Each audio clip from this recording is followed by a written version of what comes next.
We're going to get into Saturday's reading. Hi, Asia. You're the first person here in my chat. It's good to see you. Happy Saturday morning, wherever you are.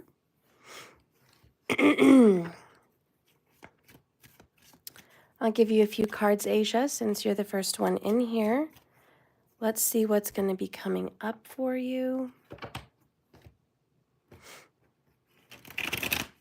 Let's see.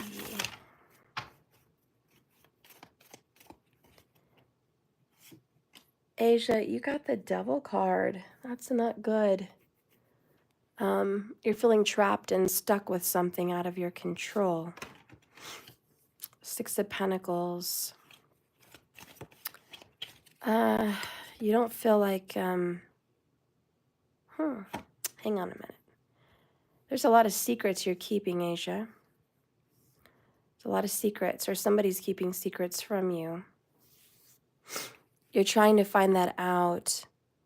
Someone's giving to two people. I will see that. Capricorn energy, Pisces energy. Somebody's giving to you and then giving to somebody else. And this could be a secret. Eight of Pentacles. The Nine of Pentacles.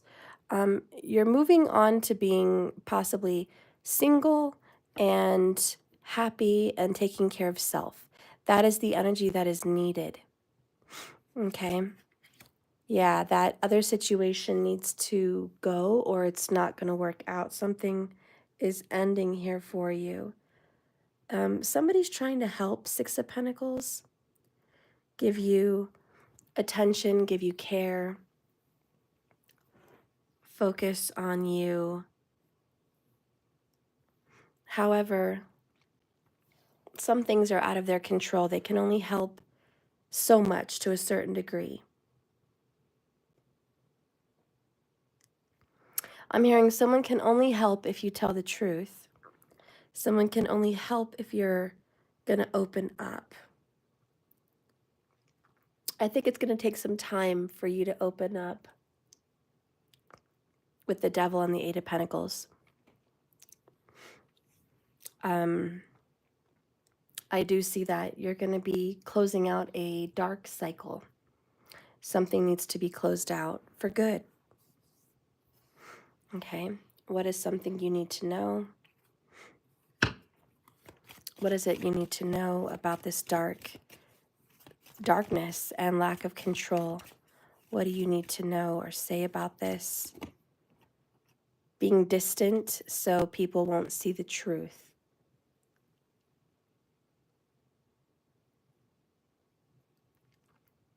I really think you're not being honest with somebody that wants to help. You don't want them to know something about you. So you're holding back. But if you just talk, it's going to be okay. Somebody's willing to help and work on this. And that could be reversed. Perhaps you're trying to help somebody, but they're not opening up and talking to you. I don't know, take it how it resonates. But it looks like someone is trapped with the Devil energy and someone's trying to pull them out. And they have a lot of wisdom, they have a lot of knowledge, and they're here with the ability to help and make you a much better, happier person, or you're willing to make somebody else a better, happier person, but they're going to keep keeping secrets. Show me the World card. Heavy guilt. Someone's going to find out the karmic truth. You can only keep things hidden for so long. Okay? It's time to put down the guilt and open up about what's really going on to someone. Okay? That's what I see in a quick little free reading for you since you were the first person here in my live chat.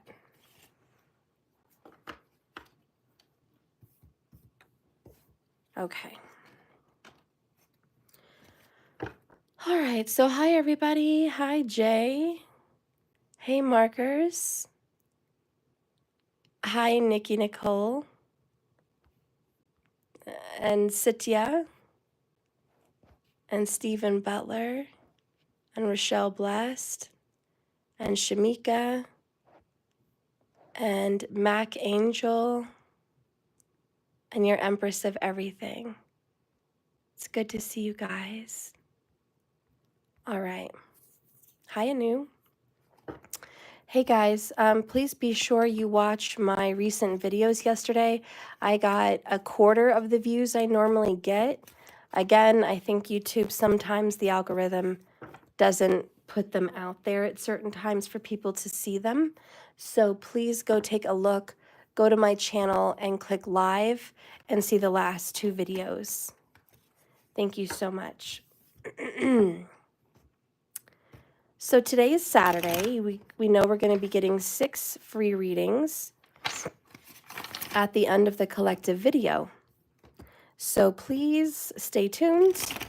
Whoever stands out to me throughout the chat, whoever's kind of sticking out to me throughout it, and I feel called to that person, I feel drawn, if you will, to that person, I will be giving away the free readings, okay? So I haven't picked any people yet. We're just going to get into the reading, and then we'll see who gets it.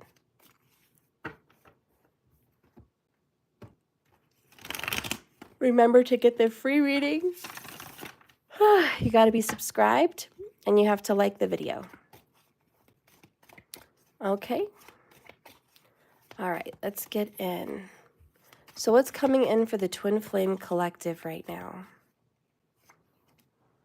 We have the Emperor.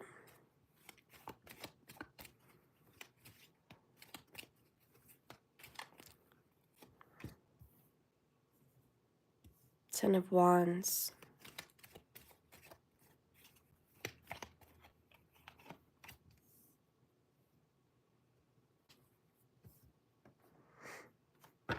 Eight of Cups.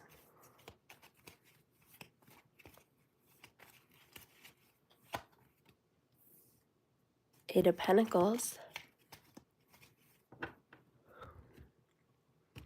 Mama Sabrina, you were right the other day when you said that I would find out about his work. I did. I found out that he did leave. He is in another country. He was deployed to go to the war. Oh my gosh. Thank you for sharing that with you, Sabrina. I'm so glad you confirmed that message for me because I know we were wondering what you would hear, what you would find out. And wow, he did leave. He did move, like I thought, for work. That is crazy. Thank you so much for that confirmation. The cards don't lie, that's for sure. Okay. The Twin Flames also have the Strength card. Wow, until August. Wow, that Sun card energy. Ace of Cups.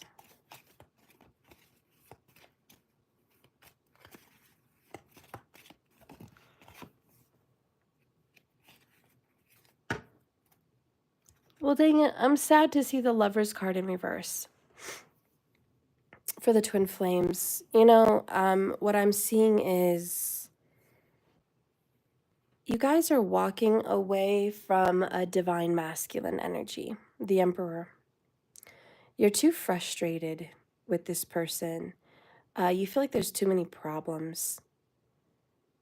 It's just too much. You're like, this is ridiculous. This is a lot. I don't know how much I'm supposed to carry. I don't know how much baggage.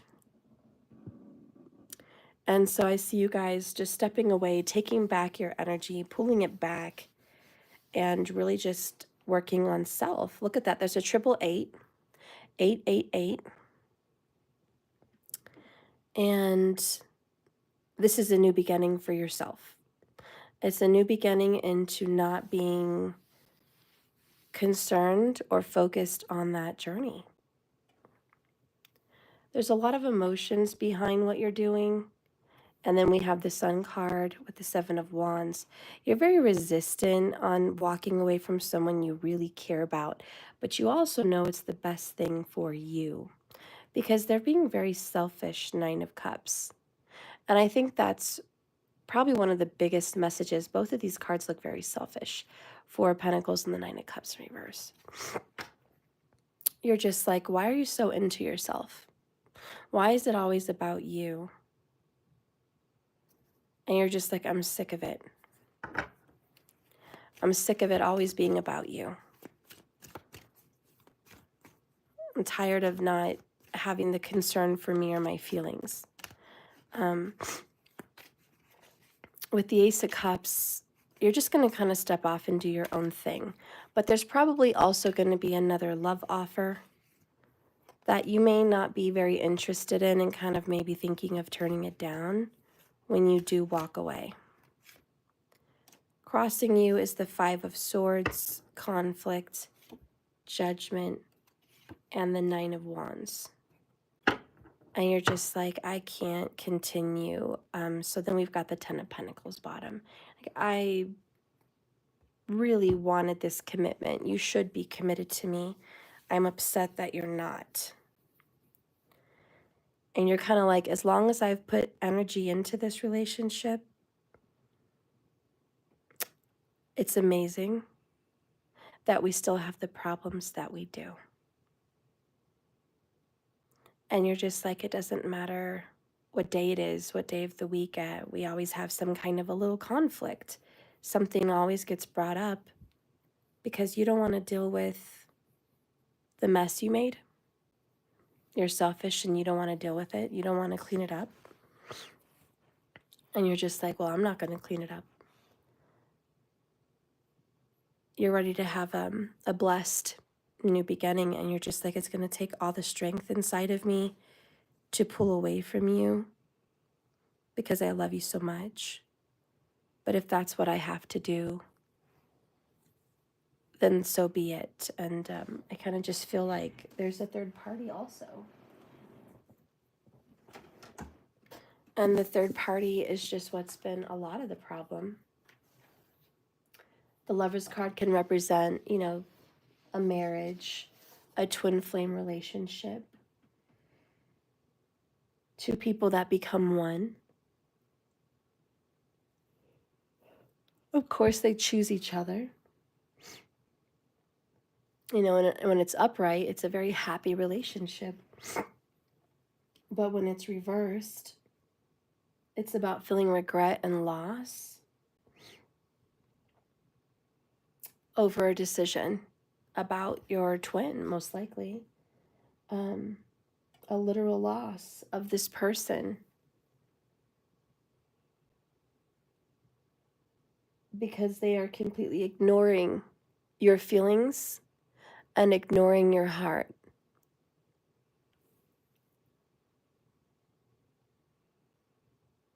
And you're upset because they have been choosing to make decisions based on logic, not their heart. And you're sick of it. You want the heart, you want the cups. And you're telling them, what does love really mean to you? Because all you're interested in is BS. So you're just like, you know, isn't love somewhat important to you? What is your problem? And the sad thing is, this is like a certainty. Excuse me. You know, the Emperor is here to stand up for a father figure. It represents leadership. And he's the one who establishes the rules. It's his position and his control over everything. He's very, very assertive. He has boundaries. He says what goes and that's how it goes. And there's no way around it. And with that burdensome 10 of Wands, that doesn't sound like good news. You've been investing into this relationship and it speaks for itself. It's more work than pleasure. You know, you've done a good job. You should be reaping rewards. You shouldn't be suffering the way that you are. When that person is over there in the Nine of Cups at the bottom, like I said, very selfish. And you're not getting what you want. And maybe it's not forever, but at least it's a delay. You've made some great sacrifices, and you feel denied, and you feel drained, and you feel rejected. And that's why when the Eight of Cups comes in,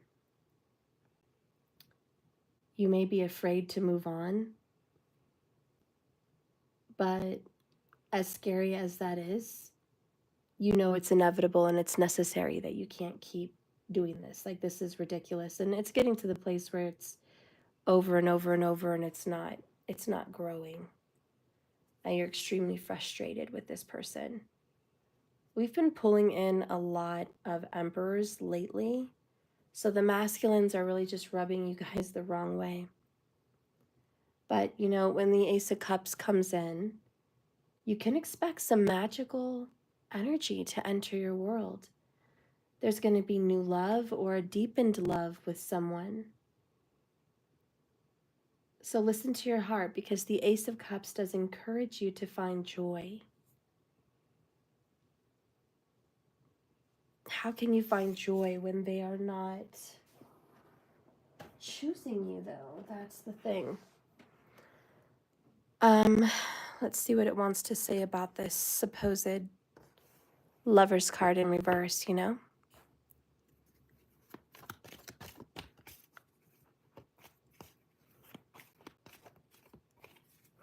Hi, Peaches. Hi, Love Z. It's good to see you guys here. I'm really happy to have you all here.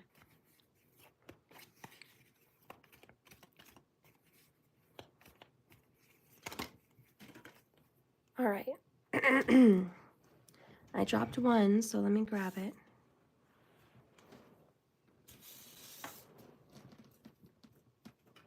Okay. So we have the barrier.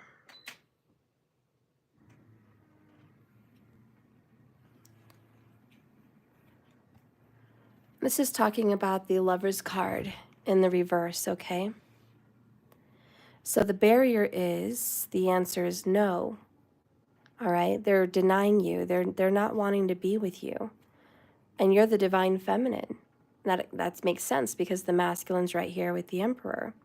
So you're feeling very stuck, okay? Because that no matter what you do, no matter how hard you try, it's never enough to make them choose you. And that's the problem. So we're going through a metamorphosis, which is a death to a new understanding. I think you're kind of willing to let go of this relationship, of your connection. Yeah, you're like, I'm willing to let go. This is a barrier I don't know how to get past.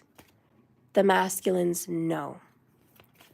Because that's the Bird and Ten of Wands. They have put their foot down. No. And you're just like, I'm trying to come into your life. Let me. And it's a constant battle. It's like always, nope, nope, nope. So what do you want to say about this? I'll get to why they're saying no so harshly in a second. The grass isn't greener on the other side. Blame game. They're in and out. So what makes you really stressed is that they keep telling you, Divine Feminine, I'm not happy. Divine Feminine, things are not greener on the other side. Divine Feminine, blah, blah, blah. You know, all these things, all these complaints, all these truths about their other relationship or their other life. And you're just like, okay, well, then it's your fault. You're the one choosing this. Choose me. And they won't. They're stubborn. Maybe they blame you for something. They haven't let it go. But you guys are in and out, back and forth. What does your person want to tell you? What does your divine masculine want to say?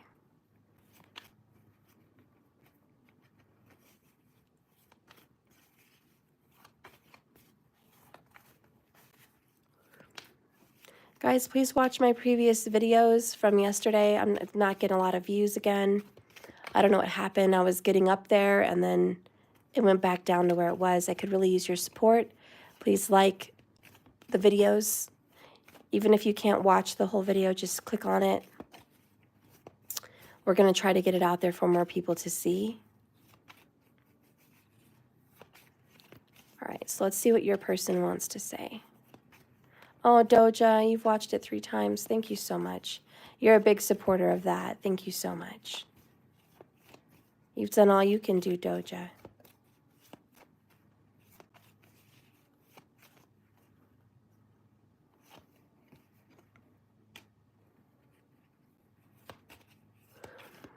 They're seeing a lot of signs and synchronicities.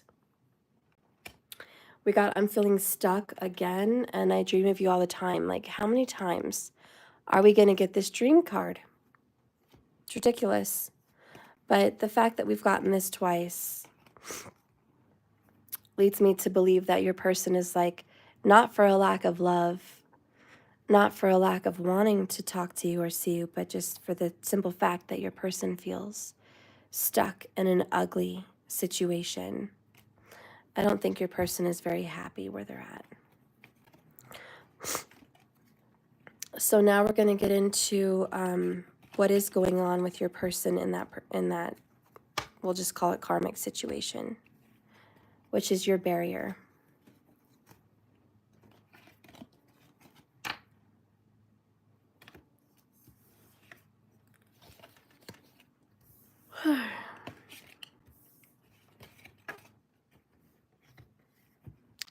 I should have got some coffee before I came on, dang it. After I do this little video, I'm going to take a little intermission, please, and get some coffee, because I'm going to need it for the 6 readings.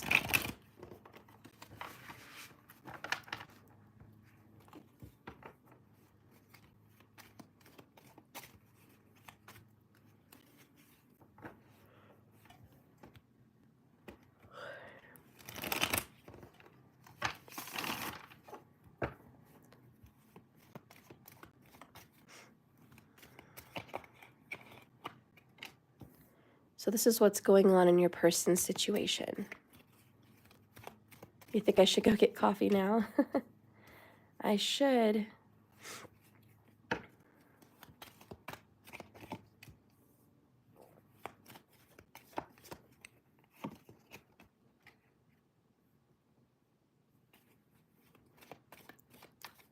Oh, thank you. Thank you, Witchy Sabrina.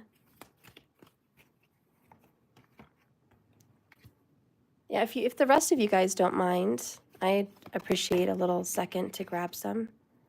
I have an Keurig, an instant, so it shouldn't take long. My only problem is I have to go all the way downstairs. All right, so we're getting into what is going on in their life.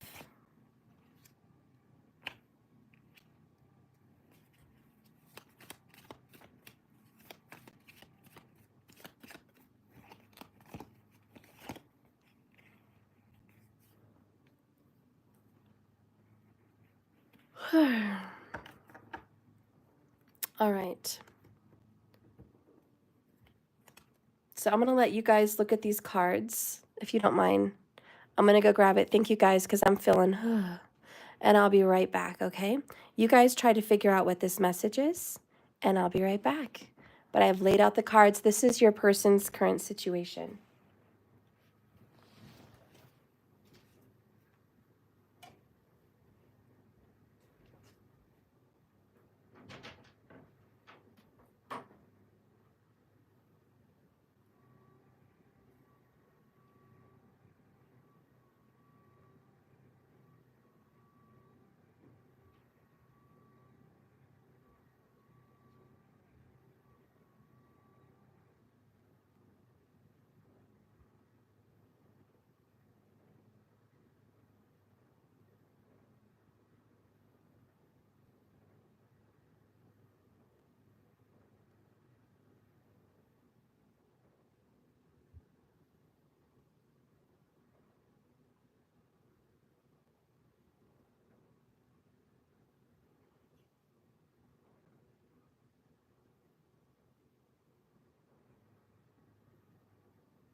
Okay, I'm back. I hope that didn't take too long for you. I'm so sorry for that intermission there.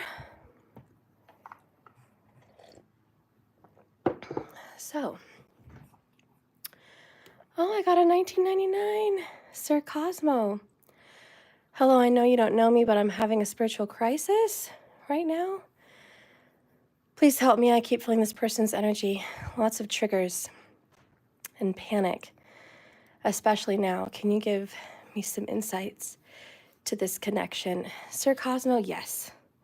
After the video, I'll be doing readings. I'll pick you. Obviously, I was drawn to you. But the fact that you're having a spiritual crisis, yeah. I'll help you out, okay? Let me just finish this video, and you'll be the first one I take on my free readings. Thank you for the super chat, by the way. I appreciate that. Okay. So, you guys have had a chance to look at the cards. So the first thing I want to say, this is your person, not you's situation. This is what they're going through, and this is the barrier, and this is why they are saying no to you, okay? So the first thing I notice that pops out is we've got a marriage, we've got a connection here. King and Queen of Pentacles. Second thing I notice is 5-5. Okay, there, it got unfrozen. Okay, so we see the 5-5, the first card, and the last card, which mark a challenge, and also conflict, okay? Drama and conflict. So, in your person's life, they are in a commitment. They're in constant conflict and battles, okay? There's verbal arguments, and there's a lot of stress in the home. All right? They do feel like they absolutely want to walk away. All right? But they're they feel stuck because they're legally married, perhaps, or they're just ultra committed to someone, to the fact where they've got contracts and paperwork and all kinds of other things kind of binding them to this situation. So I will let you know it's either an actual marriage or it's contracts. They may tell you, I'm not married. I'm not married. That's not what's going on. They could be engaged to be married. They could just be living together with someone, playing house, acting like they are married. That could be another situation. But there's a lot of financial reasons on why they're here. Okay, obviously the King and Queen of Pentacles. So there's responsibility in financials. They could have chosen you. They could have been in a commitment with you and had contracts and financials with you. But would it really have been from their heart? That's the question. And I think no. I don't think it would have been from their heart, because I think the reason they got involved in a Three of Swords, third-party connection, is because of financial reasons. So if they would have chosen you, you would have been the guinea pig. You would have been the one they chose to rebound with, to help take care of their financials. It would have been you, not the other person that they're not happy with right now. And chances are they would have rolled the dice with you. They would be feeling like it's not a happy life with you either, because like attracts like. I am a strong believer of that, and I know you guys probably are as well. Your person has manifested with the Magician this union. They manifested this. In other words, they made their bed, and now they're going to lie in it, okay? This is a relationship of their own making. And is it going well? No, it's not. And let me tell you, when somebody's manifesting something and that's their experience, that's what it's going to be with anybody, even you. Your person is manifesting financial drama. Your person is manifesting arguments, fights, third parties. They're not even around at the house very much. They're usually gone. They're just not home a whole lot. They take responsibility there, but they just don't spend a lot of time. They really are not interested in putting a lot more energy into this relationship. So this is like the loyal knight, the Knight of Pentacles, and he's like, I'm offering you my heart along with my financials, my commitments, my DNA, everything. I'm giving you everything, okay? I want to give you my life. When it's in reverse, it's like, I'm not really interested in giving this person my DNA. I'm not interested in giving this person my loyalty. I definitely am not faithful. Okay, this is the opposite of the loyal knight. This is the disloyal knight. This is the knight that's only here to get what they want or what they need, perhaps. But it's not going anywhere because now the horse isn't even moving slowly. He's completely stuck. And we have spoken about stuckness with your person so far. So here you are. You kind of come into the picture with this Three of Swords. You're involved to some extent. And there is deception, frustration, jealousy, and a broken heart. So you're in here. There's probably some level of jealousy. But of course, there's a level of frustration, and there's absolutely a broken heart. But the biggest thing that stands out here for your person in their situation is deception. Because your person has led their partner to believe they're going to stick around. They're loyal, which is a joke. And the magician's literally laughing. Because your person knows, Eight of Cups, they're out of there. They have every intention of leaving the situation as soon as they get the green light.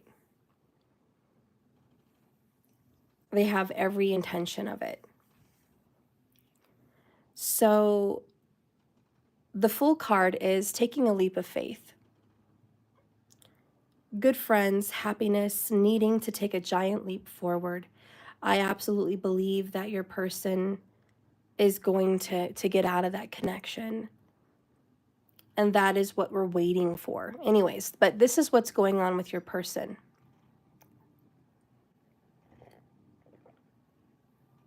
What does your person want to tell you? If they could just have a talk with you and be honest,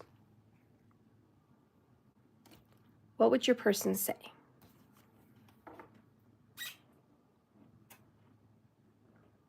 You're so handsome.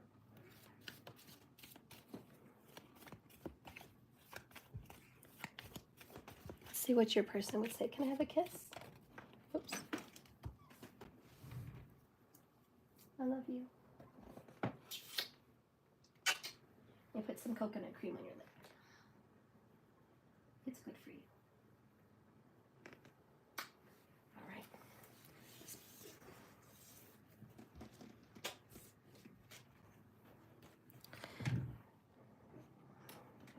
So the card that fell, by the way, is medicating. Your person literally has to drink, smoke, hopefully nothing else. They have some means of distraction to like make it in this relationship. And if this is a man, and it could be a woman as well, but if he's gone, so he went downstairs, so I can feel a little bit more free to say this, but I still have to watch what I say here on YouTube. Your person does seek sexual energy. I don't think from people, but from the internet. And that may also be a form of medicating. And I just feel like that's the only way.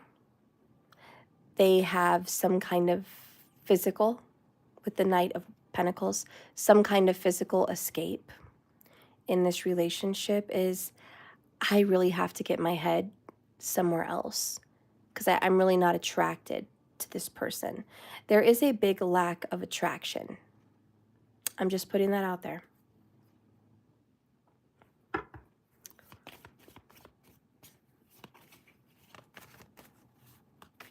What else could your person tell you if they had the chance to just talk with you face to face about, if they could be honest?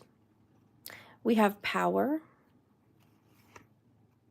faithlessness, like I told you, definitely an unloyal knight.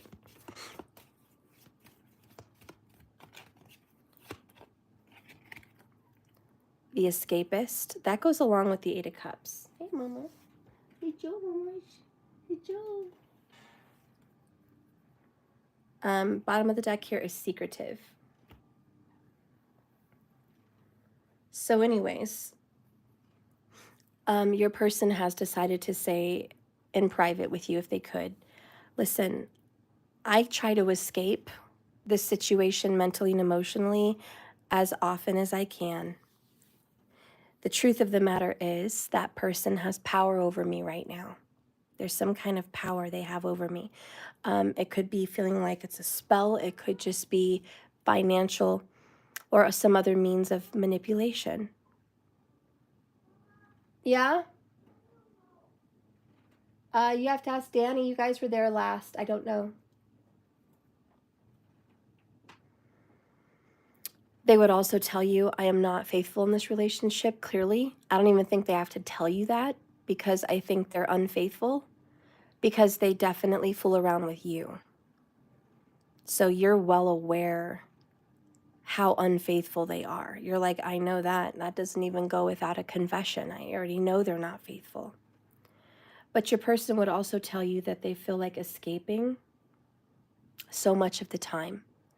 Your person might be like, do you know how often I think about moving? About just leaving and not coming back? Your person would tell you that they've imagined perhaps moving out of the country or leaving out of the state. Oh, good, honey. And your person would also tell you, and maybe it goes without saying, I think it's more so without saying, this is more, you already know this is not a confession, that they wear a mask in that relationship, and that's not really who they are. They're faking it. So let me get a channeling from this person.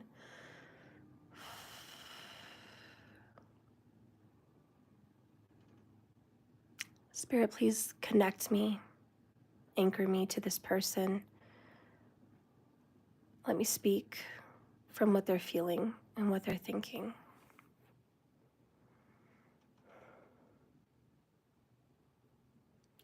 Divine Feminine, I'm really not happy in my life. I hate my life. I really hate it. I'm not happy every single day. I don't like who I am. I don't like who I'm becoming.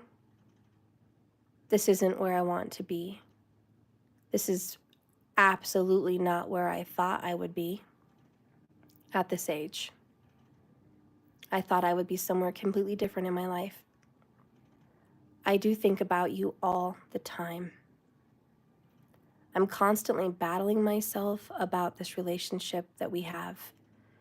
I really want you, but then there's something always inside of me telling me no, I shouldn't want you, and that it wouldn't work. And to be honest, I don't know why I'm replaying that message over and over. I don't know why that sits with me and keeps me from making these decisions. It does feel like something's kind of beyond my control. I miss you. I love talking to you. I love having jokes, conversations, fooling around, teasing, flirting. Just seeing you lights my day up. So I don't know why I'm such a stubborn person when it comes to who I choose to be with. The reason I really feel I'm choosing this relationship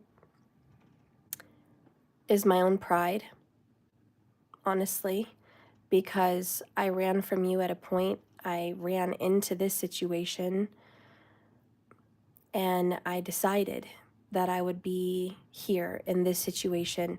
And I've let so many people down before, and I've had so many disappointments in relationships.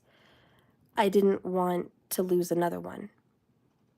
So even though I'm not happy, I've continued to stay here for the simple fact that I feel prideful about it.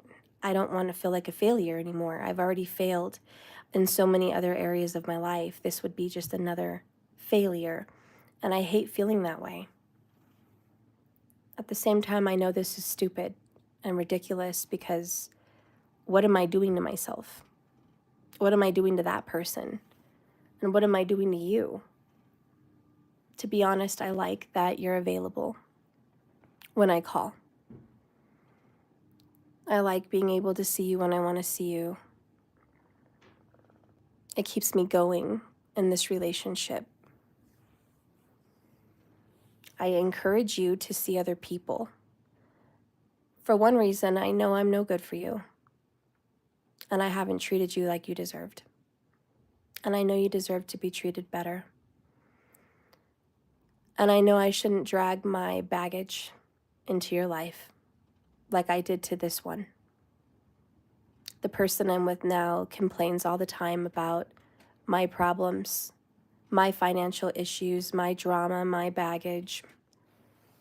So we fight all the time. And I feel like if you and I were together, it'd be the same thing. That's my fear. That's my truth. That's what I believe. So I encourage you to go be with other people, not because I don't care about you, not because I don't desire you, not because I don't want you, but because I really don't think I'm good enough for you. This may be very selfish, what I'm doing, but that's what I'm doing. And that's the situation. Okay, so I channeled whatever I could feel needed to be channeled from this person. A channeling is really where I imagine me being an anchor to someone, like a tether, like a cord, and I just kind of connect and read that person's mind, you know? So that's kind of where I was at with that. So anyways, that's for those of you that like, what the heck is channeling? That's what it's all about. Oh, thank God, this coffee is making me feel so much better. Witchy Sabrina, so he believes he's the problem and that he deserves this, just like he believes he deserved his dad's abuse as a child. So sad. Yeah. Oh my gosh, that resonates. I feel chills. That definitely resonates, Witchy. I'm so glad you guys don't get to watch me channel because I feel embarrassed. I close my eyes and I don't know. I hate people looking at me, you know? But it is what it is. You guys are going to see me soon enough, so I'm getting ready for that. But, you know, I don't really know what I'm saying when I'm channeling. I'm sitting there with my eyes closed, probably looking like a weirdo. Like Whoopi Goldberg in Ghost or something. So that's where we're at. Anyways.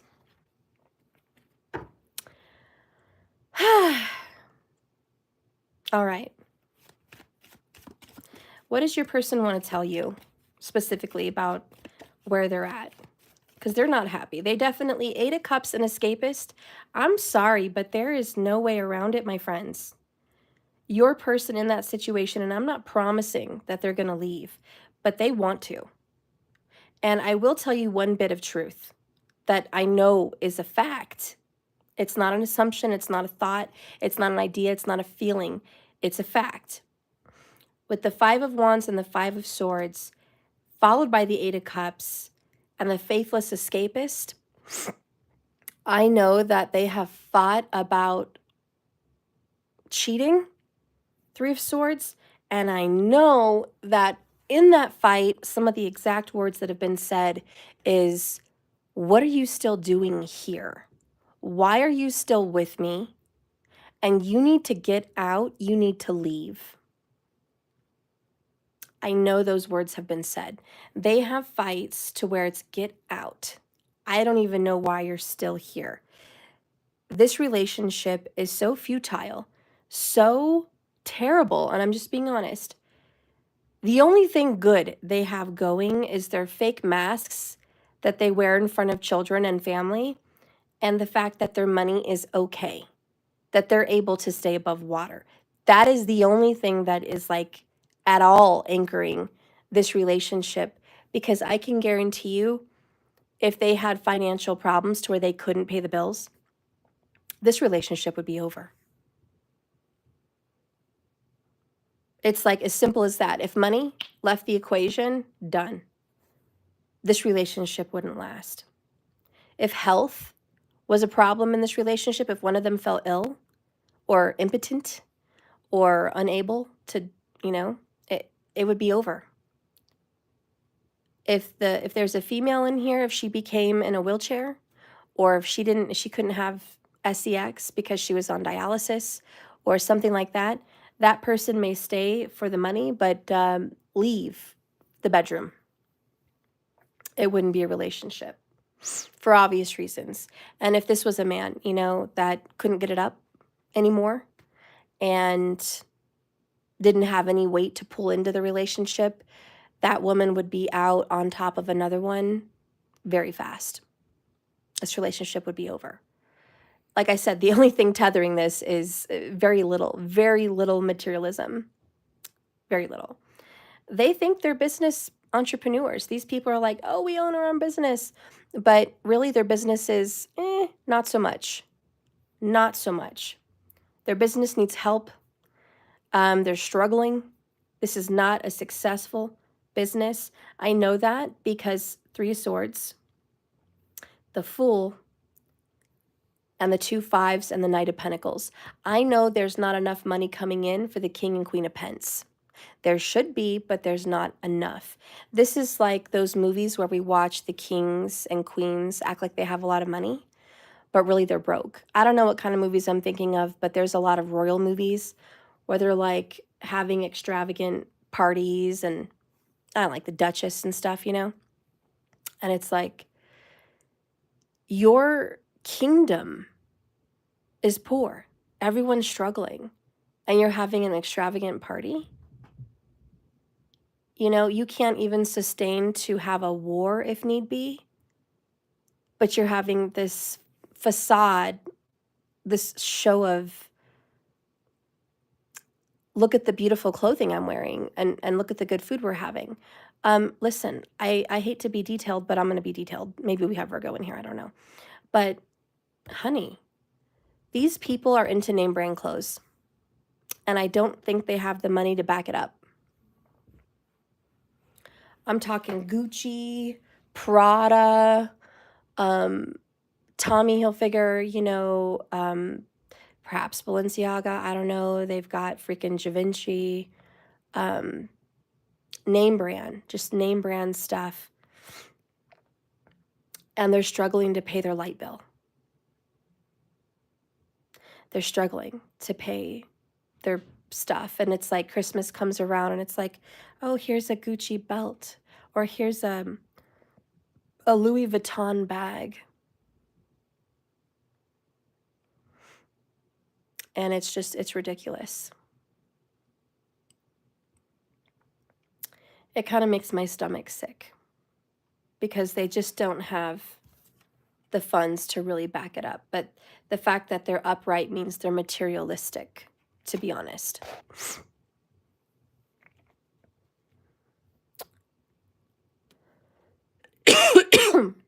Excuse me.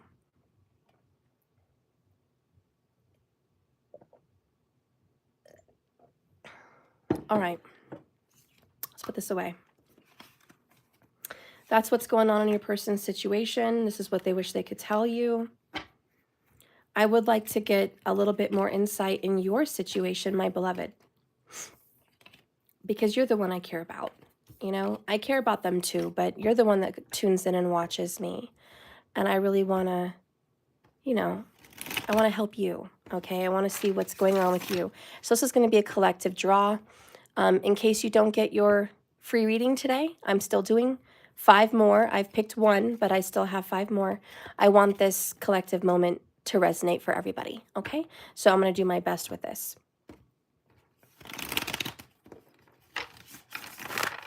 All right, Spirit, please guide and direct me for the collective. I would really like to see what's going on for my beautiful friends here and what's going to come up for them.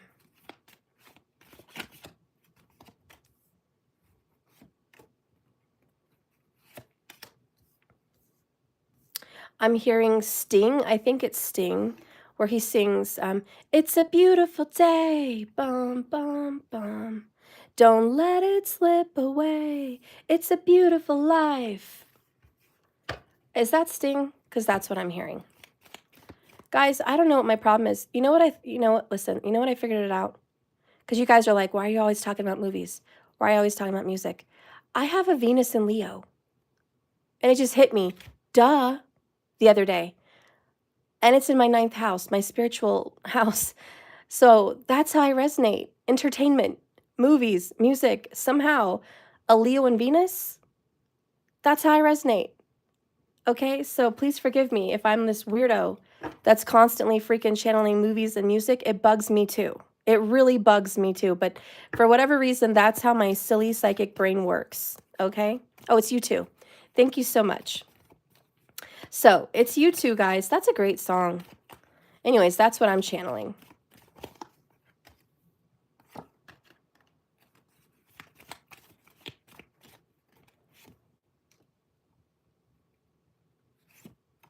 All right.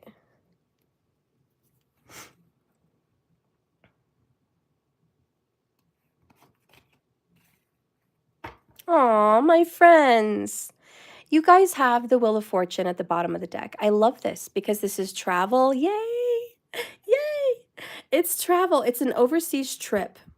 So this could be by plane, by car, by train, whatever, but it's a little bit of traveling. It's good for the soul. And even if it's just to go to nature for a while, you know, let's get out and do something, right? It also represents a completion of some kind of a phase in your life. Whatever this phase was, it could be frump phase, it could be crybaby phase, it could be depressed phase, it could be whatever, but you had a phase and it's like, we're over, we're done with the phase. And then it also talks about my favorite part, elevation in money. Right there in your face. All right?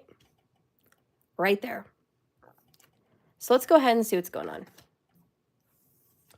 The Hierophant, followed by the Ten of Swords. Why do you both have Hierophant? That's crazy. Two of Swords. Yay! 10 of Pentacles for you guys. Okay. The Magician. You know what? I was going to call that card, but I'm like, no, because what if it doesn't come out? I'm so stupid. I feel cards and I'm like, I feel the Magician. Should I say I feel the Magician? No, because it probably won't come out. And then it comes out. Like a freaking dork. Anyways, Ace of Swords, Ace of Wands, and the Moon. All right, so this is for you guys. First of all, money. I think that's like the first thing I want to talk about.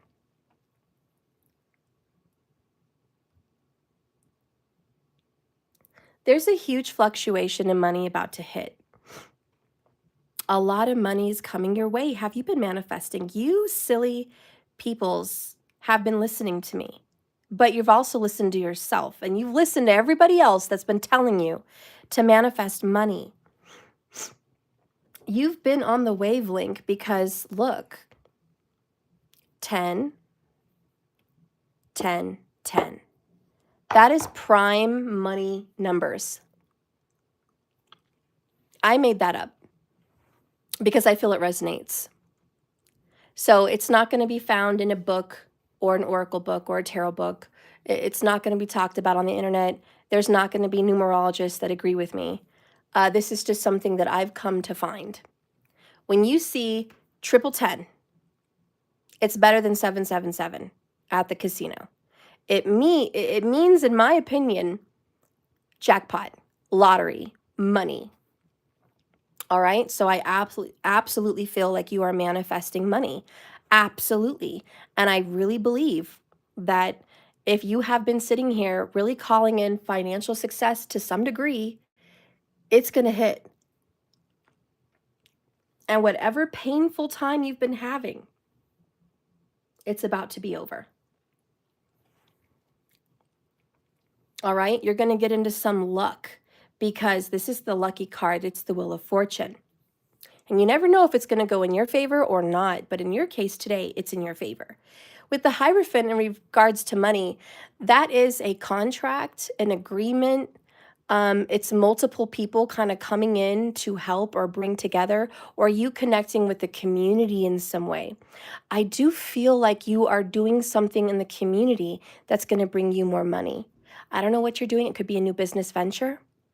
You could be putting yourself out there in the community to get money, but somehow your community is going to end up giving you more money. You know, perhaps it's the state giving you more money. I don't know, but you're going to be getting more money. There's even some kind of a tax write-off or some kind of a big benefit that you're going to be getting because of tax season, perhaps. Surprise, surprise. So there's going to be some happy surprises. And I really feel like this is finally the death and ending of a very painful financial time in your life. You may have been struggling.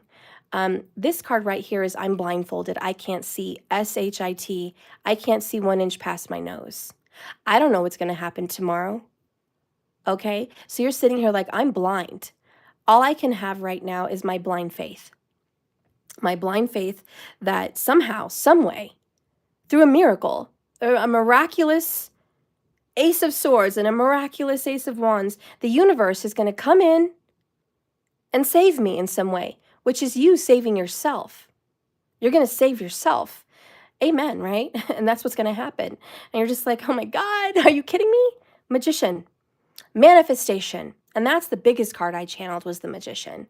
And he's just like, wave that wand, baby. Wave that wand. Remember, your word is your wand.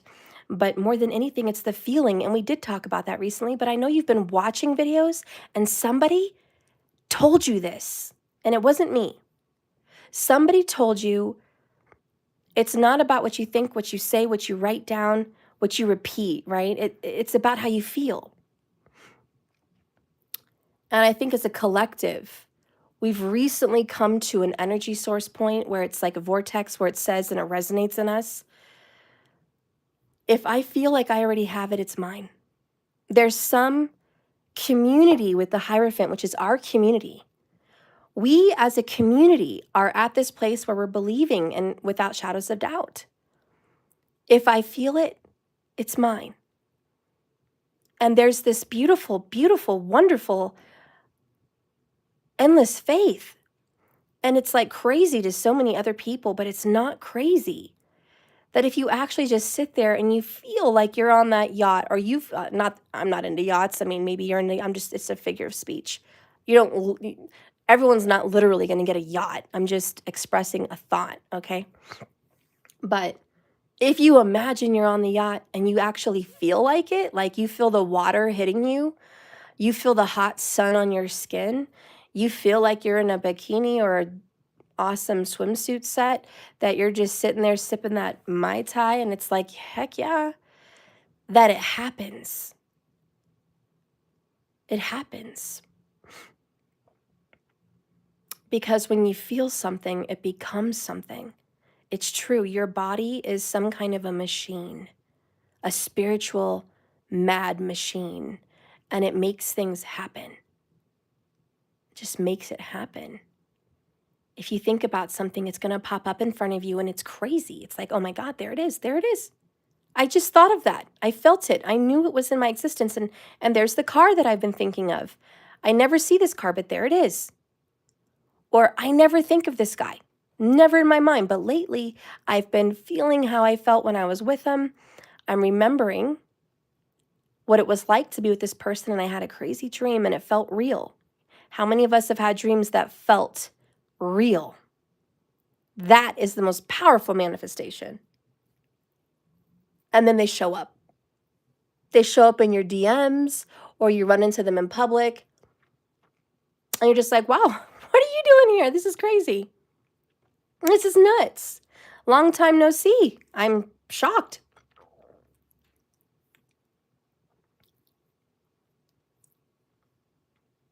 Anyways, I'm not going to go on and on with it, but I will say this.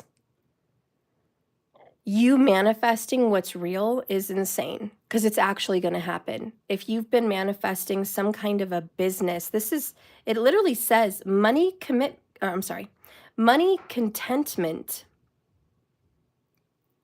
and the signing of money agreement.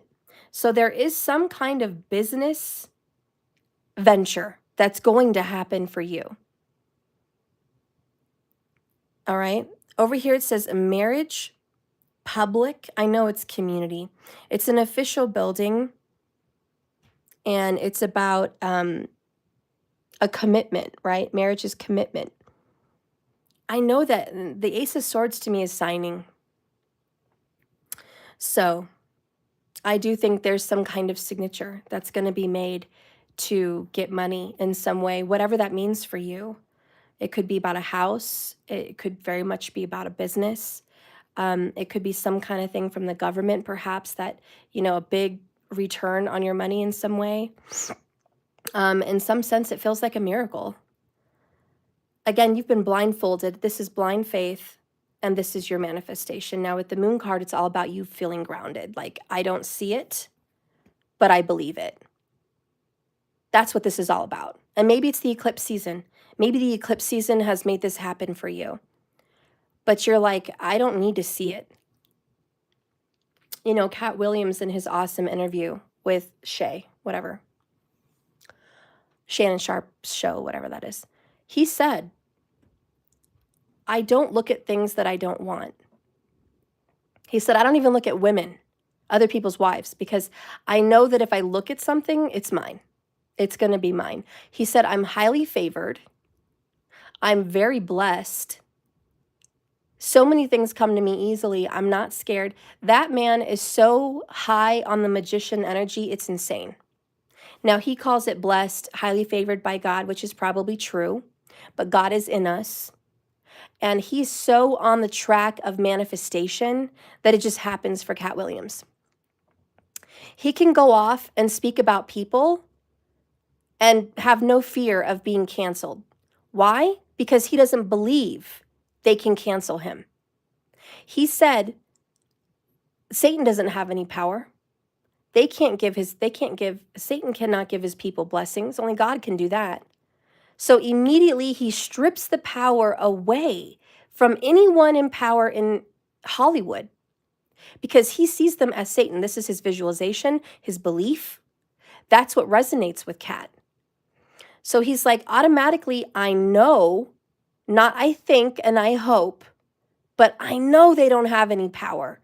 I know they can't do anything to me. It's impossible. There's not even a possibility. There's not even a 1% chance that they can touch me because I'm highly favored and protected by God. Now, that is his belief. And remember, God is in us. So he is giving himself this power. God, Spirit, Source, Creator, is giving him that power and authority over evil as well. But it is Cat's belief system that is creating this beautiful vortex of power and authority over what he wants in this universe. He wants $1 million, it's his. He's not worried. He's turning down $50 million offers like it's nothing. Because he knows, like the magician, he has the power in his fingertip, the wand, that when he waves that wand, abracadabra, it's mine. Because his belief says it's mine. Anything I see, anything I want, it will be mine. I don't really need money because whatever I need, whatever I see, it's going to be mine. So therefore, his form of currency is not dollars. It's energetical exchange. That's his currency. He's not looking for $10 million to buy the house in Malibu. He's just looking at the house in Malibu and saying, that's mine. I don't care how it comes, but it's mine. He's not looking at $100,000 in the bank to go on a trip. He's thinking, oh, I'm going to take a trip to Maui. That's where I want to go. It's mine. And I'm going to eat what I want to eat, and I'm going to go where I want to go, and I'm going to have what I want to have. It's mine. He's gotten to this place of manifestation. He should be on the movie The Secret because he has the power of manifestation. He understands the vortex. He may not have spoken about that yet. It's more spiritually based in religion for him, but nonetheless, he has the power of the wand. I just wanted to spend a second on that and say that you, my friends, watching me, I think you're on that vortex. I think you're on that wave. I think you're here. And I think we as a community with the Hierophant are at this moment where we're like, it's mine. I can manifest something. If you want to visualize a business, that's what it's going to be. If you want to visualize, dollars in the bank account, then that's what it will be. But if you want to visualize a house, a car, a place, that's what it's going to be. It doesn't matter about the money. It's just stuff. The universe is abundant, and it's made it abundantly clear. And the only thing that gets in the way between the people and what they want is their own barriers that they create in their own mind. It's your own barriers, your own cage, your own walls. And I think that's kind of the sun card. Once you realize you have the power like the sun, you jump right over those walls. They're not even existent. It's like, oh, I'm a millionaire. Really? You have $1 million in the bank? I don't know. I'm a millionaire. I live like a millionaire. I'm a millionaire. That's what it is. The people that are the most powerful, I think they tend to keep that secret. But it's made it very apparent that's what's going on. The people that have everything they want, they know there's no barrier. They believe there's no barrier. Granted, they might come from families with no barriers, but that just adds to their belief. So if you look at the rich and famous and the kids that are born into it, of course they don't have any barriers. They're big manifestors because they know no barriers. All they know is I get what I want, but it's the same recipe. You can cook it up in the millionaire's mansion, or you can cook it up in your kitchen, galley style. You can cook it up anywhere you want, but the recipe stays the same. I believe it's mine, and it will be, and that's what it is. That's just what it is. It's the recipe. And it doesn't matter if you're rich and famous, or you're over here living in, some little tiny corner of the world. It doesn't matter. It's about belief.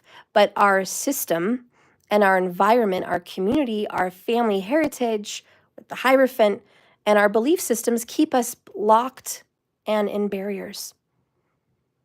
Anyways, I see the end of your jail cell. This is your manifestative barrier coming down, my friends. This is the death and the ending of a situation and or relationship. And we did get that in the beginning of the video. And I'm going to touch on that again in here in a second about your relationship with this person that you feel like you have to put down. 10 of Wands, because it's so much of a barrier because they're very selfish. And so with that, I will close the financial sector of this and just say it's over. No more struggle. I think you're going to be well off. I think that you're manifesting money, and I think you did a really good job. So expect the wealth to start pouring in is what I mean. Moving on into your relationship sector. I feel like you're more committed to the community, your friends here on this channel, your people, and your family than you are to that person. I don't see a whole lot of marriage material here except the 10 of Pentacles and the Hierophant.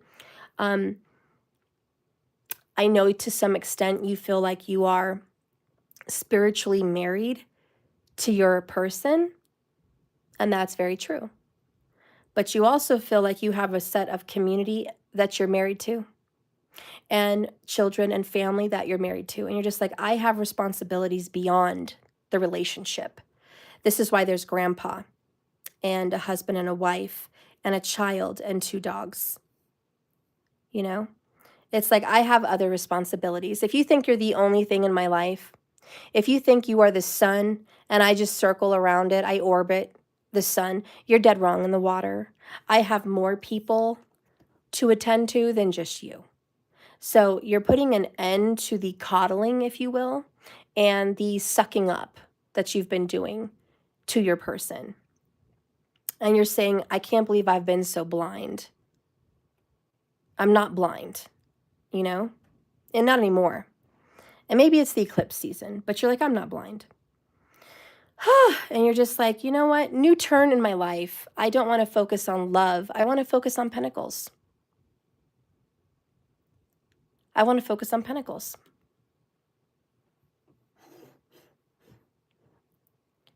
Oh, that is so cool, Sabrina Witchy. I love it.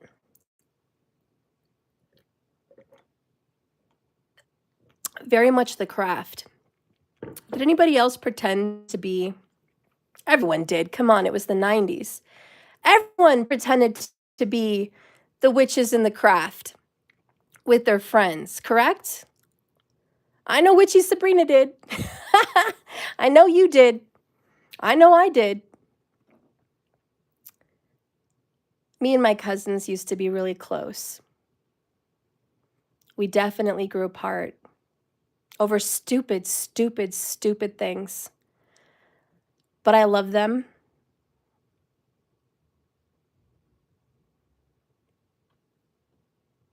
It's too bad people get pulled apart. I don't know. I got emotional again. I'm such a Cancer crybaby. It's ridiculous and tropical.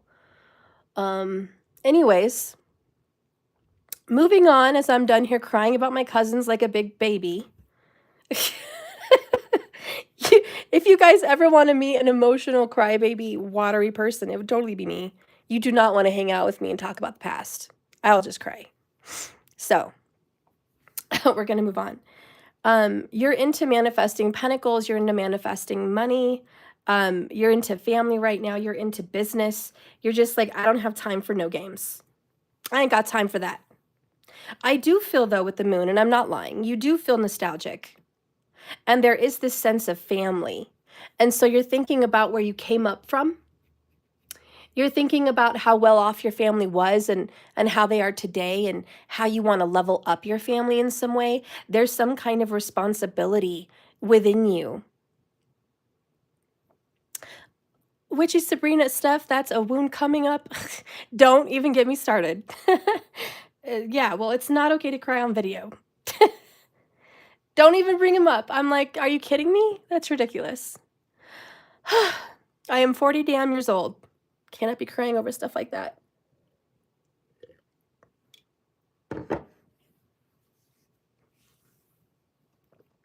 So,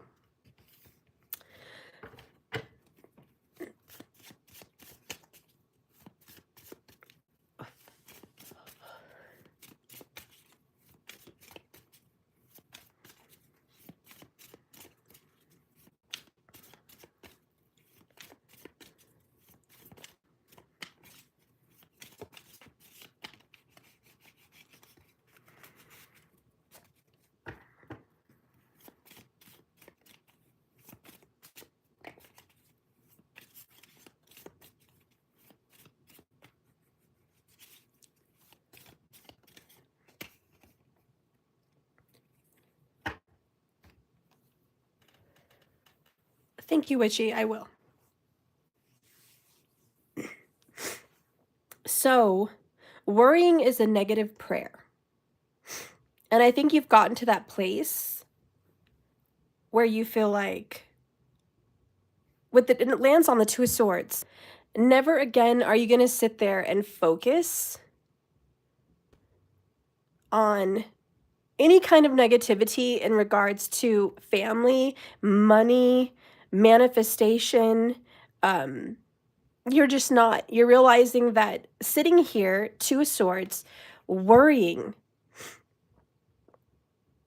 is ridiculous. And it's not going to get you that money that you need. It's not going to get you that business you need. And maybe you've surrounded yourself around people before and all they did was sit there and worry. And you're like, I'm not doing it. I refuse. And you might have grown up with grandparents or parents that have taught you to stress, and they sit there over the table and they're like, look at this bill, look at that bill, look at this bill, and oh, I don't know if I have enough. And it's like, they came out of a whole different era. This is a new era. This is the age of Aquarius. This is the age of awakening.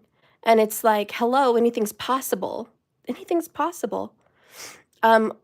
Why are you worried, Mom? Why are you worried, Dad and Grandpa and Grandma? Why are you worried? Because you know what? Tomorrow we're going to be fed. Tomorrow we're going to have our home. Tomorrow we're going to be okay. Like, you're worrying, and that's just that's praying for more negative. Don't do that to yourself. And so you've learned about that. Like, you've definitely stepped away from your conditioning and the way you were brought up. Bottom of the deck is don't involve yourself with whack, S-H-I-T.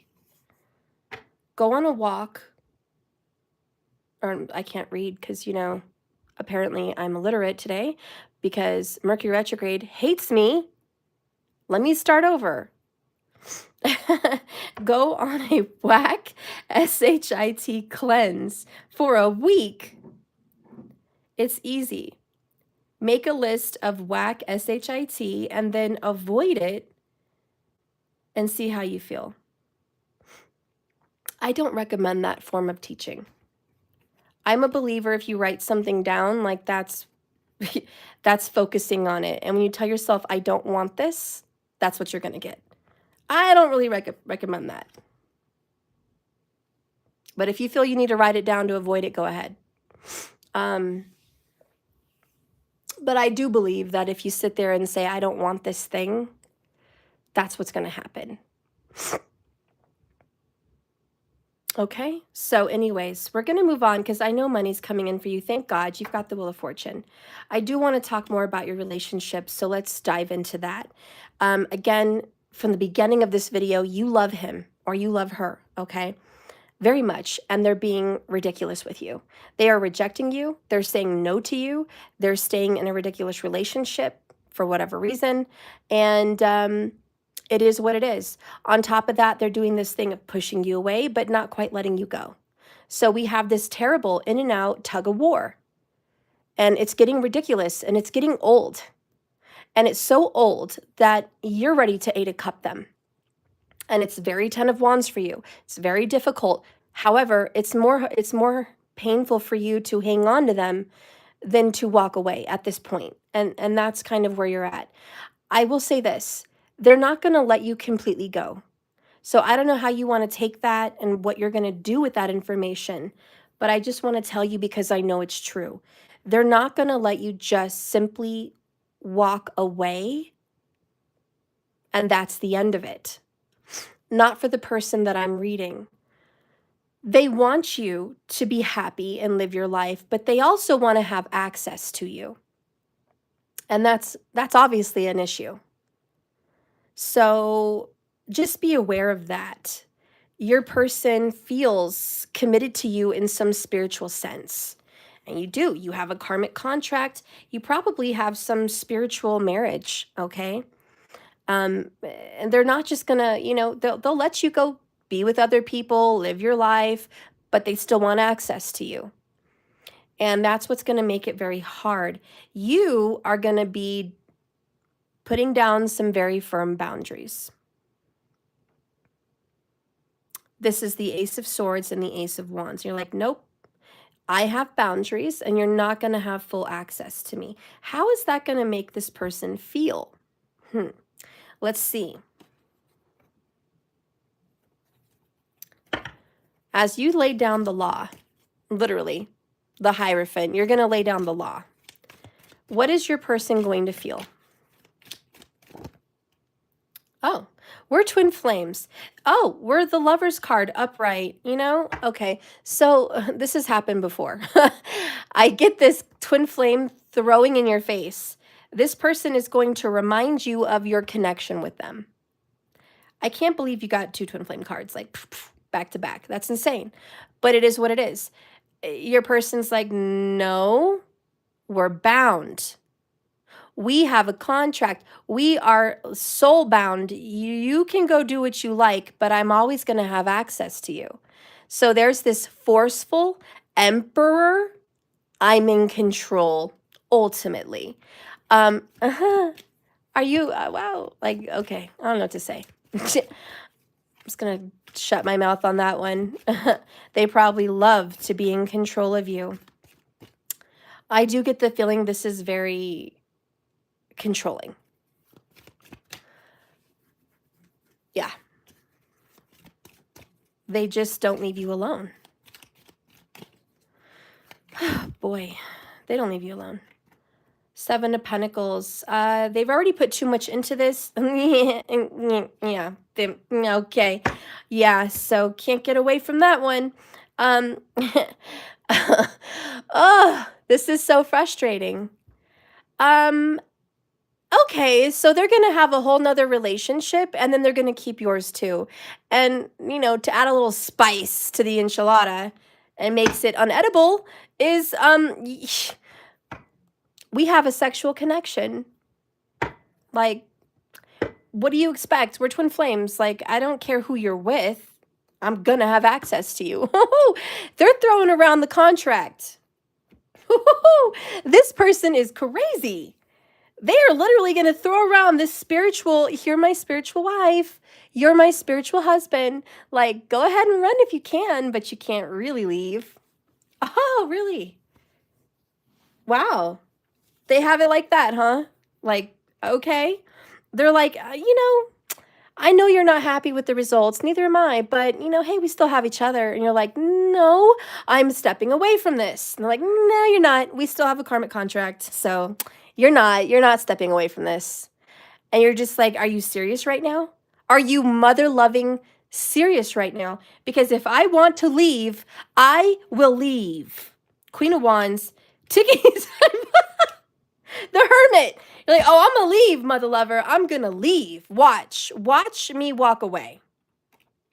Go ahead and tick me off. Go ahead and irritate and aggravate me. And they're like, go ahead, get mad. Get mad. You're cute when you're mad, by the way. You're very cute. I like when you get mad. Go ahead, freak out, because I'm not going anywhere. We're bound. So, like, go ahead and try to run.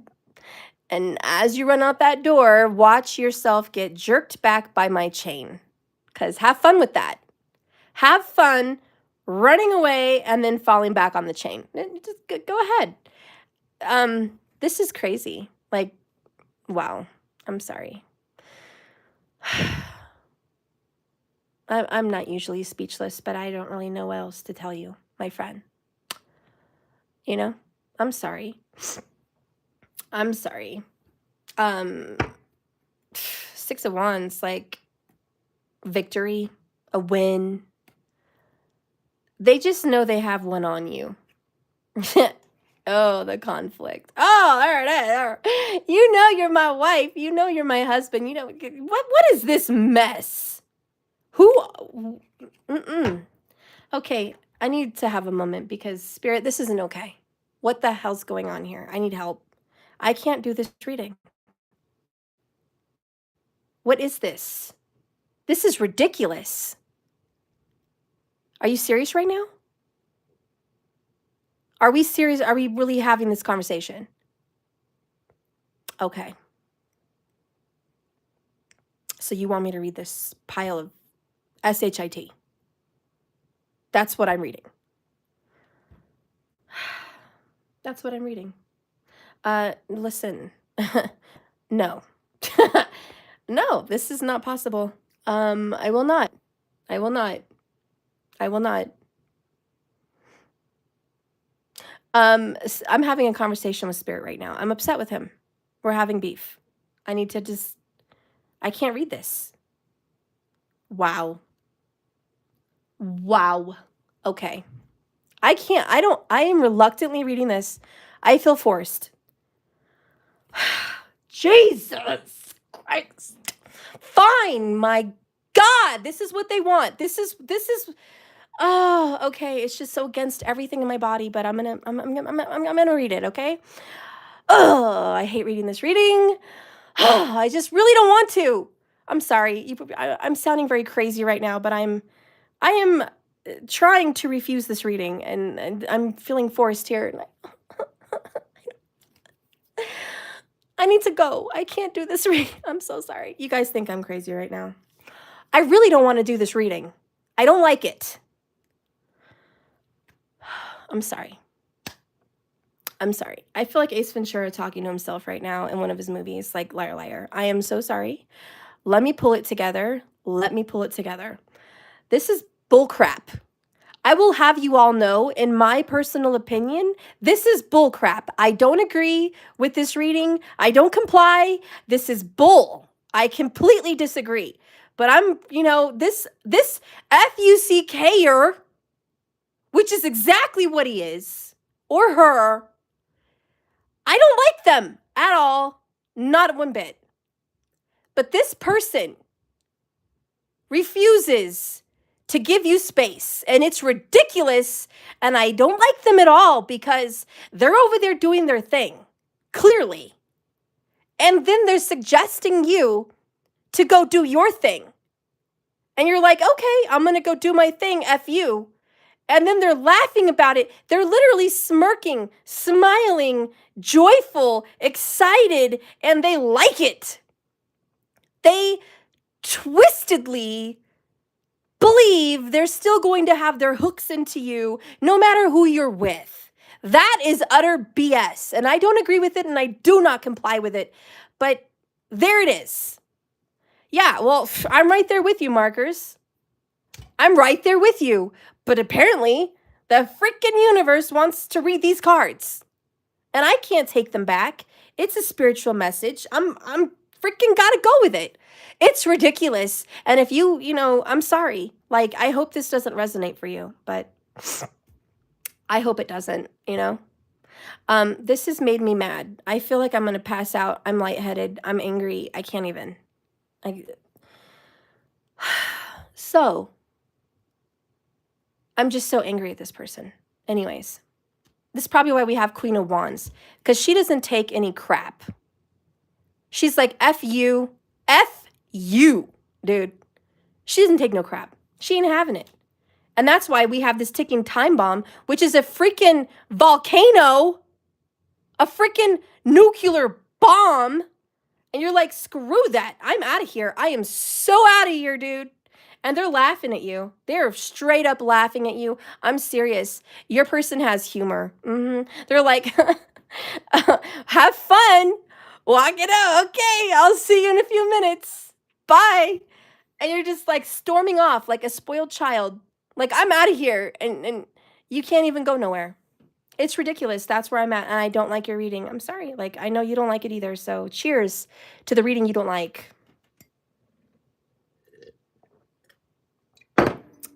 Anywho, let's get what this person wants to say. Because they're forcing me to do this reading.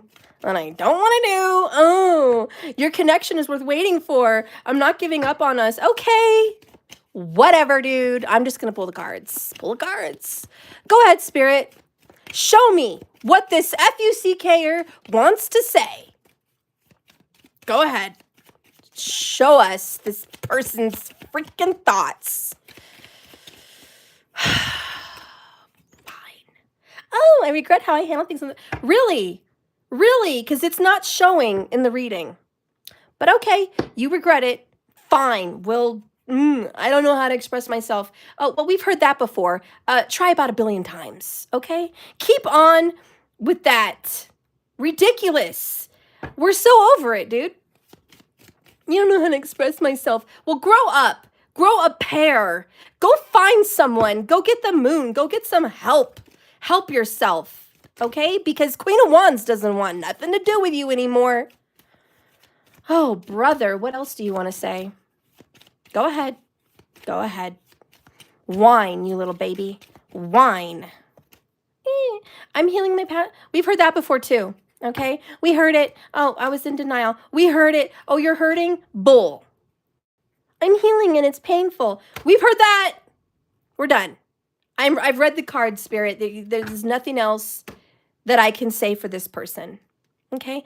You want compassion? You want mercy? You want understand? This is not happening for me. It's just not happening for me.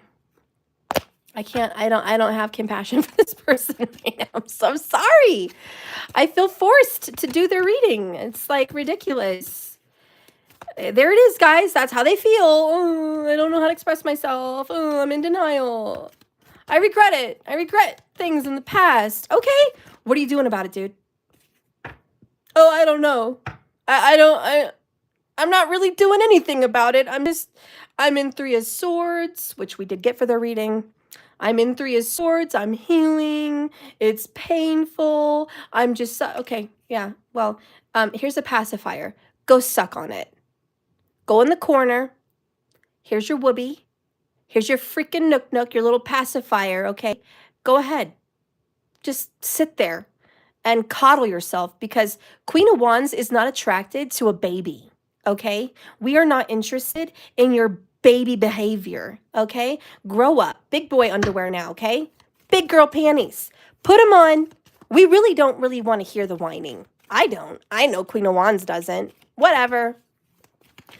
Whatever, Spirit, if you're really going to make everyone stay stuck to this person, that is ridiculous. This is like, the contract is void.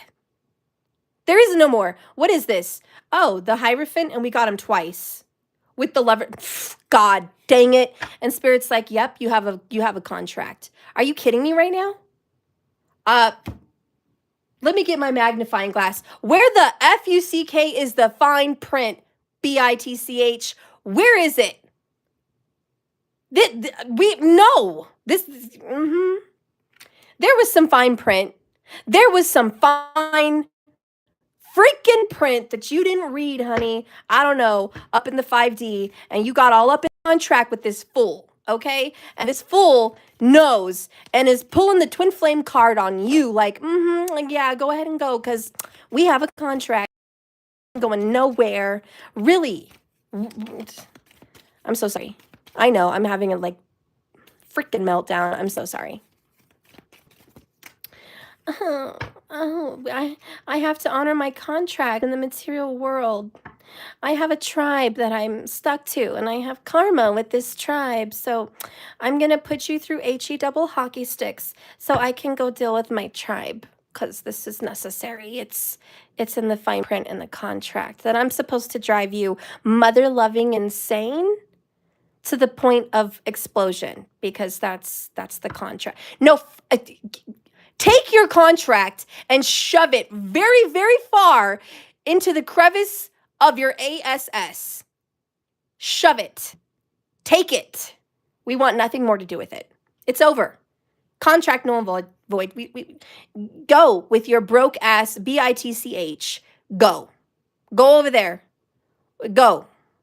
Compromise my rear end. We are going in a new direction. Oh, but I'm mirroring you, and you know it. You're going to see 1111, 444. You're going to see... Shove your numbers up your ASS. I don't know how many times I have to say this. Shove your numbers up your ASS. Do I make myself clear? Or better yet, we'll just say it like Elon Musk. F you. No, seriously. F you. Do I make myself clear? Because I don't think it's clear. So now we're acting like a baby. Okay. I'm literally having beef with Spirit. I need to be done for today, but I'm going to continue. But I'm not all right. Why am I so bothered? You know why I'm bothered? Because I'm really picking up on her energy, and she ain't having none of it. She's done. She just threw the bomb in the room. She's like, oh, I'm going to bring a bomb. Like, I'm going to blow this contract up. Like, this isn't okay. Like, no. And I'm feeling it. I'm feeling it. And they're like, you're being a baby. Grow up. You're acting like a child. Okay, well, maybe I am. So what? Okay. Elon Musk, F you. Do I make myself clear? Like, so what? Okay, but it is what it is. I'm done. You guys got the gist, right? You got the gist. I think I have a little bit of vomit in my mouth right now. Vomit! Spirit's trying to make me read baloney. Vomit! I'm not having it. I'm sorry, guys. This is one of those readings your reader just doesn't want to do. It is what it is. I just don't have any sympathy for them. I'm sorry. And now some days I do. There are days that I sit here and I sympathize with their whole situation, and you know that because you watch me. But it's gotten to the point. It's just really gotten to the point. And here you are trying to live your life, and they're like pulling that baloney. And I'm just not having it. How rude. How absolutely rude. How dare they? I feel so hot. My hands are hot.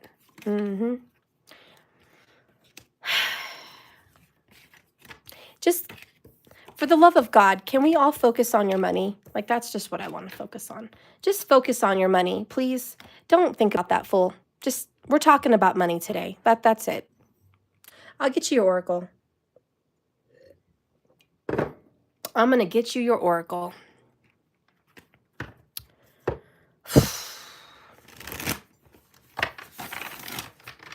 What's going to happen with you and your connection if you care?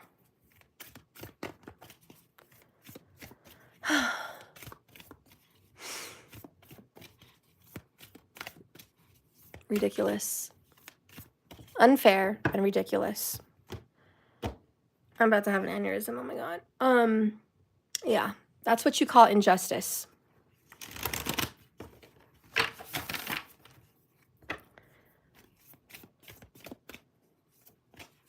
All right, Spirit, you said your piece. You used me to put out the darn cards. Can you just show me what oracle you want to put out for these people? Because God knows they need one. Can we have any shred of happiness in this world?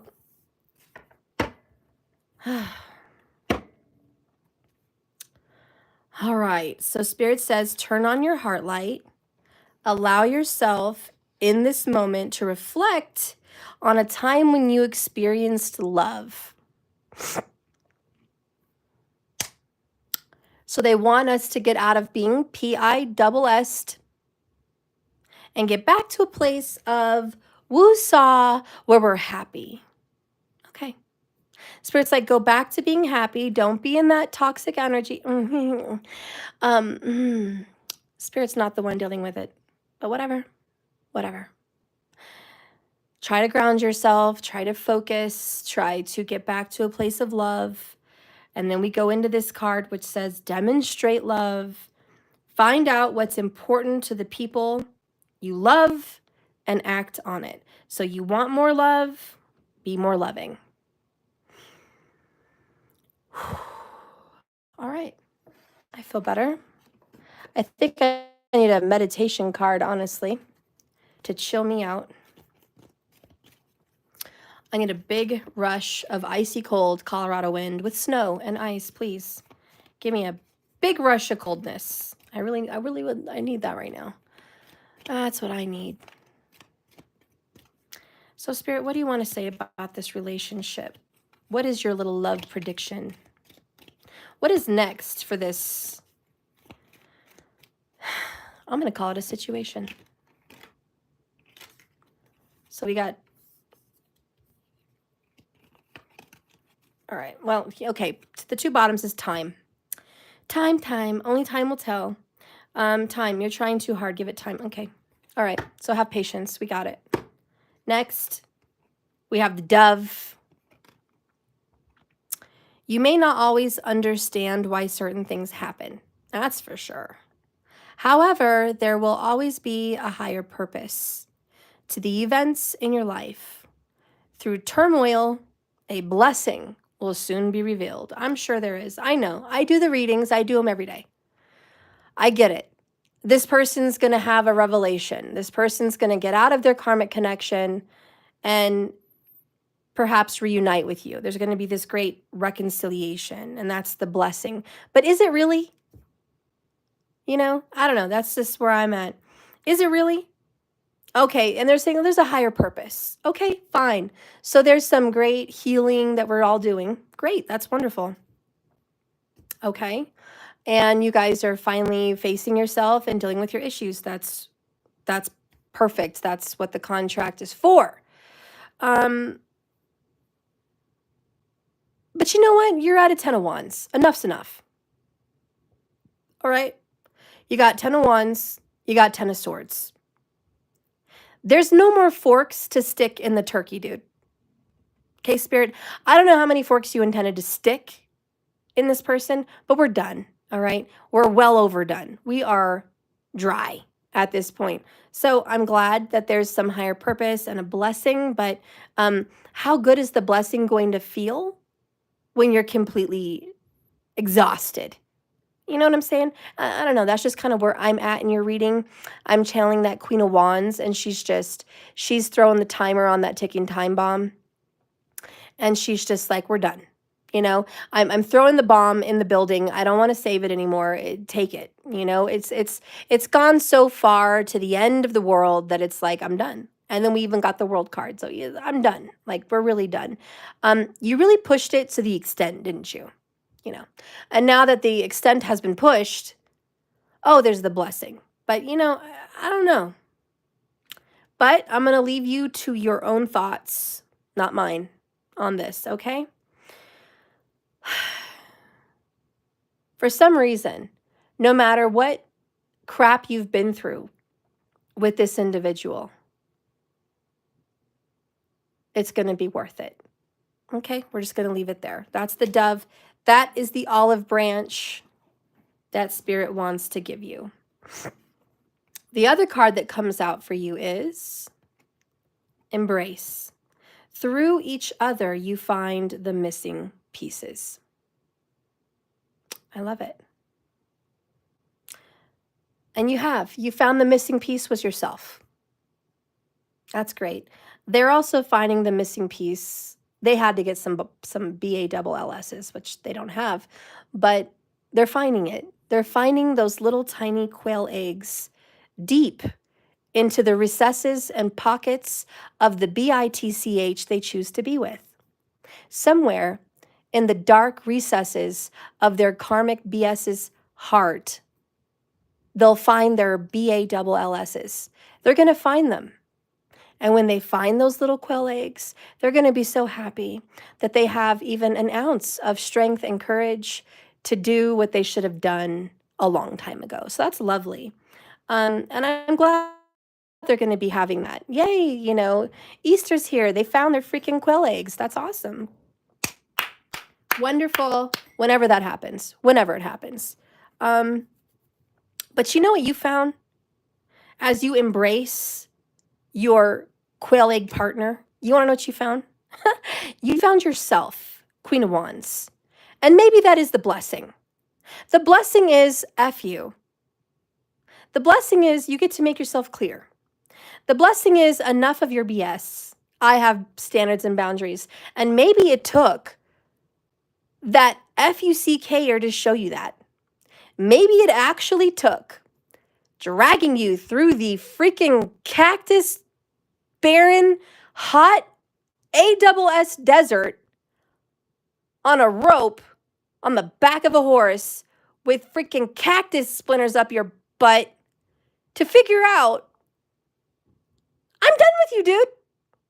Girl, like, boundaries, you're not good enough. Maybe it took them to drag you. That's wonderful. So I fully embrace this card, cactus butt, that, you found your missing piece. You found your voice, you found your courage, you found your boundaries, you found your wand. And I doubt it was their little tiny quail egg wand, okay? Highly doubt that. You can buy a better wand at the store for $10. I highly doubt it was their little quail egg wand that did it for you, okay? They can pack that in the tiny recesses of their karmic purse. They can keep it, all right? Because that's where you're at. Keep it.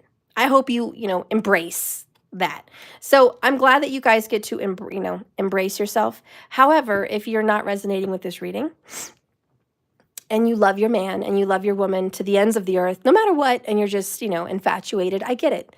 I get it. I'm just a little bit bothered. Do not take my reaction to your reading as your own, okay? That's just my feelings on this.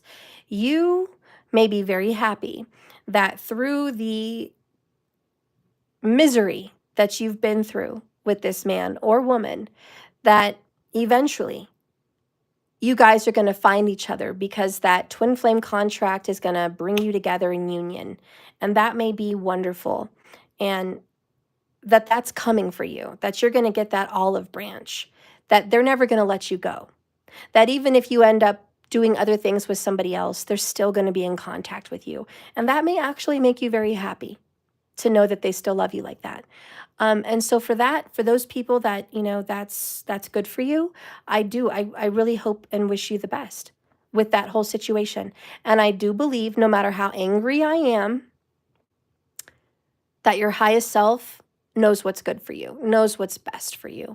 And I do believe that you being aligned in whatever contract you are aligned with, it is for the best. No matter what your situation is. I know that. And I know that once I get past the fiery, hellish rage that I'm in with the Queen of Wands, which I'm channeling, which I think is a lot of you, we'll be back in the Queen of Cups, you know? But for this reading, for right now, in this Wheel of Fortune phase, you're no longer the wop that this person thought you were, okay? Man or woman, makes no difference. It's a figure of speech. But I think you're no longer that. I think you're a very powerful wand at this point, and you don't have quail eggs. I think you have gigantic ticking time bombs, all right? And so enough's enough.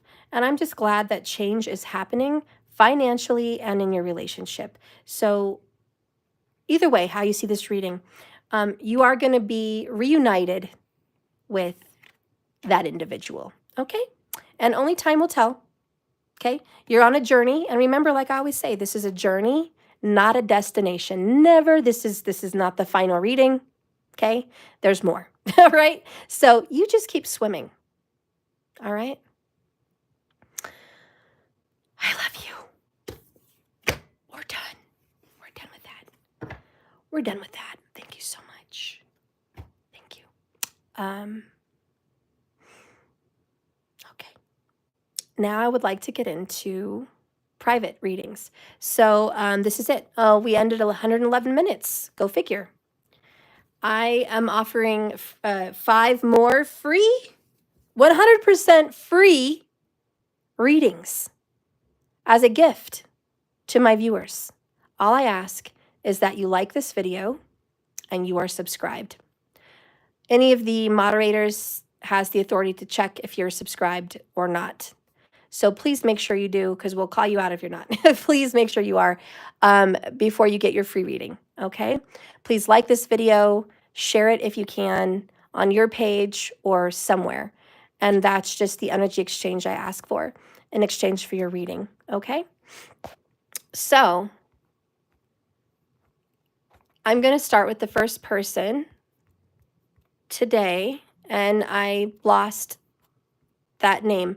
Markers, can you help me? He super chatted. He had a spiritual crisis.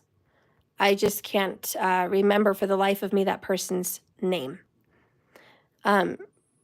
Sir Cosmo. Okay, is Sir Cosmo here?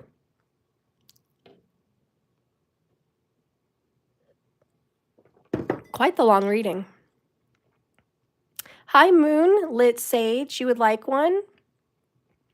Moonlit Sage, you're next. I was called to your name, so I'm going to pick you. All right, so free reading there. So now I've got 4 more readings left. All right. Hi, Eat Me. Thank you so much, girl. Look at you. Oh, I love you. Thank you, honey. All right, so Sir Cosmo, if you're not here, I'm just going to pull cards about your spiritual crisis, and we'll see what's going on. Witchy Sabrina, you're another one. Markers, please take these names down so I don't lose it. I've got 3 more people that I'm going to do readings for. Okay? So we've got 3 people now. Sir Cosmo, there you are. Okay, good. Sir Cosmo, Moonlit Sage, and Witchy Sabrina. And then I'll be picking 3 more. These are full-blown readings. They're free. Okay? Thank you so much for watching. And let's see who gets picked next after these guys. But let's get in and just see what the cards reveal. Sir Cosmo, you have a spiritual crisis. Let's see what's going on. What do the cards want to say? Whew.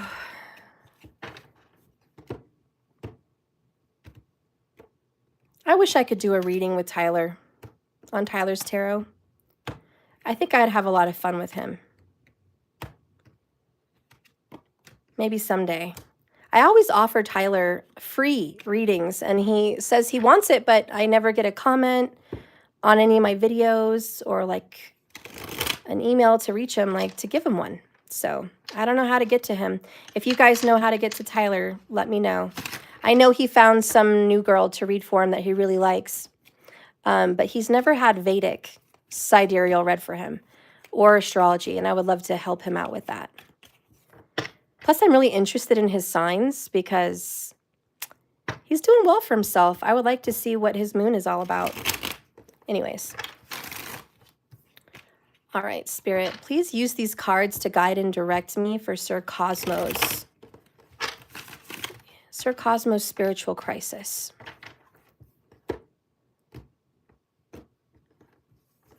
Do the reading and put the link on his video. Yeah, but I want to do an astrology reading for him. I want to get his birth time and give him a proper Vedic reading. Predictions. And, you know, also do the cards. Sir Cosmo, please help. It's light my spirit guides go back and forth. Okay, it's like your spirit guides go back and forth. So you're feeling a little bit confused because you see things coming in spiritually, and then you see them coming out, and you're just like, how do I anchor spiritually and know what signs to follow?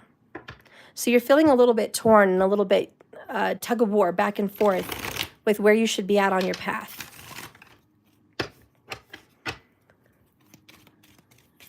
This makes sense right now, and I just want to say real quick before I get in the cards what I'm channeling, and we'll get to your person as well.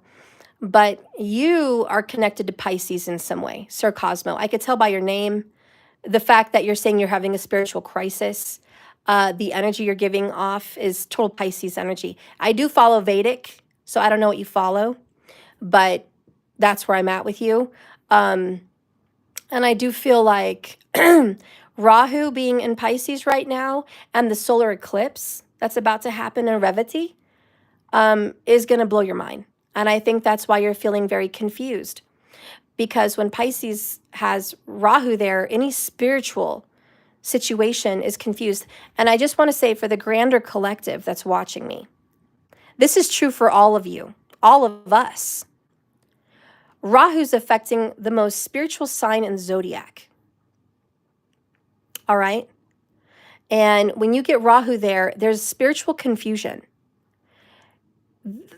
For the grander world, what we're going to be experiencing is leaving religion or running to religion, questioning our belief, being very confused about our beliefs and where we fit in. And we're going to feel very unconnected. I guess the right word is disconnected from our beliefs. We're going to feel like there's a wall between us and our beliefs. We're going to feel like there's a lack of clarity. That's for everybody. Rahu's there in Pisces, and that's for all of us. We're going to be feeling a struggle with spirituality. You're going to see people that left the church many years ago go back to the church. You're going to see people that were atheists now getting spiritual, and vice versa.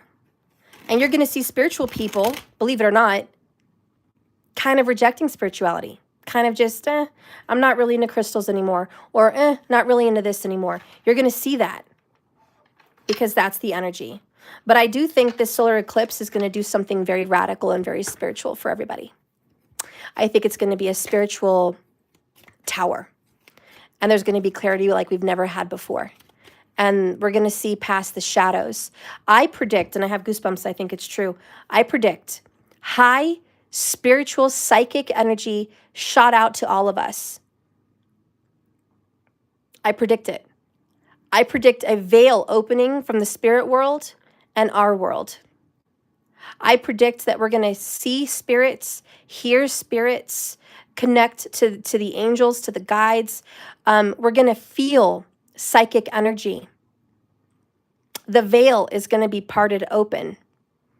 And there's a lot coming through from the other side here. And we're all going to be connecting to the other side as well. Very high priestess. That's going to happen during this eclipse. I feel it. Watch. I know it to be true. All right. So spiritual or Sir Cosmos, let's see what's going on.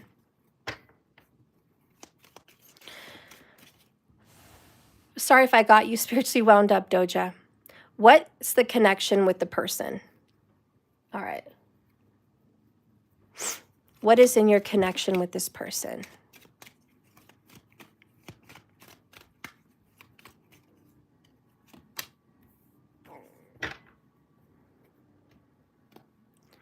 Spiritual cosmos, Sir Cosmos, spiritual energy, this person.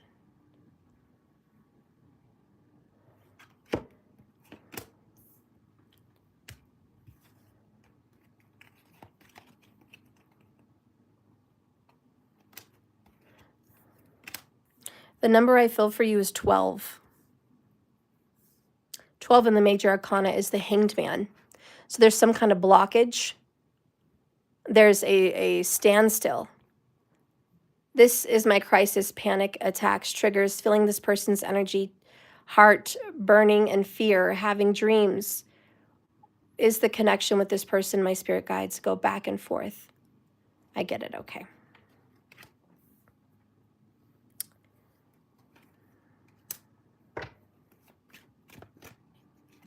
Thank you for the super chat.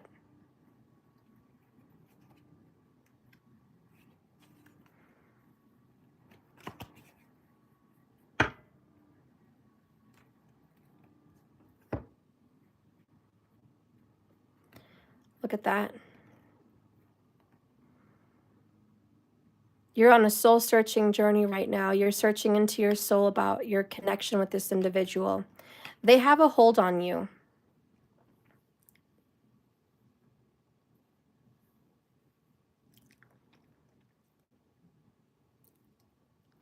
Now, I don't know if you did the witchcraft or this person did the witchcraft. Somebody did the witchcraft. There is a bind to you guys energetically, and there's an active spell right now. There's an active something going on between you guys. It's current, it's strong, it's not finished. It's still happening. You're getting some of that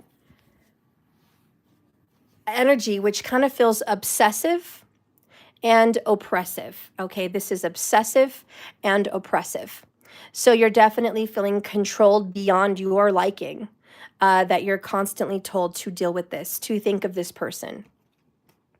It's the results, for Pentacles, of a spell, of some kind of ritual, some kind of magical situation, okay? Because this is the manifestation card. Your ships will come in, the Three of Wands. This is expected. This was projected. This was cast, all right? The Ace of Wands, and that's the wand. And there's a new beginning that's coming through. The Star card represents some kind of a healing, a purging and a healing, if you will. This is a very difficult thing to get through. There's a brick wall, basically, between you and this person that is getting broken in some sense. You're going to have a new beginning with this individual. There's some kind of a second coming, if you will, with you and this person. She is going, or this person is going to contact you within about 3 weeks. It's a surprise. You're going to feel their energy. This person's been going through the dark night of the soul. Things have not been going well for your person. There's some kind of major disappointment with the Seven of Pentacles. And so there's been a struggle. And your person is not happy. The grass isn't greener on the other side. Your person is going through karma and some kind of just big, humongous karmic debt that needed to be paid. Your person's been thinking about you a lot. Hierophant energy comes in. There's the spiritual karmic contract.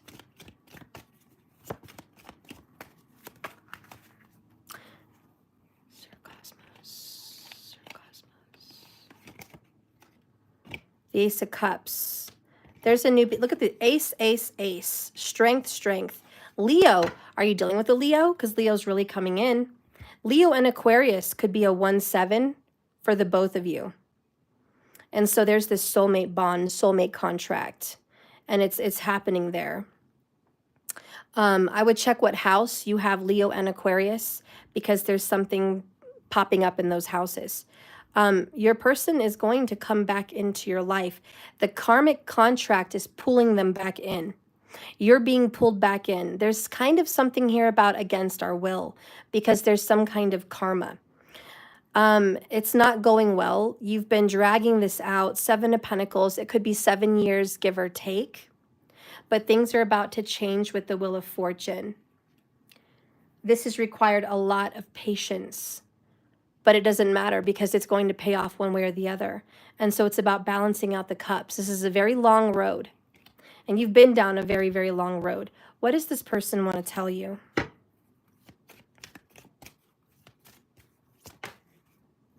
I told you. I told you, Sir Cosmo. I literally said these words. The grass isn't greener on the other side. Your person is going through something and it's not going well. Now, they're holding back. That makes sense with the 2 strength cards. They're holding back and resisting this connection with you, but it doesn't matter because the universe with the star is going to bring in whatever needs to be brought in. There's some kind of an opportunity. Your person keeps asking themselves, why am I fighting this? Why am I being so difficult? All right. Where are you at in this situation? Let's see what's going on with you. Are you here, Sir Cosmo? Is any of this resonating? Do you have any other questions? Well, that doesn't go there. Where are you at in this situation?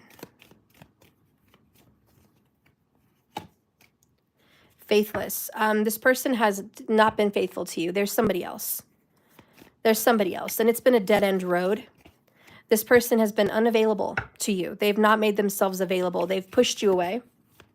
And they're definitely involved with somebody else. That's a fact. Yeah, we have secondary. So this person's made you second. This can wait till the end, but I was told this is a twin. Is it, or is it a false or karmic or something else? I had my ego death in spring 2023. I met them in winter of 2022. Okay. First of all, we don't have false twins. I want to make that clear. If you're in a twin flame relationship, there is no false. You're either in it or you're not. Now, very few people are in a twin flame connection. Very, very, very, very, very few. Like 10% of the entire world is involved in a twin flame relationship. Everybody does not have a twin. And you only get one. If you are on the journey, you don't get a secondary. Okay, it's just one. I will say from the readings so far, and I haven't pulled more cards, what I feel, this is a karmic connection. That's what I'm feeling. I don't know who told you it was a twin, or if you felt it was a twin, I don't know. But this right here is a big red flag in a reading. It's a huge flag that there is karma and a karmic debt and karmic contract. Okay? So I will say that. But I'll pull some more cards to clarify if it is divine or not in the sense of a twin flame. Okay? But right now, this person has put you second. Again, what I'm pulling in is that they're being brought back to you. There's some kind of karmic contract that must be dealt with. There's no running from it. Okay? They are absolutely stubborn and holding back. But the Wheel of Fortune is divine timing. And it's saying we have karma to deal with. It's time to honor the contract. We have some things we have to take care of. All right.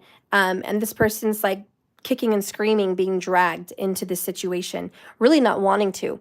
And perhaps you're not wanting to either, but they're being dragged, basically, is what I'm feeling. But there's a new beginning from the divine over and over again. Ace, ace, ace, and the star. It's like, we're going to have this. We're going to have this re-meet.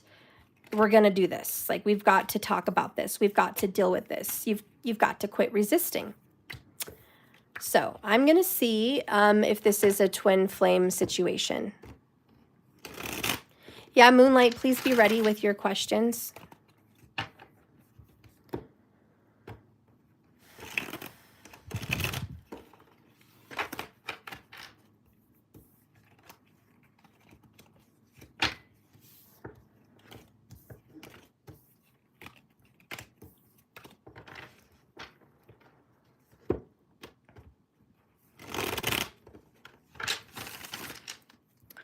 Spirit, is this a twin flame journey for Sir Cosmo?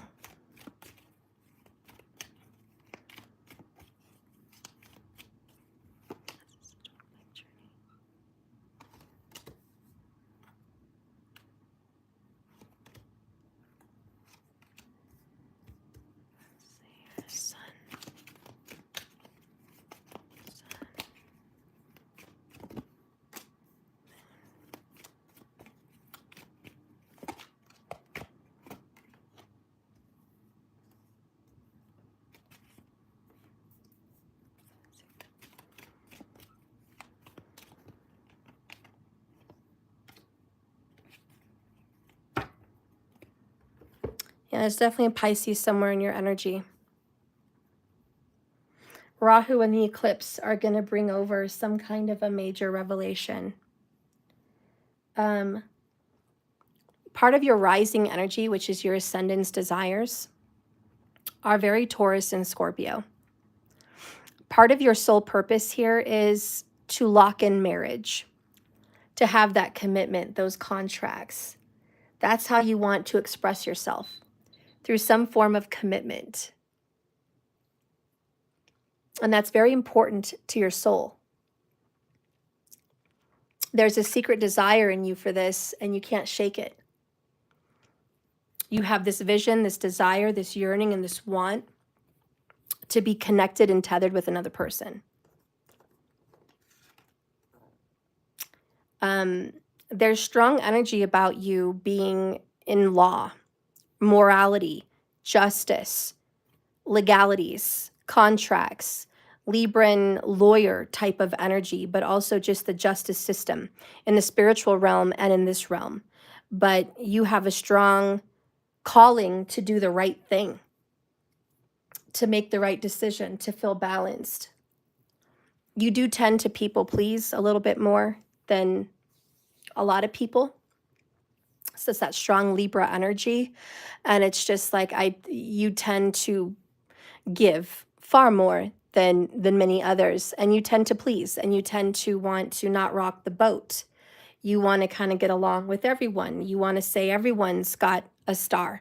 Everyone's got the golden trophy. You're all lovely, you know. You're all wonderful. Like, you know, you're not trying to hurt anybody, okay? But when you see injustice, it irritates you to your soul core.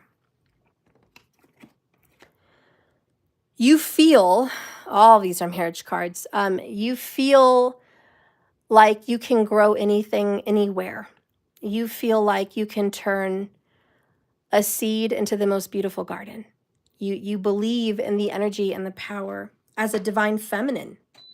So, Sir Cosmo, you are carrying feminine energy. And it's just the belief that you can, like the Midas touch, turn anything into gold.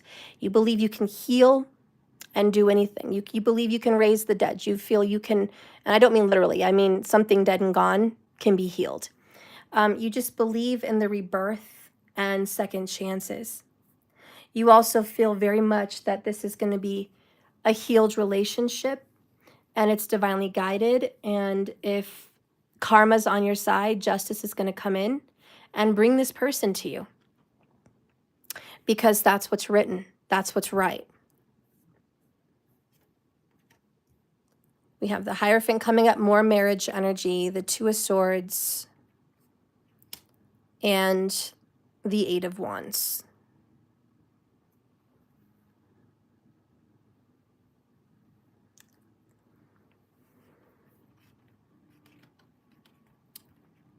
Taurus is very strong.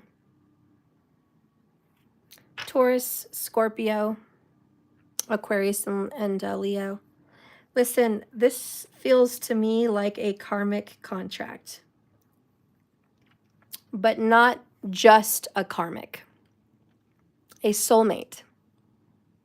Now, we have soulmate karmics, and it feels like a twin flame, but it's divine. You've known them in a past life, and it's written in the stars to meet them, to have a connection with them, to grow, to have a relationship. It's a very wonderful thing, actually.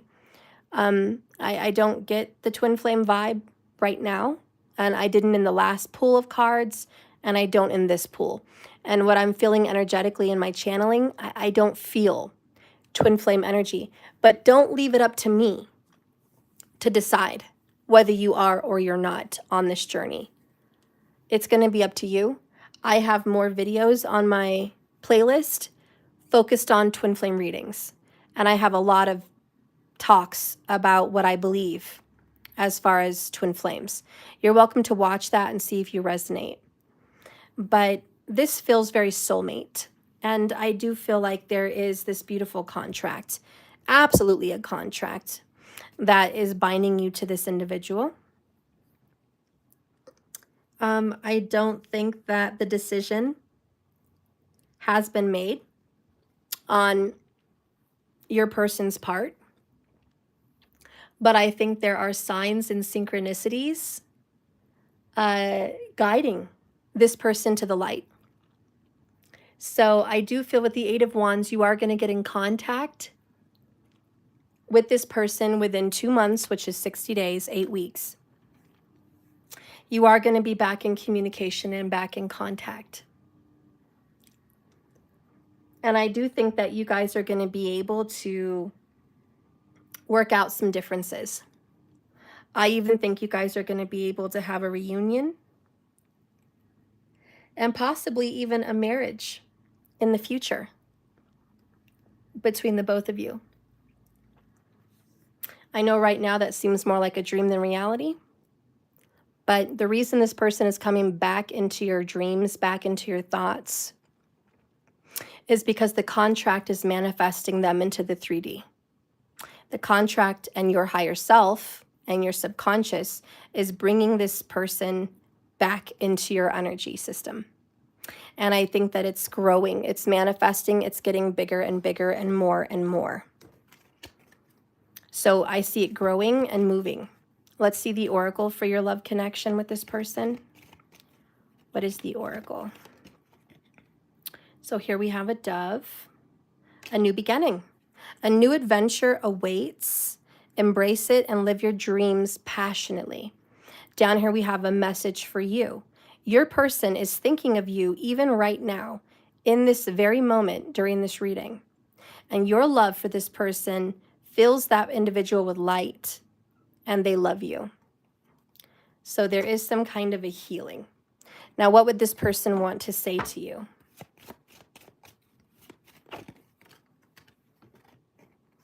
They're feeling hopeful, and they're working right now on balancing their energy. Your person really doesn't know how to express themselves right now, okay? So there's a little bit of silence. Let's do another one. What is your person going through that you're feeling their energy so much? Pitiful. So your person's in the dark night of the soul.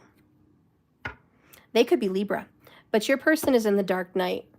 And that is the reason you're feeling them, because they're suffering. And when you're deeply connected to someone in a contract like that, you get to feel their feelings. When they're crying, you're going to notice it. When they're crying and suffering and agony, you're going to feel like something's wrong. It's that sixth sense, but it's more than that. It's that divine connection to that individual. So as you sit here and wonder what's going on, and it's hitting you really hard more than ever, just know that your person's going through the dark night of the soul. And there are probably times where their soul is hurting and crying out, and you're feeling it. I wouldn't be scared. That's what your person has to go through. Okay? Your person needs to feel that. But that's it. Like I said, you're going to get some kind of texting or call or information from that individual. So you're going to get a new beginning. The contract is calling them back. They have to honor it. Your soul has to honor it. It doesn't mean it's going to stick together forever. It just means your guys' soul is calling each other back in. Okay, there's some kind of reminder. Hey, you have a contract, okay? We have a spiritual marriage here. You need to deal with it. And that's what's coming up. Thank you so much, Sir Cosmic, for your contributions to the donations on Super Chat. I appreciate you, and I hope that reading resonates for you. All right. Sir Cosmo, there you are. So this is not a toxic or demonic connection. Their date of birth is 12/20. Capricorn. Should I be asking these questions? Am I wrong? No, it's not a toxic or demonic connection. But you do have a karmic soul contract with that individual. That's for sure seen in the cards. That's why you're feeling them so strongly. And with that solar eclipse in Pisces, you've got Pisces somewhere. That's why you're being called to deal with this right now, because you feel it. You feel the contract yanking on your chain. Basically saying, we have to deal with this. It's time. So you're going to be sensing a lot of awakening numbers. You're going to see a lot of numbers, names, messages through movies and music, signs in nature and in the universe. You're going to see a lot of that.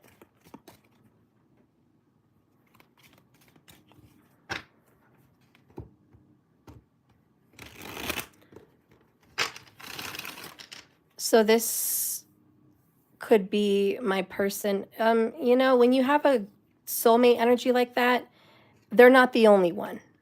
This could be one of your persons.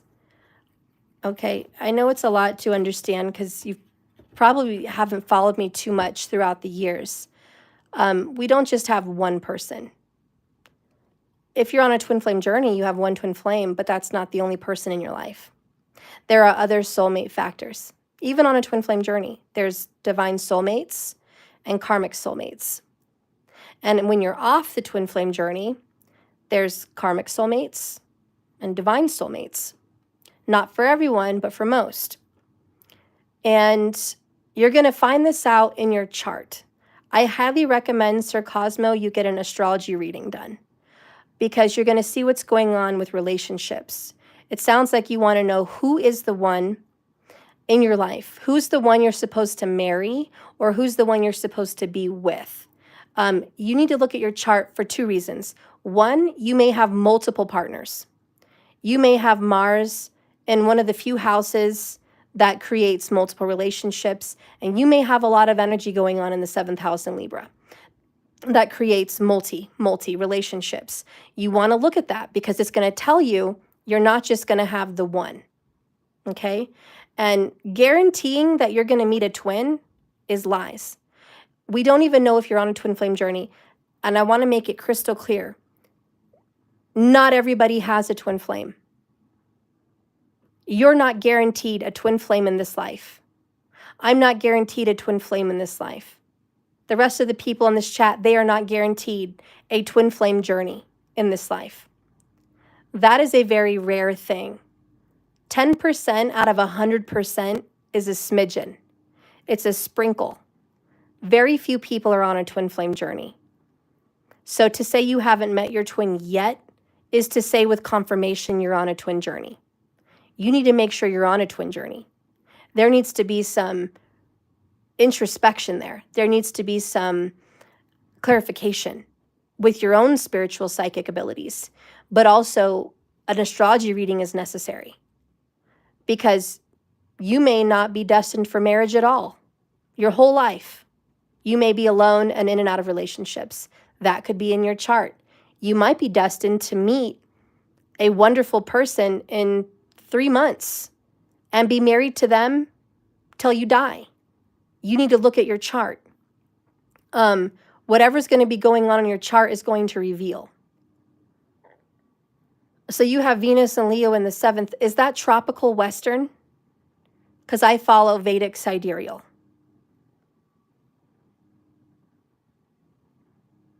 Just to be clear.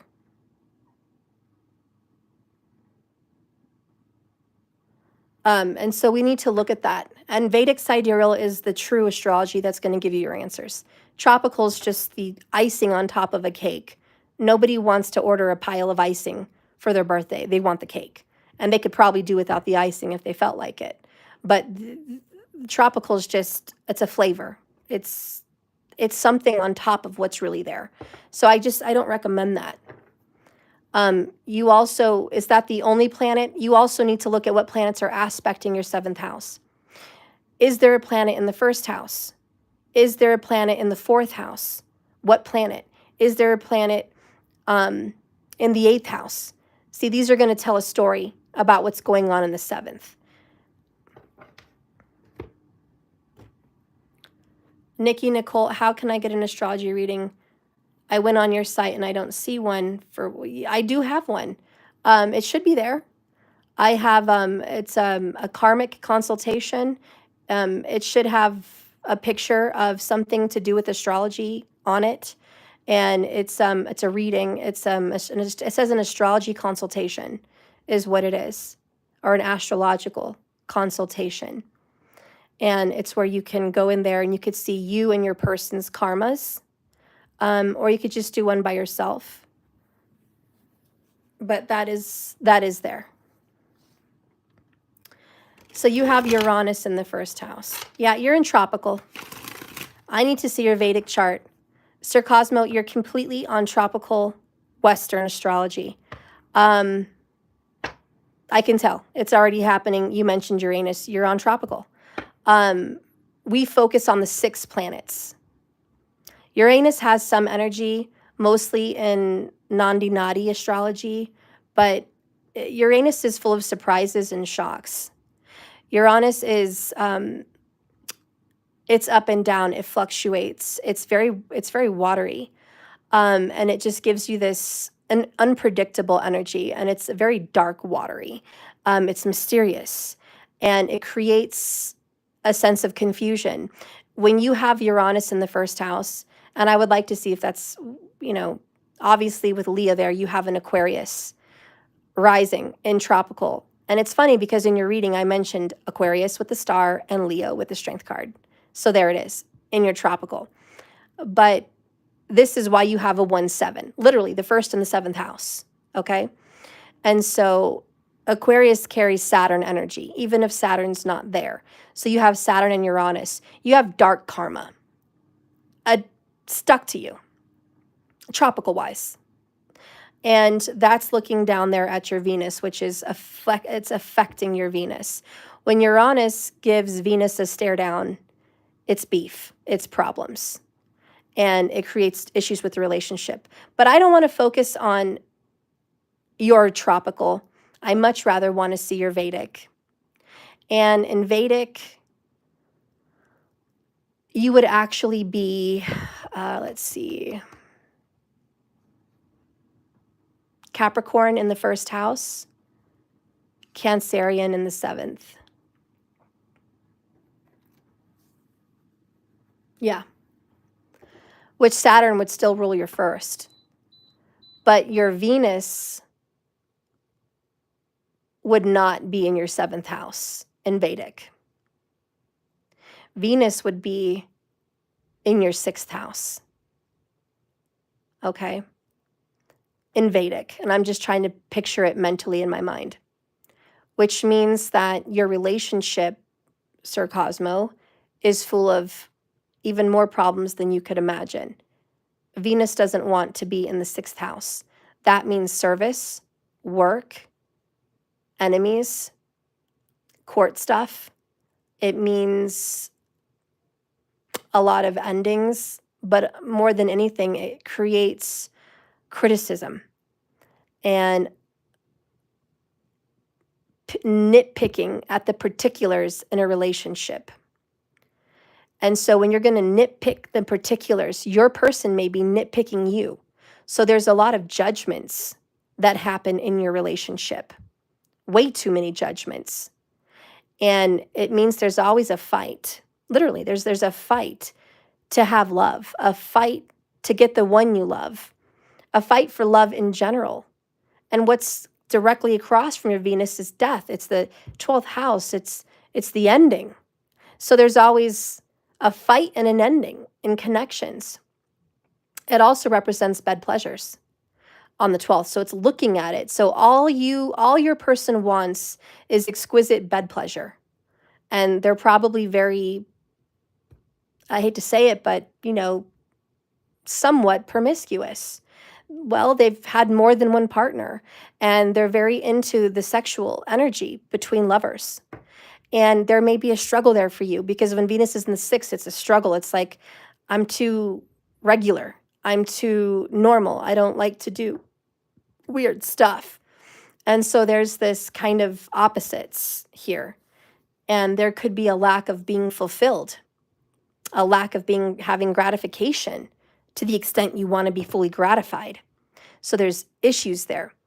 But you can make the relationship work with,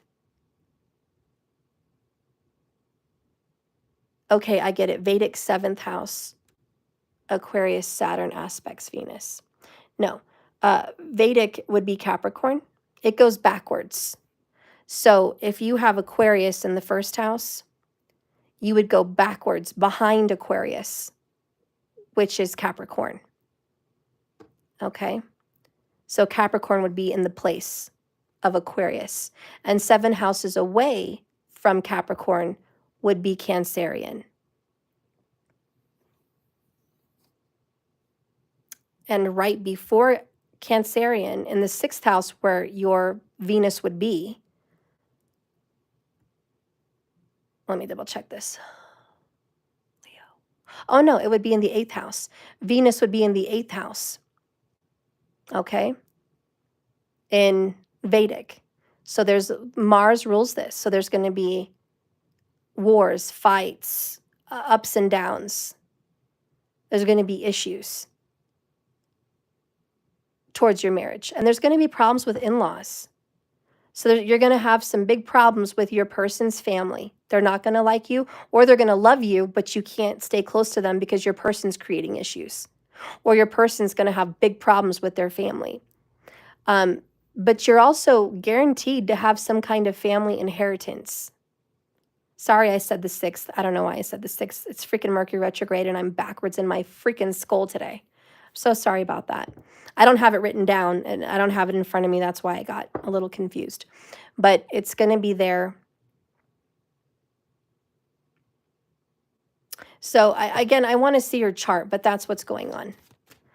I have planet, Sun, and Venus, ascendant, Graha aspects Jupiter in Vedic in the first. Okay, that's very helpful. I have planet Sun and planet Venus in the ascendant. Okay, they aspect Jupiter. Vedic in the first house. Okay.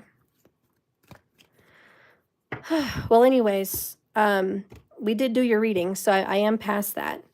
But your relationship, if Jupiter is aspecting the first house, it means Jupiter's in the 7th. Graha means planet. So it's going to be, if Jupiter sits there, it's going to be very heavy, and it's a very big spiritual lesson. It means that your spouse is going to teach you many things, which very much sounds like a karmic soulmate. There's a lot of teaching. Karmic soulmate is different than a karmic. When I do karmic readings, karmic is toxic. It's a very difficult lesson because it doesn't really have the soulmate in the verbiage. It's just a karmic. And that means you're here for a temporary period of time to expel some karma. It's like walking into a room and walking out. You walk into the karmic room, you deal with what you need to deal with, and you walk out. You're not meant to stay there. A karmic soulmate is like walking into a vehicle. You step in there and you drive, and you're in this vehicle with your soulmate, and you're going through whatever you're going through together. And it's a beautiful connection. So it is very different. Okay.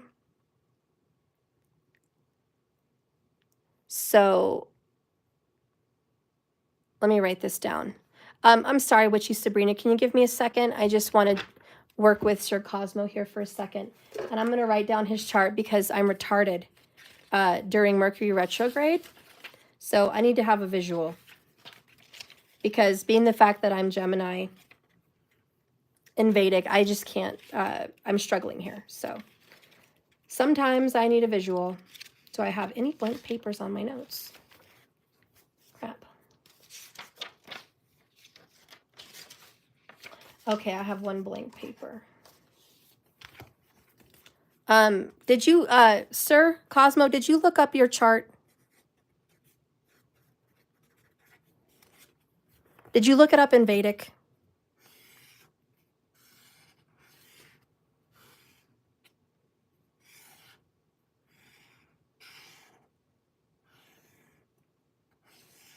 Sorry, this is just chicken scratch, but I need help.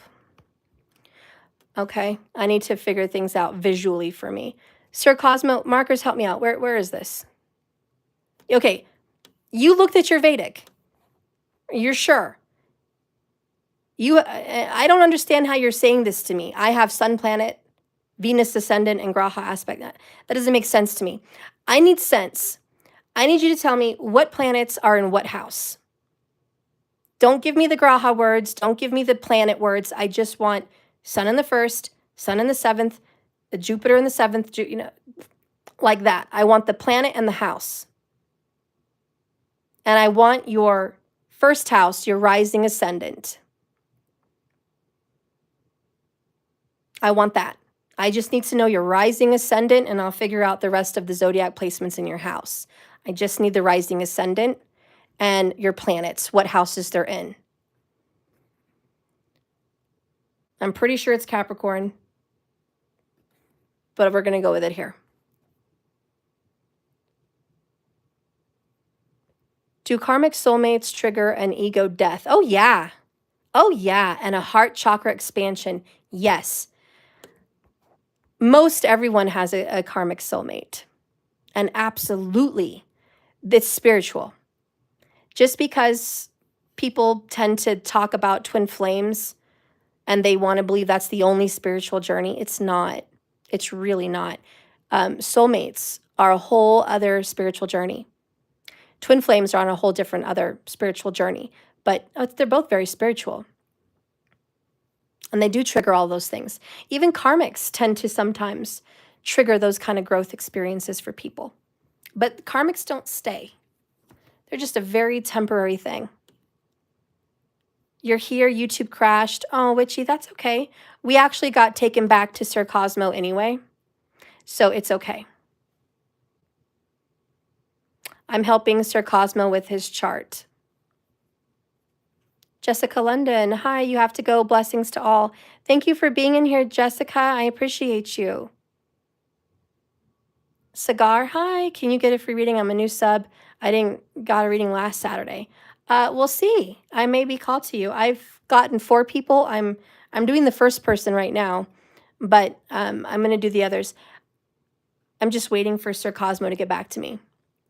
I'm trying to make sense of what Sir Cosmo said about the planets, but it's just not making sense to me.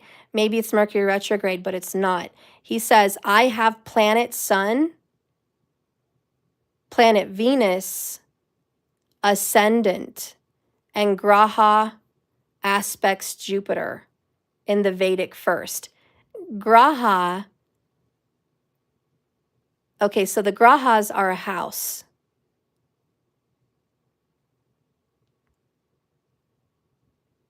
So there would be no ascendant and Graha. Graha is a house.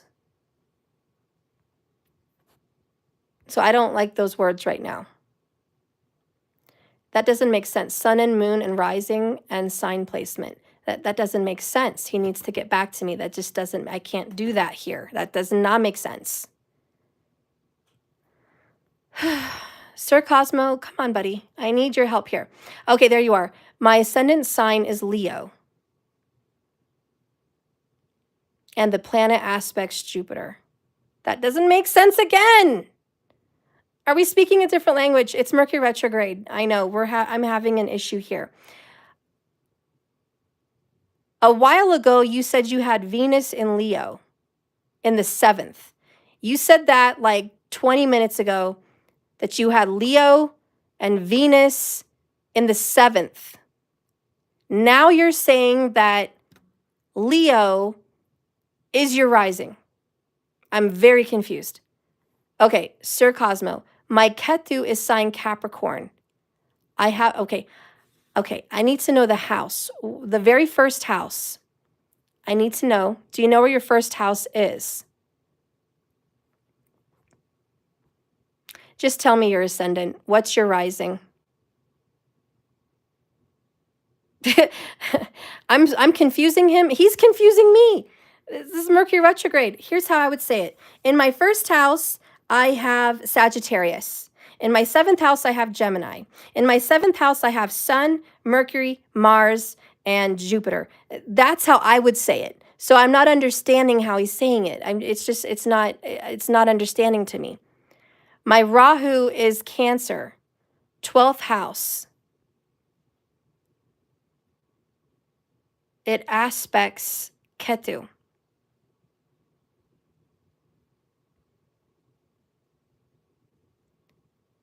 Okay, your Rahu is not your ascendant, but at least you have a house. You have a house here. So you said Cancer is your 12th house. And you said that Rahu is there. Okay. So that means your Ketu is here in Capricorn. All right. That means Aquarius is your 7th house. And I'm sorry. No, I'm confusing myself again.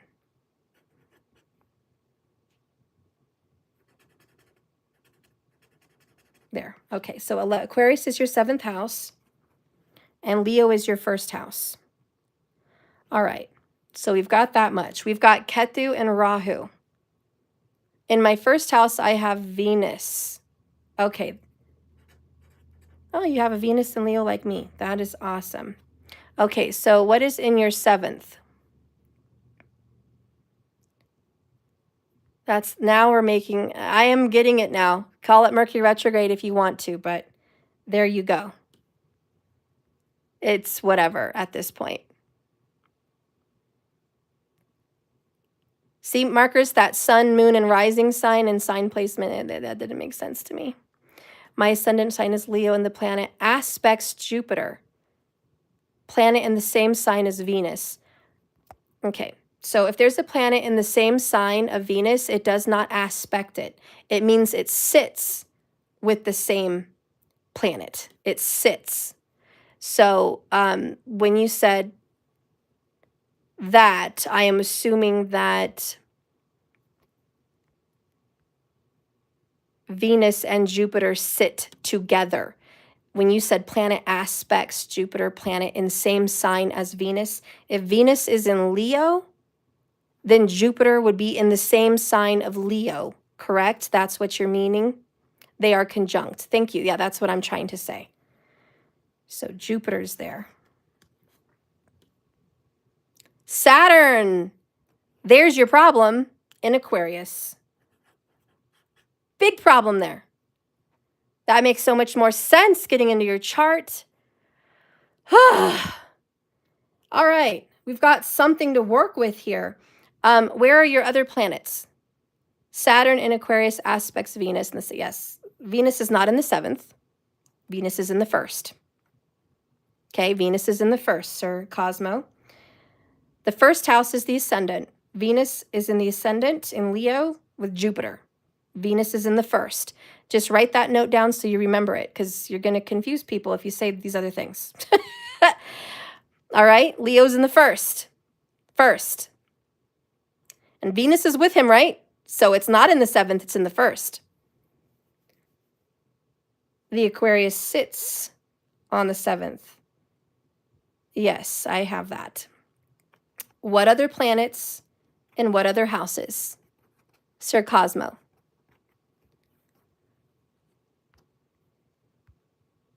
So in other words, where's your Mars? Okay. Where's your Mercury? Where's your Moon? And where's your Sun? I need 4 more planets so I can write them down.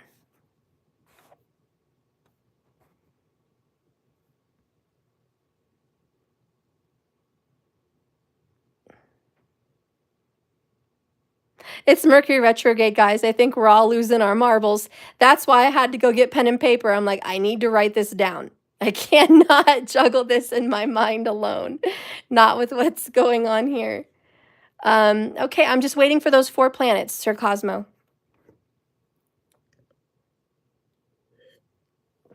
This is why you have to get the whole picture before you say anything, because there could be something aspecting right now. Okay, so Mars is in Scorpio. All right. Mars is in Scorpio. We don't want to talk about Rahu. Don't worry about what Rahu aspects. Rahu only aspects Capricorn. So you're confused there. Okay, Rahu is not in the 4th house. You're confusing me. See, earlier you said Rahu was in the 12th house in the sign of Cancer. That's what you said. Now you're saying Rahu's moving from over here in the 4th house? No. Rahu does not move. He stays right here in the sign of Cancer if you are a Leo ascendant. So if Mars is in Scorpio, forget about the aspects Rahu and the I get it. I'm sorry, Mercury retrograde, the aspect. No, but Rahu does not aspect the 4th house. Okay? Rahu only aspects 7 houses from himself. So this is where I don't want you to do any kind of astrology with me. I just want to know where your planets are. Rahu and Ketu only aspect each other. They don't aspect 4 from themselves, 5 from themselves, 3 from themselves, 6 from themselves. They do not aspect anywhere. The nodes only look at each other. 1, 7. The 1st house that they're sitting in and the 7th house. Those are the only houses that the nodes aspect. Okay? So you have Mercury and Gemini. Okay, in the 11th house. Okay. All right. Wait, what? Oh no, Jojo, you don't say nothing. Doja, you're throwing me for a loop as well. Let's just try to hang in there. Okay, I got 2 more planets. Okay. All right, we're getting somewhere. We just need Moon and Sun.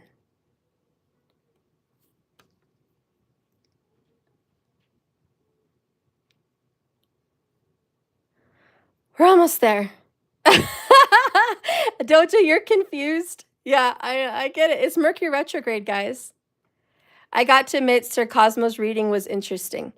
Yeah, I like watching other people's readings. There's always something in there for each other. You're going to learn something from this too.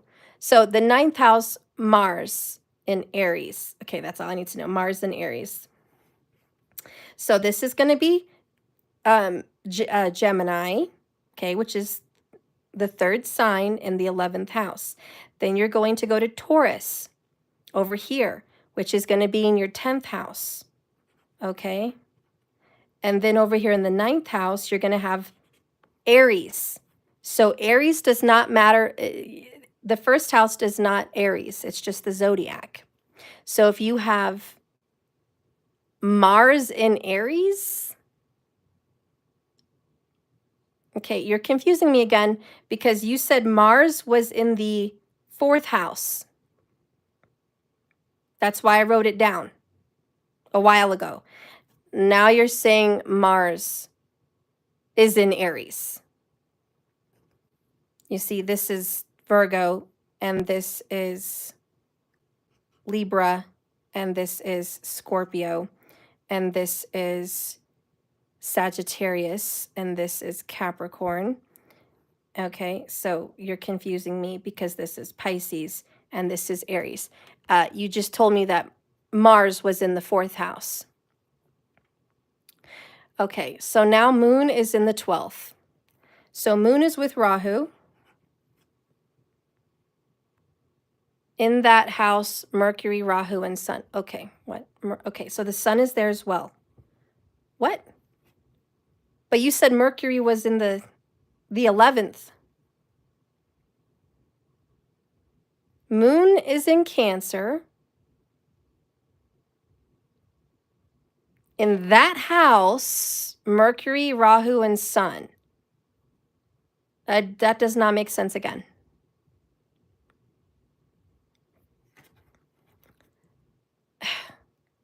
So Mars is in Aries. Okay. So what's going on with the Rahu and Moon here now? Because you're saying that there's 3 planets in the 12th. Am I correct? You have Moon, Rahu, and the Sun, all of them in the sign of Cancer. Is that correct?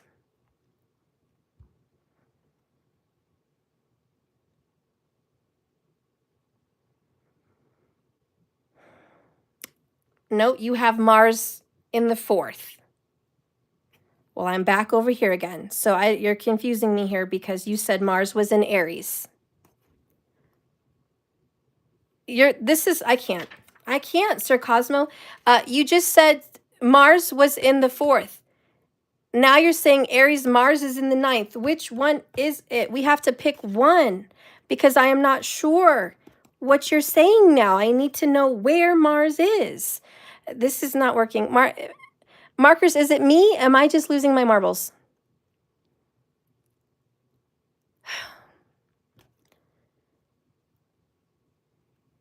Yeah, we're going to give you some more time, hun. We're going to give you some more time because I don't feel clear on where your planets are.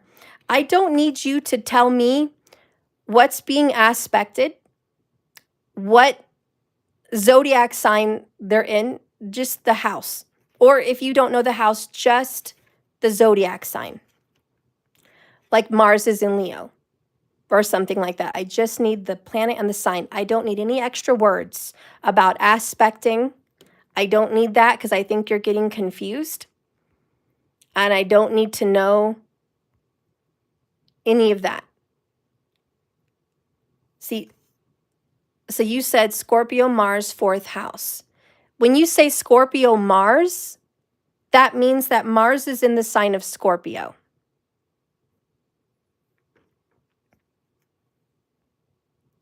Okay, well, I'm going to put that aside.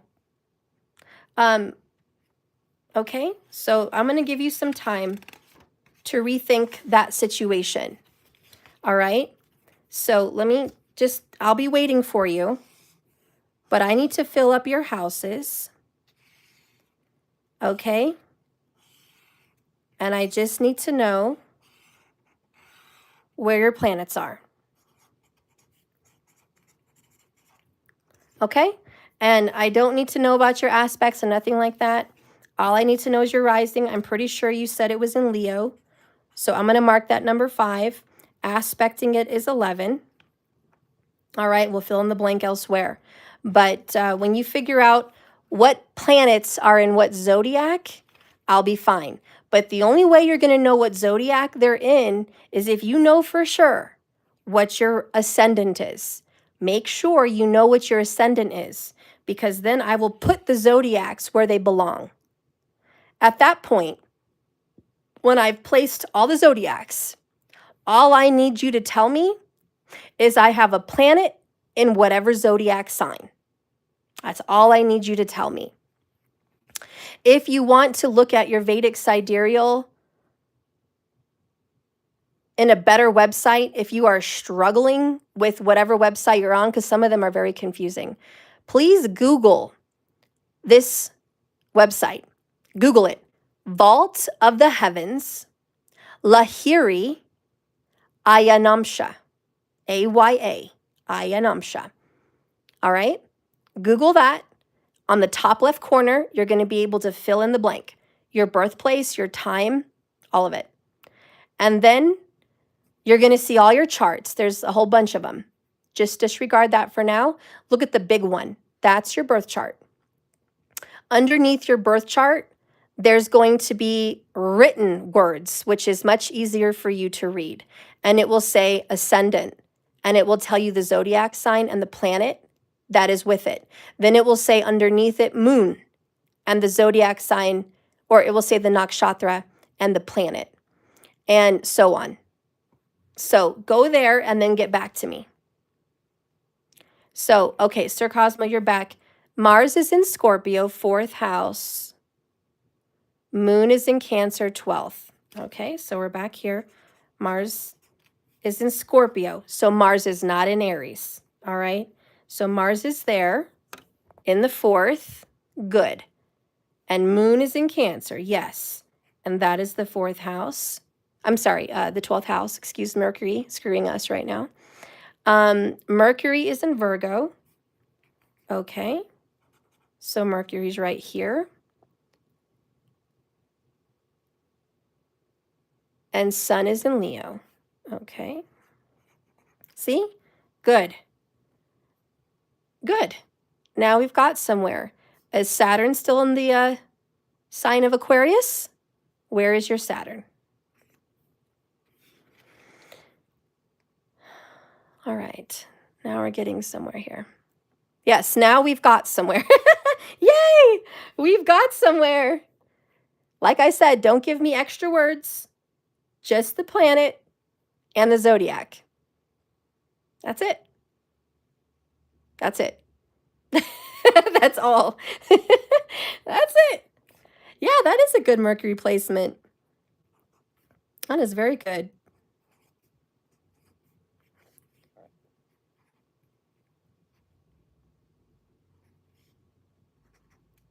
It's very good to have the sign of Taurus in the 10th. That's a very good one. What else, honey?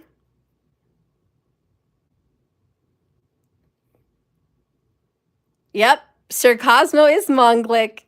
Good job, Cigar. You called that one. Oh, Sir Cosmo, you naughty, naughty person, you. Saturn is in Capricorn in the 6th. Okay. Thank God it's not in the 7th. I was like, oh, crap, that's the problem there. All right. All right, so we've got 1, 2, 3, 4, 5. We're missing one more. All right. We are getting somewhere. Well, you know, Saturn does kind of aspect because it rules Aquarius. So there is some sense of connection there for sure still, but not heavy at all. Not heavy at all. Just one more. Your Venus. Where's your Venus? Good old Venus. Is it still with Sun? Is it in Leo?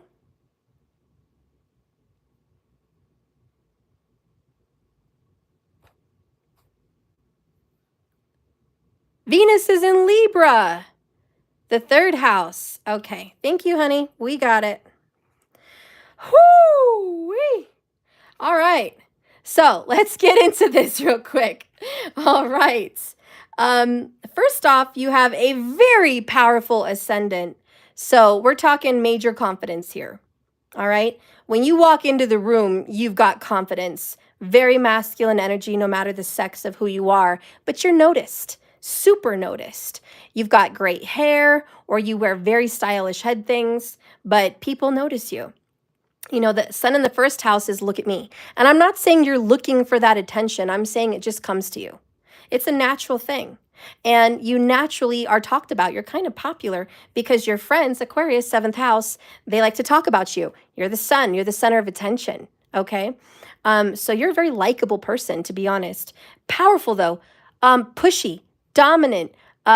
You know, and that may rub people the wrong way is how confident you are. And let's just go ahead and say it. Stubborn. All right? You mark one of those very strong, solid, fixed signs. That's your ascendant. That's just how you are. So when you want something, you're determined. When you believe something, that's it. It just is what it is. You're not going to budge from those things. It takes a lot, at least. However, you're very fun and you love to be friendly and make everyone happy. Again, there's that people pleasing, you know, because Aquarius is in the 7th. So when it comes to relationships, your partner, they're very flirtatious and honestly, they're not very committed. They're just not. Your partners are not looking for serious commitment. All right. And here's the problem. You are, because you have Mercury in the 2nd house. So your intelligence, your comprehension, and what you try to communicate and work with and that's all focused around marriage and commitment. And it's about long term. So you're looking at your eighth and you're like, I want long term with you. I want to give you a lifestyle that is a wonderful lifestyle. Perhaps you're going to be, you could have a lot of wealth. Okay. You could very well have a lot of wealth. Venus is in the 11th and you've got Taurus energy in the 10th. Is a very good proposition that you're going to have a lot of wealth. You're a hard worker. All right. And money is going to come to you. It's going to come to you. And you work hard for it. This is not something that just is bestowed on you like a magic wand. Okay. You want to share that with someone. This is where your friendship is. Mercury is people, and it's how you communicate, and it's what you know best. Okay, so that's what you know best. Spouse, meet through work or some kind of service related area. No, you're going to meet your person most likely through friends, through social gatherings, platforms that create some kind of social aspect. Venus tends to be spiritual, and it is over here looking at your Sag in the 5th and romance, and there's a religious aspect. There's a aspect of our faith needs to be aligned. Okay, so Venus wants to have a faith aligned relationship. All right, but it's going to start off on friendship. It's friendship. You've got a friendship house. I'm sorry, you have a friendship zodiac and another friendship zodiac sign with Venus. So your 7th and your Venus both represent friendship, and you're hoping that it's going to grow from friendship. Now Mars in the 4th, I will say real estate. You're going to own real estate. You're going to have a lot of real estate. If you don't yet, you will. You could even be destined to have a career in real estate, actually. You have a lot of knowledge about banking, money, savings, investment, business, anything to do with money. You create money, you know how to hold on to it, you're just very inspired. You have a very logical mind when it comes to the workings of money and providing and managing. So you could be a manager of some sorts. You handle lots of information, okay? But again, real estate's very prominent. Here's the problem, though. You have a lot of problems at home. And this is going to follow you through life. So there's going to be arguments at the house. You might have grown up with arguments at the house. And it feels like there's always a war. I want to conquer. And so everyone at the house wants to win an argument. And I don't know if that's how old you are, what kind of relationships you're into, if you're married or not. You could be 80 years old for all I know. You could be 20 for all I know. I don't know where you're at in your life, but I know that your home is going to be a war zone a lot of the time. Maybe that's because you have a lot of teenagers. Maybe that's because you have an argumentative wife. Maybe that's because you have an argumentative husband, whatever. Maybe it's because you have an argumentative mom living with you. I don't know, but there's problems at home. But you're going to own homes. That's a plus. There's always a gain and a loss in those situations. With Saturn in the 6th, this is great. You could be a very good lawyer, honestly. If you wanted to also, that could be another career aspect for you. But Saturn is very fair and balanced. And he sits there in the 6th and he likes it because he's into hard work and he's into service. So we have an energy of karma related to military. So your grandparents may have been into military. Maybe you're supposed to go into it. Maybe you've been called, but you didn't do it. There's an obstacle. I kind of feel like you didn't. I feel like your family was involved in military, though. But I feel like you do have karma with government situations. And there's something that makes you have to deal with legalities, logistics. You're going to end up in the courtroom some point in your life to battle things for perhaps your mother or your wife, your romantic situations, or, the moon is female, so some female energy, and the moon is mother. So there is energies here about mother or wife, and there's going to be a loss. There could be a sickness. There could be an illness. There could be imprisonment. There could be problems with the law that you have to come to rescue for this situation. It could be vice versa. Perhaps your mother comes to your rescue. But, you know, the spouse you pick is going to be a lot like your mother. And that's why moon usually represents romance. Okay. So there's going to be karma. And didn't we just do your reading? And I said you have a karmic soulmate. All right. This is what that is. Saturn is aspecting the moon. All right. That is karma, all in a nutshell. And that's a big important one to look at. Now, Venus is here in Gemini looking at your fifth. So it has some sense of connection to children and female children. You have a lot of karma with females. I don't know what's going on. You might have a lot of sisters, female best friends, or female children in your future. And no matter what sex of partner you're with, they're going to come off very feminine. This person would be stylish. This person likes extravagance. This person likes parties. This person likes nice cars, very, very nice cars. This person likes to show off what they have. This person likes to talk and brag to friends. There's definitely a group of friends with your person. That's going to lead its own set of issues in the bedroom and in your sexual life, because what you do sexually is talked about by your person. And so I don't know how you shine in that department, but with moon in the 12th, I think you shine.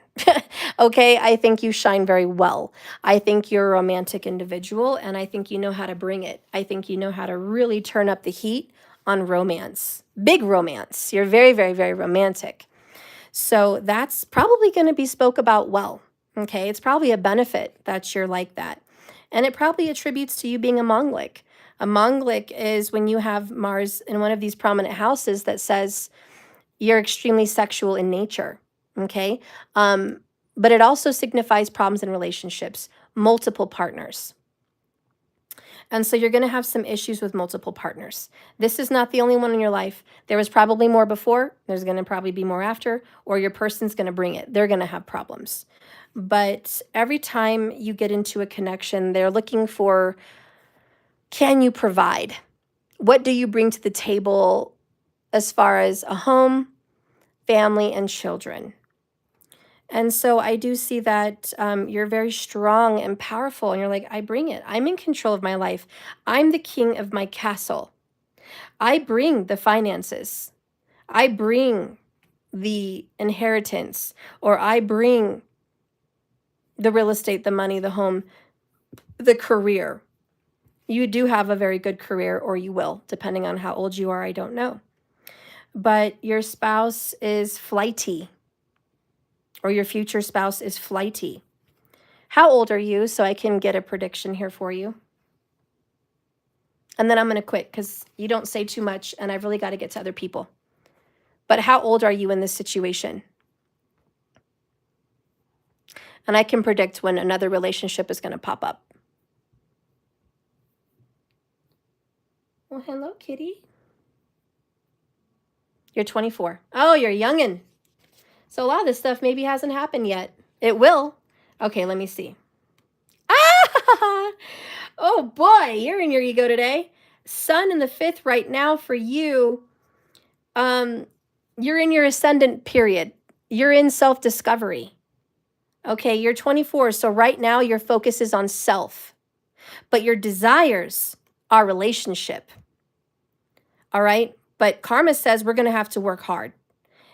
You're not really going to run into a connection like you want right now. And the best chance I saw for a relationship for you was last year.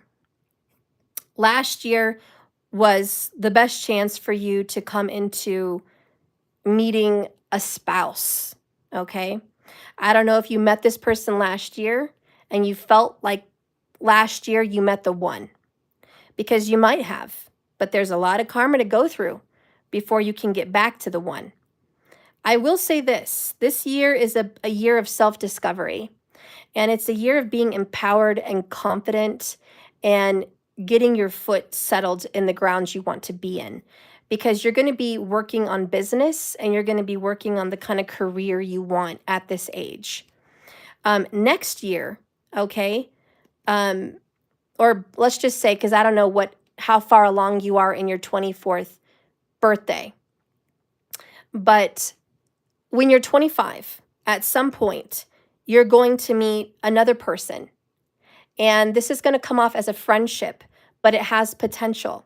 And you're going to be dating a lot when you're 25. All right? So there's a good chance you're going to meet someone by the time you're 25. That may fizzle out, though. There's a lot of friendship there. There could be some romance, but it's up and down. Okay? The following year, it might be the same. Okay? The next following year, you're going to meet someone solid. You're going to meet someone that you want to conquer. So we're going into 26, 27 years old, and you're going to want to settle down. You're going to be looking for marriage. You're going to be looking to grab the one, and you may very well meet this person, but there's a lot of trials and tribulations with that person. There's a lot of up and downs. There's a lot of good passion, a lot of good romance. By the time you're 27, you're going to be extremely into your passions. You're going to just come to life passionately, and you're going to go after your career and your money, and you're going to go after relationship, and you're just going to conquer. You're going to conquer it all. And you might hang on to that for a while. And if you do hang on to that relationship for a while, you're going to run into some problems. By the time you're 30, 29 or 30, you could possibly be going through a divorce. You could possibly be getting some trials and tribulations in relationships. It's going to get difficult, and you might need some counseling. You might need something to help you get grounded in that situation. Okay, but there's going to be some struggles through that relationship if you grab one at that time. And so we'll see what happens after that. But by the time you're 35, 36, you might meet the one. The one. The one that this could be a second marriage. And this person is going to be someone that reminds you of your mom, or your mom really likes this person. This person's going to be like your best friend. This person's going to be someone that you feel deeply, deeply connected with on a very spiritual level. You're going to do a lot of traveling with that person. And you guys are going to have, I feel, some daughters. All right. Maybe you already have daughters in the previous, but either way, they may bring in some daughters as well. But there's that aspect there. And then you're going to be deeply in love. And I do feel like there's still going to be some issues that you're going to have to tackle. You may have to move in their mother in your home, or you may have to move your mother in your home at that time. There's going to be a situation with the in-laws in some sense, okay? And you're going to be in an emotional period a few years after you meet this person. But you're going to feel empowered, and you're going to be the rock. You're going to be the rock for your family. And I'll tell you, there is some karma that you're always going to carry, especially if you have Magha Nakshatra, because I don't know which Nakshatra you're in. But you're going to have a lot of karma with your family as far as sticking up for your bloodline, sticking up for your ancestors, gaining property that's related to your ancestors, carrying on some kind of traditions. And that's going to be a big part of your life as you grow older. But you're going to be very, very good with business. And so we'll see what happens to you. You're still young, all right? But as far as relationship goes, I definitely get the sense now's not the time. You may have met someone last year, somewhere around last year at some point.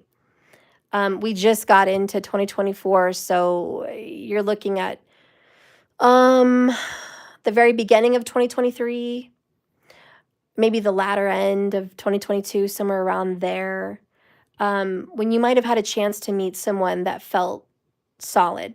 And it was love. It was love. But there's more to come.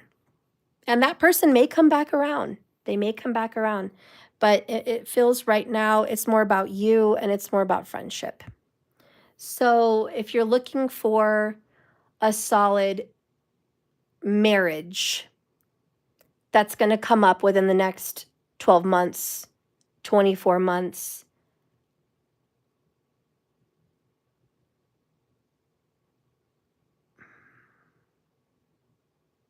I don't see it.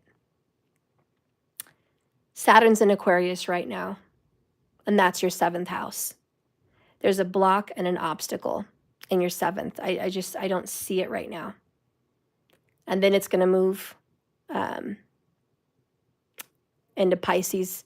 I don't see it for you. So that being said, I don't see a major relationship forming right now, but I see a lot of self-reflection, self-work, and career strife, like striving for the career that you need.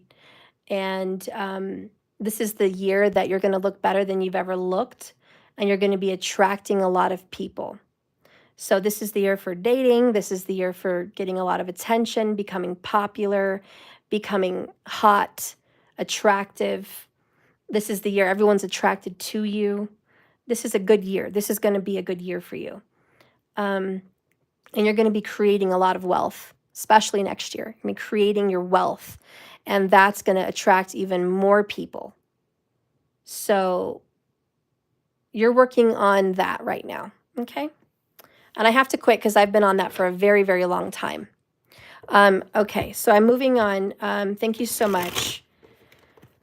I hope you enjoyed that. For a quick review, that's what I can give you. My astrology consultations take almost a month. So please, I spend hours and hours researching your nakshatras, your padas, you know, everything in your chart before I do a reading.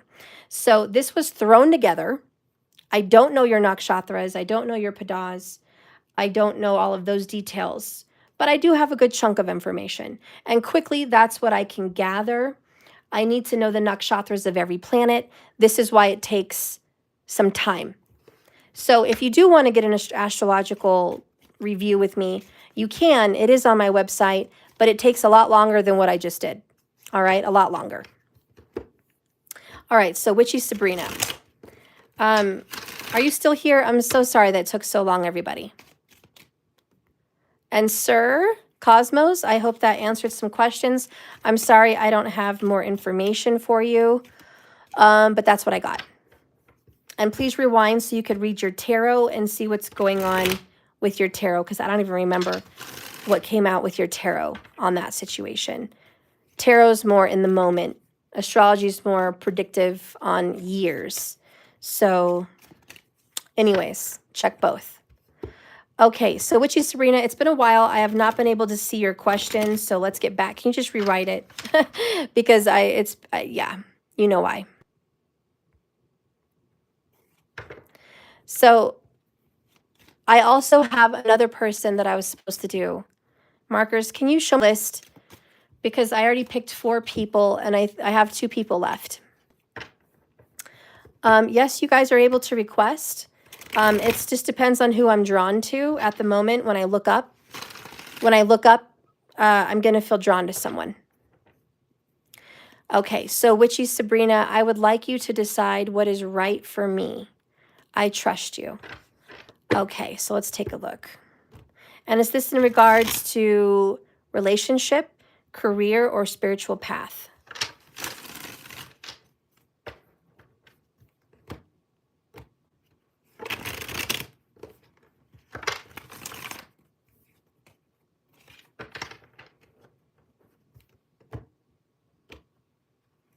Oh, okay. All right, so I get to pick. What is right for Witchy Sabrina?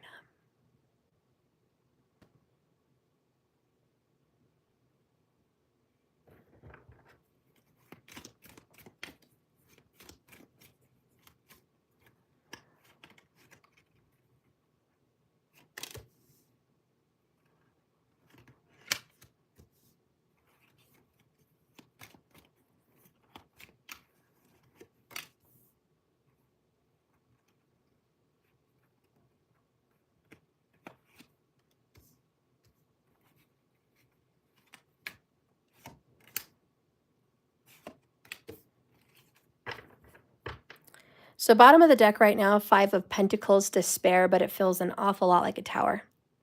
And this is just a really difficult time that you're going through. You're really struggling. You're really having a hard time feeling grounded, feeling comfortable, feeling good. There's more than one thing coming at you. And honestly, you just need help, you know, in many different aspects. Emotionally, financially, spiritually. You feel like I need to get grounded.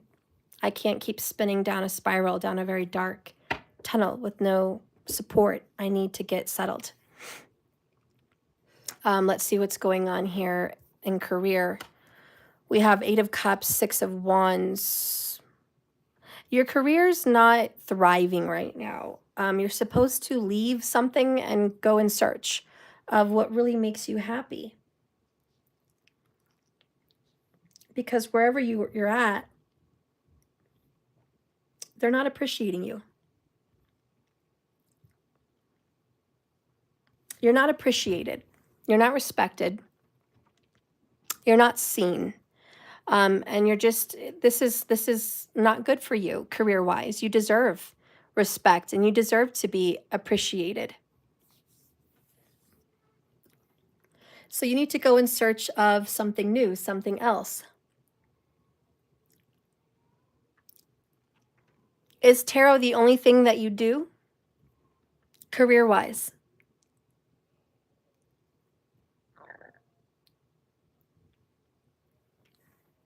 To help people with toxic relationships, to teach them, to help them.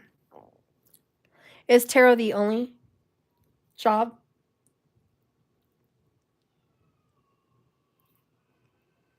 Yes. Well, let me see.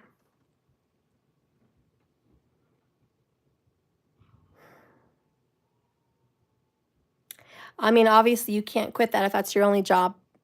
You need to create some kind of money. But I would be in search of something else, perhaps in addition to what you're doing, that makes you feel good about yourself.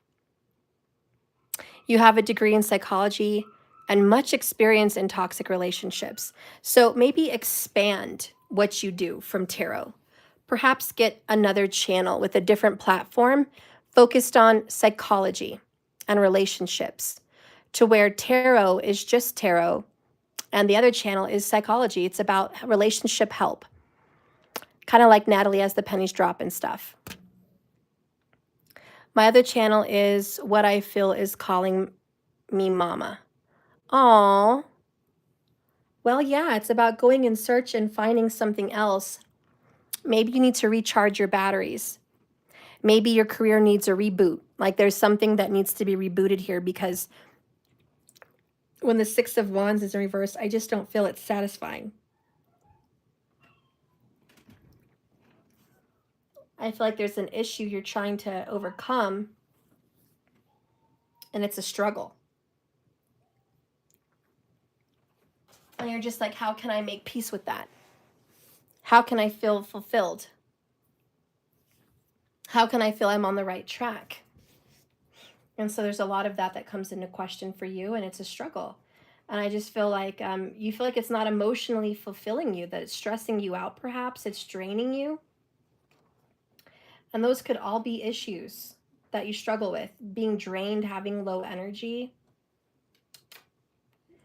Then we're going to be running into disrespect of some level. Like if people are not treating you like you should be treated, you have a degree, you should be respected. More than anything, I just feel drained because you're unappreciated. Everything you put out, you're not getting back.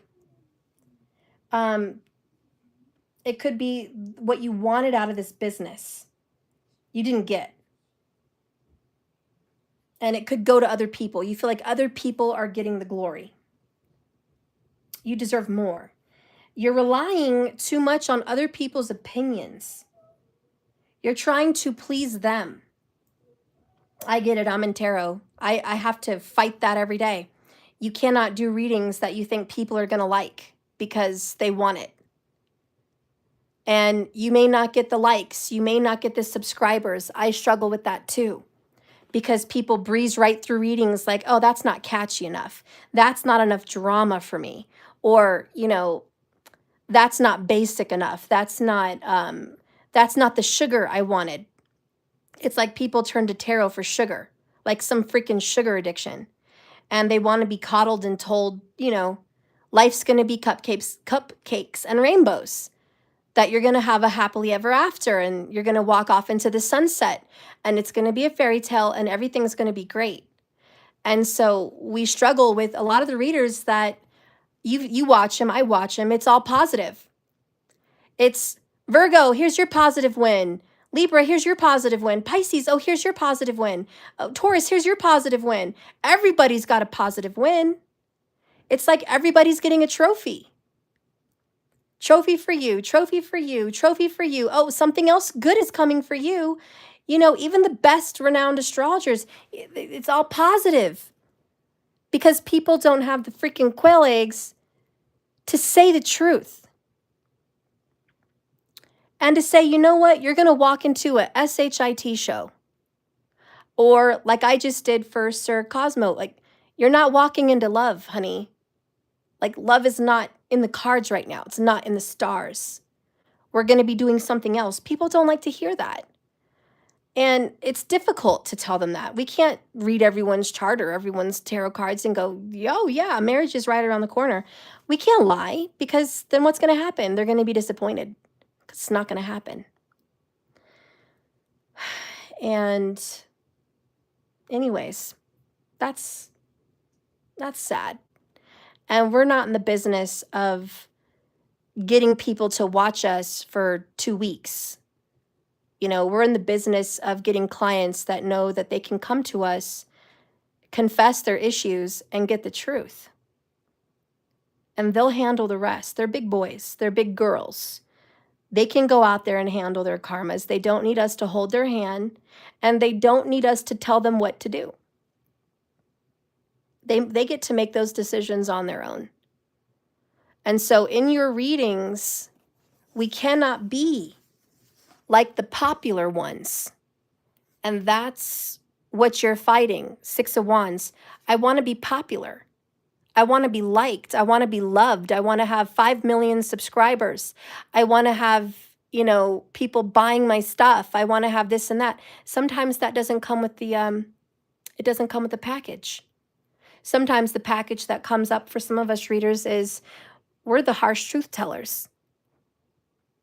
It just sits that way. We're not going to be the popular ones. We're not going to be the ones with the most likes, the most views. Hell, I'm struggling to get over 500 views every freaking week. People aren't interested in the truth. They're interested in me. If I started a whole new channel and I had roses on my desk and I promoted readings like it's all a new beginning or all new love. Look at this new lover coming in. I'd probably have freaking 100,000 subscribers. I'd probably be getting 8,000 views a video.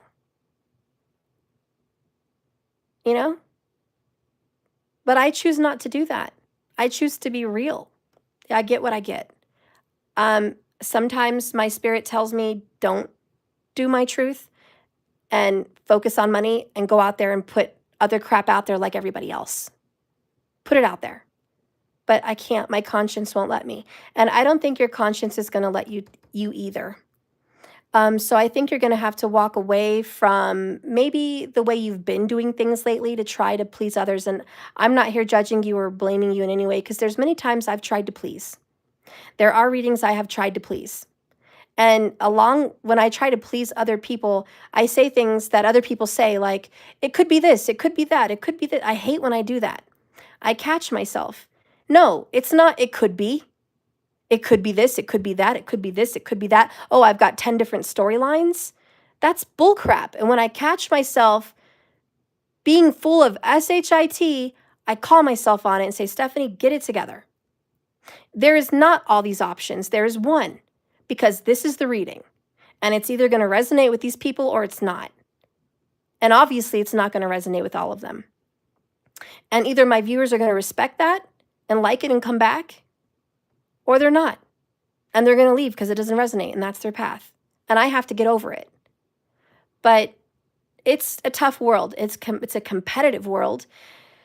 Whew. So anyways, when it comes to doing your channel, I feel like another adventure would be interesting. This might be the time where you get to explore something else that interests you. If you already have 2 channels, perhaps a third. Perhaps something that has to do with cooking.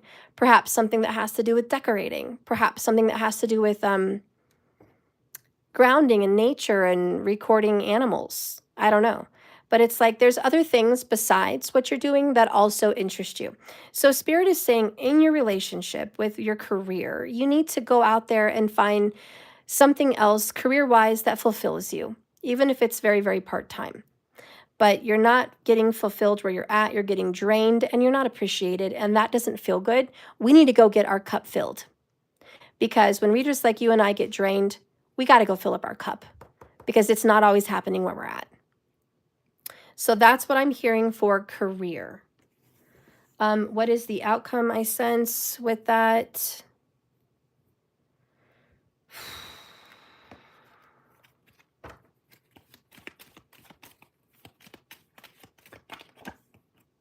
Three Swords. It might hurt some people for you to leave and do what's better for you. I think this is going to touch home for you personally, and you don't have to share it. But there's something for you that's it's going to hit, and you know what you need to do. It's a hard choice. This is not an easy choice. But you're going to have to do it because something's not working for you, and you're not feeling good, and you're hurt. You're hurt at how this financial situation is looking or the career situation is looking. You're like, I'm hurt. And you're going to have to walk away from it for a little while and go find something else. All right. What could be that other thing that you need to go find in career? Let's see. What could be that other thing in career? Something with a healing vibration, something more masculine. Oh, maybe you should do a new channel with just masculines or working with men or about men, and maybe perhaps another channel working with women. Look at the blue and pink. So something to do with the psychology between men and women. And that kind of creates a healing vibration for the people that need you. This is a time where there's a lot of confusion on men and women. And people are like, oh, it's fluid, it's everybody. And it's kind of confusing. Our world does need to get a little bit more grounded on male and female because that is the energy of the universe. It doesn't matter what you choose to identify with. It's about your subtle energy on the inside. That is what is important. And it's not wishy-washy. It is one thing. So it's about getting grounded in that and what that means to be a masculine and what it means to be a feminine. I think that's something you could venture off to do and speak about, the differences of psychology in men and women. And that is something people don't like to talk about in this day and age because we're too fluid. We don't like to think that men think differently than women. And a lot of the younger generation is not being taught science, nor biology, nor psychology. They're being taught They're being taught social acceptances. They're being taught what's popular, what's,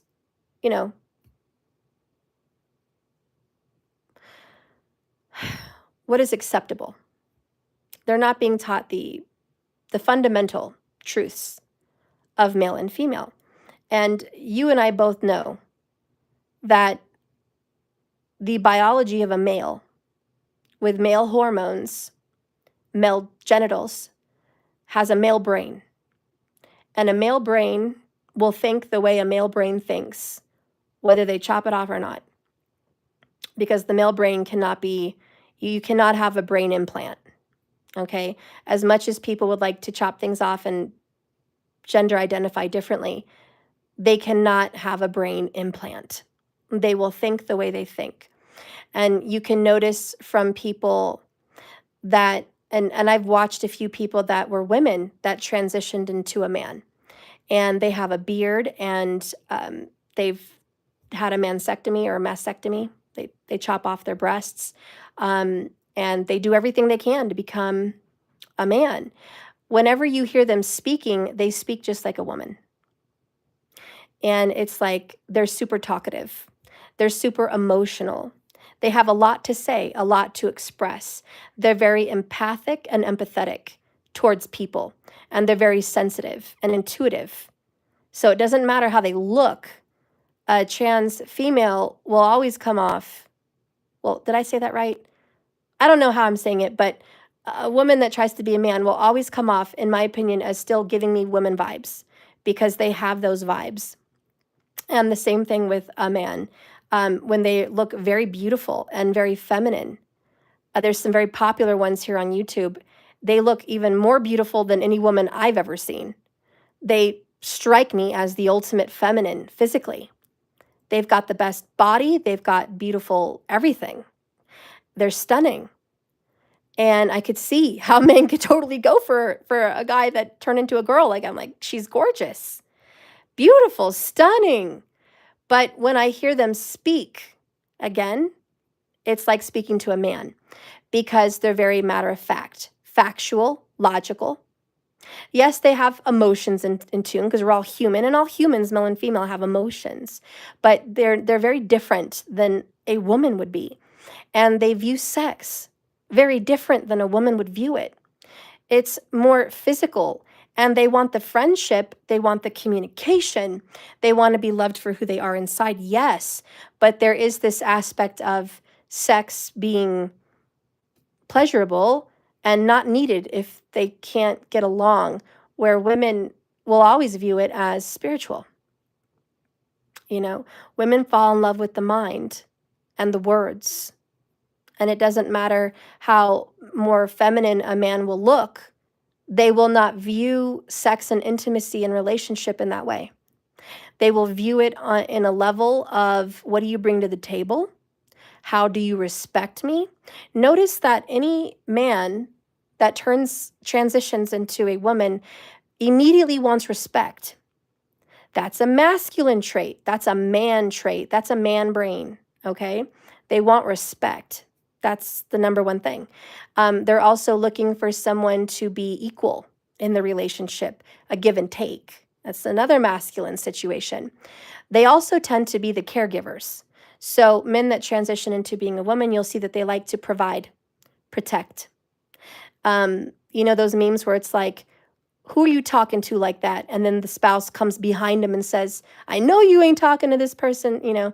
So that would be like a trans woman, if I'm being politically correct there, I hope. But they'll always carry that protect and provide, nurture energy from the masculine perspective. And please respect me. They need ultimate respect. So anyways, this could be something that you might want to get into with this in your psychology, is speaking to the world about the psychological differences between female and male, and the relationships that come up with it, what women are looking for, women brains, and man brains, what they're looking for, okay? So that might be something you're called to do, something you're needing to do. Witchy, I want to help people escape abusive relationships. I feel I was abused for this reason. I feel Spirit is saying to do videos to help both sexes. Yes, both, and both perspectives. I totally see that, and I think you should. I think you should. I think you should get into to using your degree and saying, I have a degree here in psychology. I'm here to talk about what goes on between that. When I got in a very toxic relationship many years ago, I was obsessed, and you as a psychologist probably know what that's all about. But I was obsessed I was in my 20s, talking about this person and our problems all the time. Constantly thinking about it. It was complete obsession. And I didn't know till I went into a psychologist that I had a codependency, which was obvious, but it was more than that. It was a physiological reaction in my body that I never knew was possible, like an addiction to a drug. And when I went in there and I was experiencing the rash I was getting, the sweats I was getting, the paleness, the flushness that was happening to my body whenever I would discuss him, it was made known to me, you've got some severe codependency issues, and it goes far more than an emotional codependency. Now you are physically, your body is addicted to this trauma bond, which we all know, but a lot of people don't know. You know, I was in my 20s, I didn't know Jack. So there's a lot of people in their 20s that don't know Jack. And your channel would probably highly benefit them, because I know people in their 40s know this, but it's the younger people. They need help. And so your channel could very well help people getting out of toxic relationships, seeing the red flags. And it's popular all over TikTok and YouTube and all that. Anyways, we're going to move on to your relationship and see what you need to do there.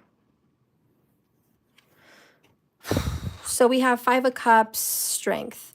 So you're still hanging on to a relationship that does nothing but hurts you.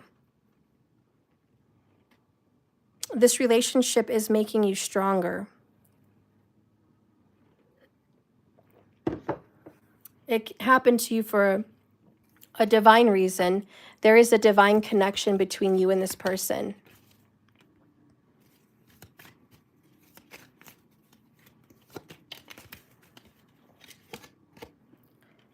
Emperor, the Moon. This is your divine masculine. Cancerian is very prominent for your connection with this person in some way. And so is Leo. I feel like you don't know everything right now, and it's very painful. I do think your person feels bad. I do think there's going to be some kind of a comeback. I do think you guys are going to work through your issues. I know there's some delays in coming together with this person, but I feel stability will be had. And I do feel that you're going through this difficult period. 5-5, of course, a challenging time in life. But once you get through it, you're going to be all the better, stronger, all the more ready. And you're going to be balanced, and you're going to be very stable. And I feel like your relationship will stable out. I feel like all of this happens for a reason. There's more to the story than meets the eye. I do think there's a lot more you don't know about and you're not going to know about. There's a lot of secrets. There's a lot of deception. And there's a lot of confusion about that. What is it I don't know? You're not meant to know, actually. And Spirit says it's to build your strength for your own inner psychic abilities and your own personal power in the relationship.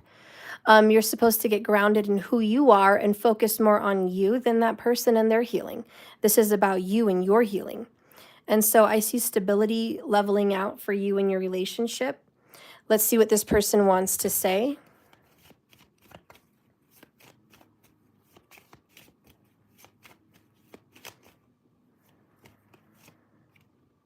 I'm going through a spiritual transformation.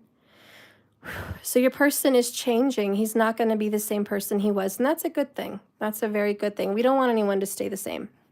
Please, by all means, get stronger, get braver, change, transform. So your person's going through some evolution of themselves. They're very focused on stability right now, which is the Emperor. We're mentioning that you're getting focused on stability.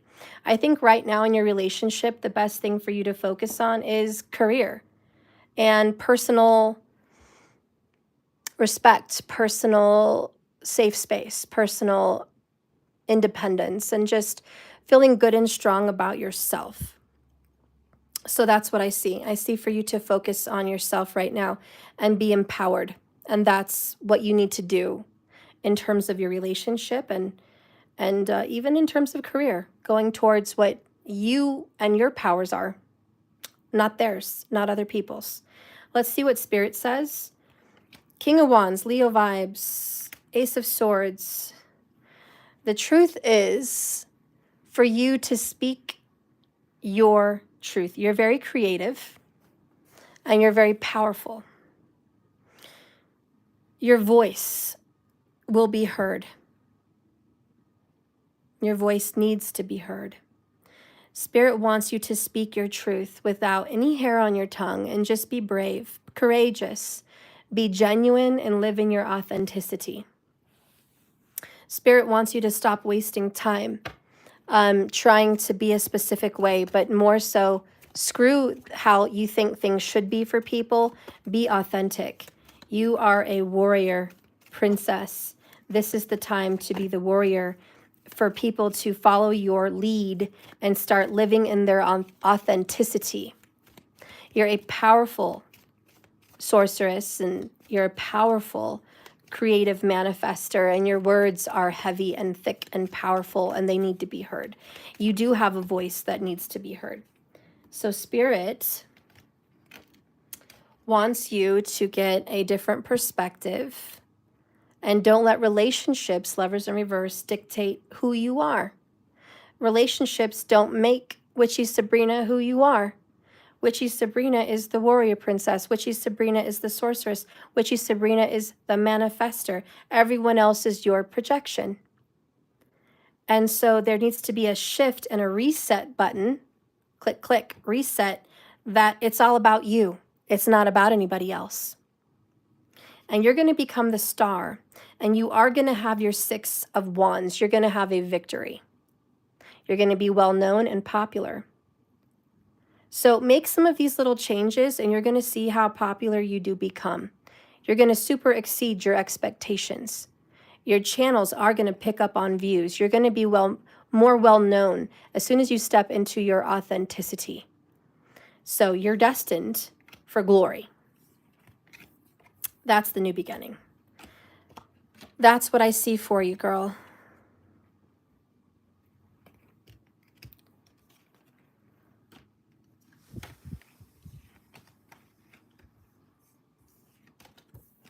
Markers, who is next? If somebody's, and I only do whoever was here.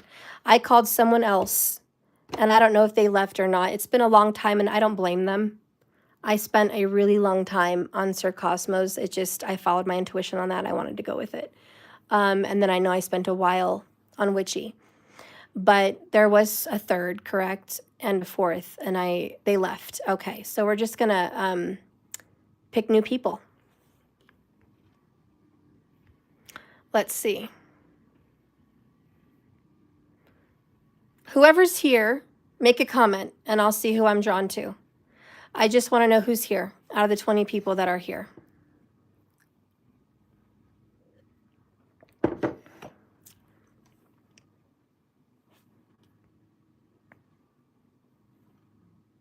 Kersha's here. I don't see Kersha.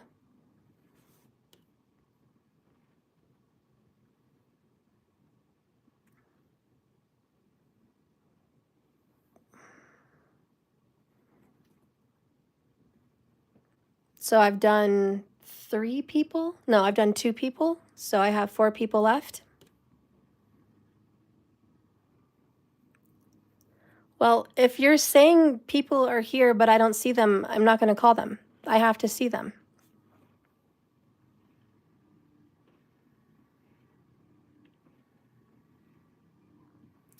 So I see someone with the name Boomika. I'm called to you, and I see Kersha now. So those are the next 2. All right. All right, so those are the next 2. And then I'll call out 2 more. So I'm not going to spend as much time on you guys as I did in the previous.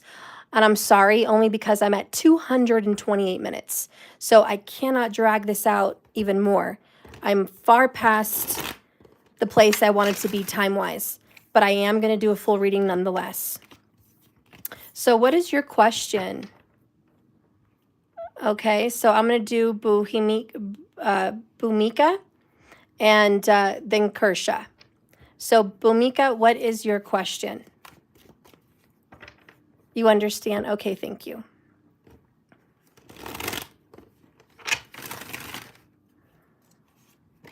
I love you guys. I wish I could do readings for all of you. I'm trying my best. Okay, so your question is general reading for me, career and love. Okay.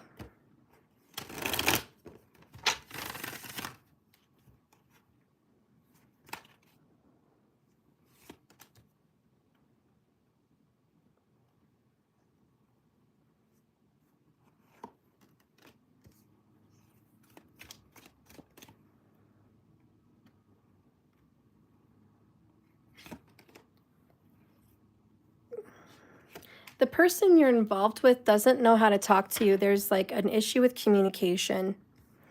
I don't know, but I feel like I can't speak. So the person you're connecting to in love is like, I can't talk to you. I saw the world card and I saw cleanse almost pop out. Yep, there it is. Cleanse and the world.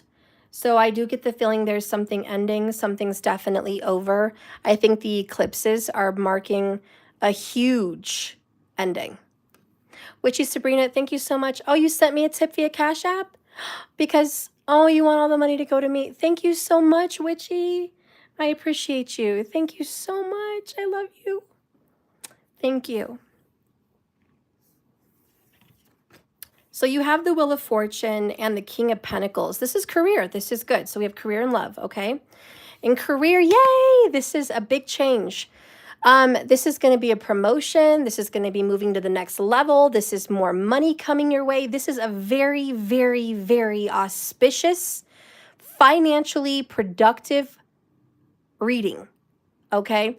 So money for you is going to go on the up and up. So I see a huge money improvement. This may feel like a shock. This is like a sudden change and a shift into a whole new direction, but it's great. Luck is finally on your side. Fortune's on your side. Money's coming to you like it's never come to you before. So I expect a big help with this. Oh, yes, you're moving to Australia from India? That's awesome. It's going to be so good for you. The land down under. I'm so excited. Oh, I wish I could join you. I love that. I love all that travelness. Beautiful. I'm so happy for you. So good money is to come for you. Excellent fortune and prospects financially. This is the shift and the change you needed, and probably the move that you needed to have to shift your birth chart into an area of more financial success. So as you move overseas, yes, you get to be granted some kind of financial abundance because a wall and a block is being removed. And so this is wonderful. This is prosperous. Let's see what's being said about the financials.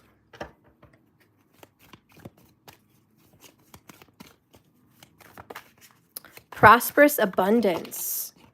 Ooh, so we have the Seven of Pentacles in the reverse on the Four of Wands. Number one, you're going to live in a home that's very happy. A happy home, possible relationship coming up for you, marriage perhaps, in a country setting. It's just beautiful. All right, something very comfortable, and you're going to feel very at home. I like that the Seven of Pentacles is in reverse, clarifying it because you've been putting all your time and energy financially into a career that wasn't paying back. It just wasn't giving you what it needed to give you. You know what I mean? It was like eating a bland ham sandwich. Like, where's the flavor? Where's the freaking flavor, man? This is terrible. And you just kept putting time and energy. So the Seven of Pentacles in reverse is like, we're not going to waste our time anymore. We're not going to put more time and energy in something we don't want. So we're clarifying that we're making the move and we're giving that up so we can move to a much more happy, stable environment. And you can count on your ships coming in because they are going to arrive.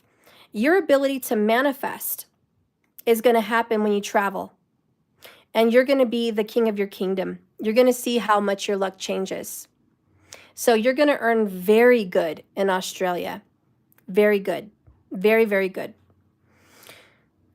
And this is the ending that you needed. And it's exciting. Okay, so moving on into a relationship, I think you're going to meet a Leo. I do. I really do. I think you're going to meet a Leo over there in Australia. Okay, you're going to travel and this is going to be like a soulmate. You're going to feel like, wow, who is this awesome, awesome person? Let's see what's going on. Ah, it's an Emperor. It's a masculine Leo for sure. Wow, you got the Queen of Cups. Love is looking hot. You're going to meet a hot fire sign at least. But I feel strong Leo vibes.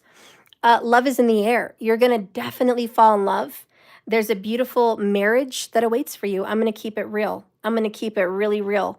You actually have a marriage coming up for you. Leaving where you're at is changing your karma. You leaving has shifted everything in your life. and it leads you to better money and love. So this was the shift that much needed, and that's why we got cleanse and the world. So you're going to be very attracted to this person. They're going to be a good dancer. They might already be a parent, I don't know, but they definitely want to be a parent if they're not. This person is strong in who they are, and they're going to be a leader. So this person knows how to lead the home. It is, I am the boss. I say what goes. This is how it is. And it's going to set you into your feminine. So you're going to be all in your feminine, which is your spirituality, your emotions, your nurturing energy, your caregiving energy, the energy which you connect to nature. And it's just going to make you feel very, very alive. And you're going to connect out there with either a lot of flowers or the ocean, because I don't know which part you're going to live in. But if you live inward, you're going to connect with nature, the bush, if you will, and lots of beautiful flowers. And if not, it's going to be the ocean, and you're going to really connect with that ocean energy. But you're going to feel very alive, warm, and rejuvenated. And the energy of Leo is the sun. And so I think you're going to feel empowered, happy, and your solar plexus is going to just explode. And I think you're just going to feel like you're exploding from the inside, bursting with authenticity, with creativity, with happiness. All that beautiful energy is going to help you to thrive. So what does this person want to say in love? Let's see, what's going to be happening in love in your energy? Show me what's going to happen in love. Mute. You're not going to have to say much. This person's going to kind of make you quiet and speechless. You might be a very big talker like Gemini vibes, but this person going to leave you speechless. We have the winter, which is a cold, hard truth. You're going to be shocked. It's like a breath of fresh air. You're going to be, oh gosh, I got goosebumps. You're leaving rough waters for smooth waters. You're leaving hard times for good times. You're literally leaving one shore for the other shore. Six of Swords. This person's going to really move you past all your dramas from the past. Could be a twin flame. Shows up here in the bottom of the deck. Just putting it out there. What does this person perhaps want to say? What does this person want to say? I never thought I'd miss you like this. Water energy. Oh, that they could be fire with a watery moon. Water. Could be a Cancerian moon or Venus. Let me tell you, it's like they've always missed you. Where were you their whole life? You've been missing. Okay, you're the missing piece to the puzzle. They've been missing from your life. You guys coming together is like, where were you? And all this travel initiates this very possible twin flame union. I don't know what's going to happen from there in the future, but the fact that you're going to meet someone divine and you're going to align with someone you were meant to align with, that's a big deal.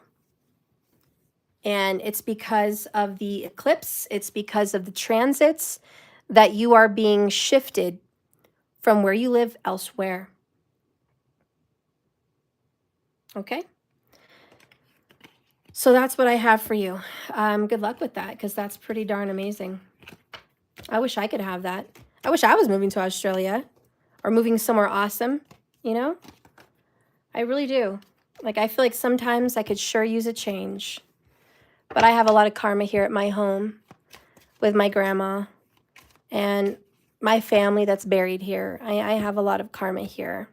But I know it's not always going to keep me here. But for now, I'm pretty grounded here. But I will travel nonetheless. All right. So, Kersha, do you have your question? You know, I tell you, this Mercury retrograde is just messing with me, honestly.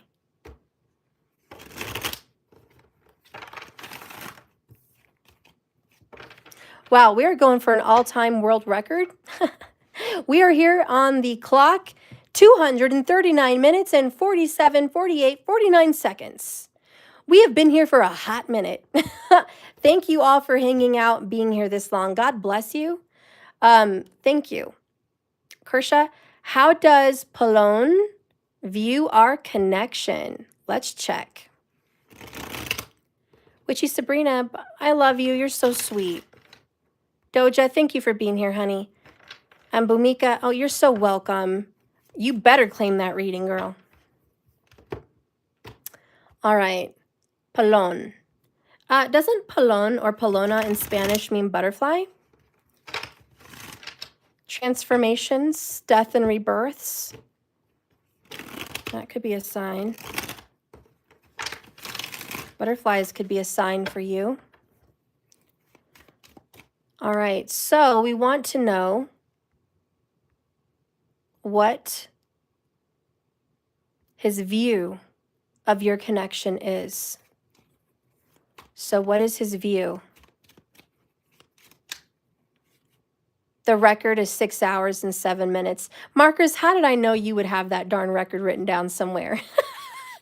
My gosh, that was a marathon reading. Well, let me tell you, if anybody can talk, it's me.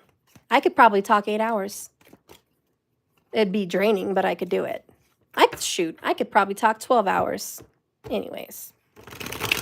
All right, so let's see what your Polón views for your energy. Yeah, Polón is, I believe, it's a butterfly. Let's see what's going on.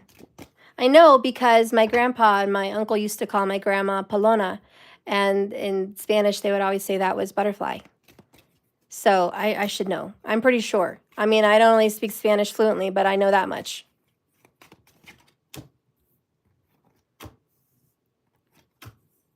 Let's see what's going on here.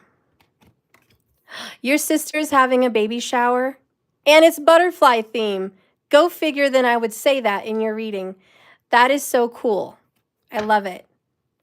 So let's see what your person views you as. Well, I'm very positive this person is in love with you, loves you, sees you as a soulmate at the very least. This person sees you as very patient. This person has stepped away from you to work on financial aspects of their life. 2 of Cups. They want to work on it with you.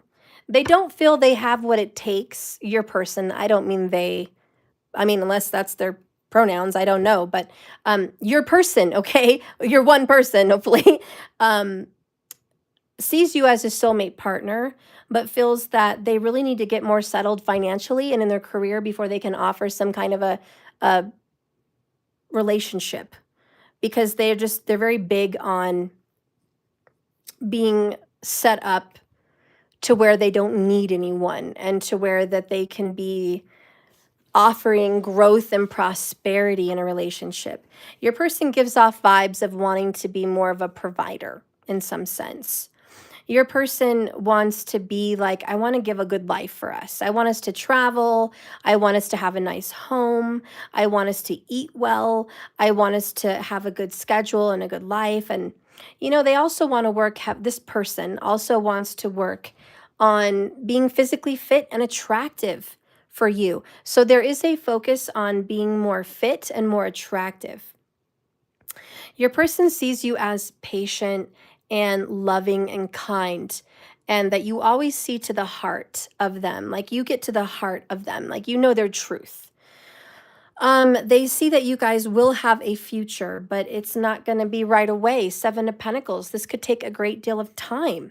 You guys could be sitting here putting years into this connection before it pays off, you know? And so this person's like, it might take a while to pay off. This person's making you wait. And, you know, to be honest, and I don't know how you're going to take it, but this person believes you're willing to wait as long as you are willing to wait. I don't know if that's a plus or a minus, but they do believe, this person believes that you're willing to wait.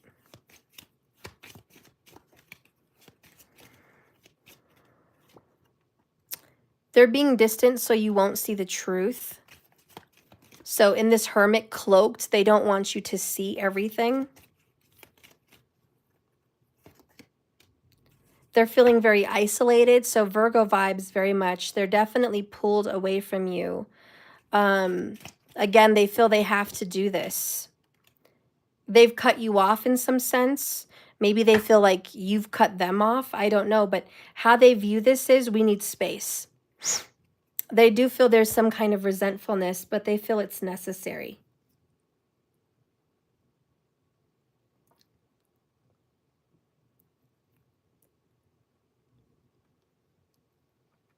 This person also feels like your relationship had some arguments and it got hot and heated and temperamental. Someone in this relationship has a bad temper.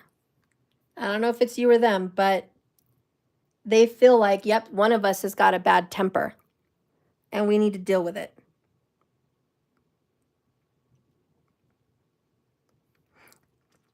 Someone here also feels like we need counseling,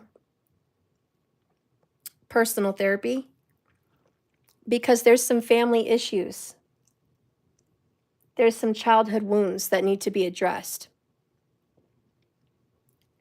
And I think this person sees you as addressing your wounds, but they need to address theirs as well. And so there's some kind of deep restorative healing on the inner child. And if anyone has taken a step back in this relationship, that's why. They do feel this is soulmate, this is love.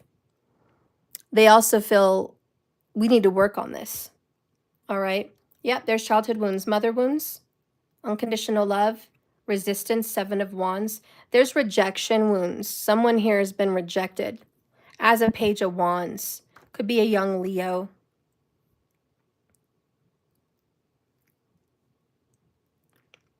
Trying to make sense of it, trying to make peace with it.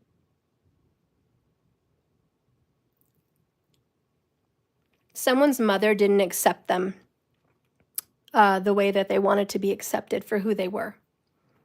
And that has created a sense of the mother wound, which is someone seeking someone that wouldn't necessarily love them either, that doesn't accept them the way they are. And there's that Virgo vibe of self-criticism. Criticize myself. I'm not good enough. You know, there's this shadow work. I'm not enough. You want more. I can never bring it fully. I'm not really what you want. Insecurities. Also, someone always accusing another person of cheating.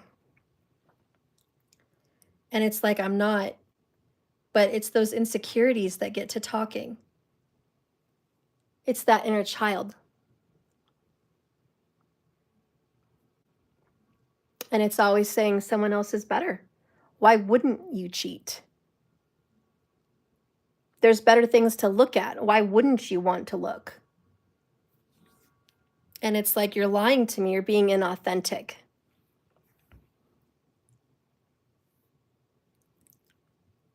So there's some insecurities.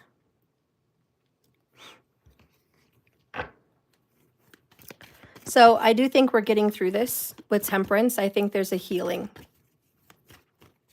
What's going to happen, Spirit, in the near future in this relationship? Because someone here is working on the healing. Maybe both of you are. But 2 of Cups and the Lovers cards. Guys, this is soulmates. This is destined lovers. It's seen in the chart. We have Mute, Tower, Fear, Crossroads, Twin Flames. Could be that you're in a twin flame situation. What lies ahead is silence, because a tower is obviously about to hit. Hopefully you guys don't live in a tornado path. But there's destruction on the problems in this relationship. And it's because someone has to deal with their fears and their insecurities. And they're going to have to make a choice. Do I want to be united with the one I love? Do I want to deal with my issues and ascend? Let's get an oracle for what this relationship will look like after the work has been done. Show me what comes after the Tower.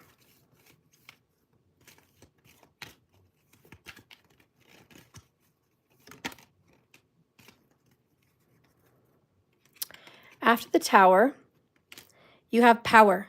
You instinctively know what's right for you, and you have the power to say no or walk away at any time.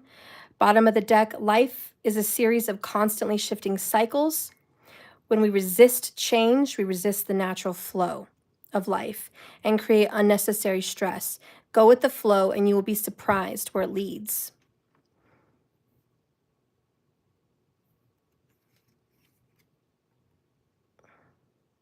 You know, this reminds me of the snake and the apple in the garden, right? The tree and everything. And then that's what you got in this card. There's the snake with the apple.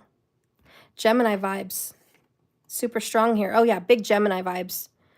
I think ultimately, once this person gets some of this Tower dealt with, which is the destruction of beliefs and the subconscious beliefs and patterns, then this relationship is going to shift into a new cycle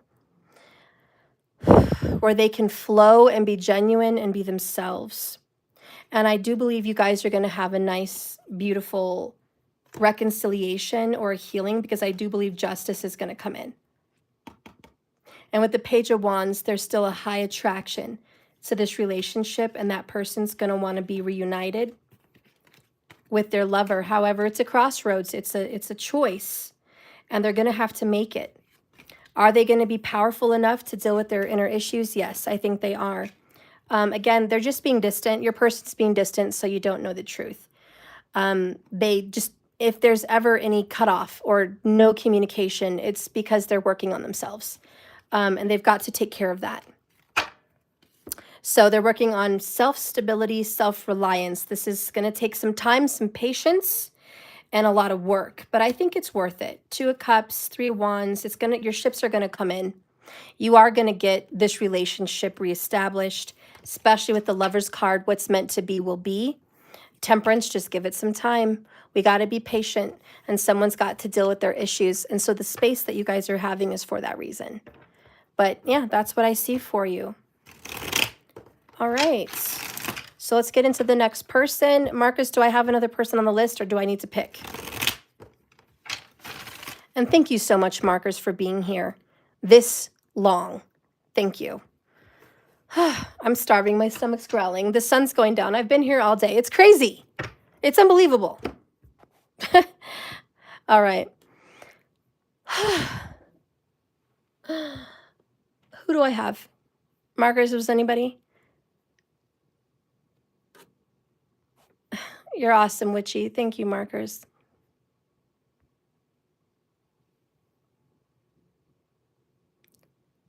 Melly M, you stand out to me. I'm going to do Melly M.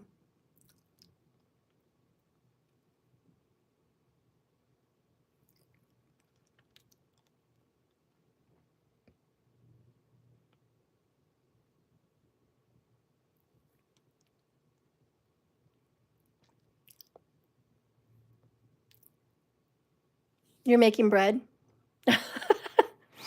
Oh, I wish I could make bread right now. Melly M, please post your question. And then I guess I'll still have one more person to pick.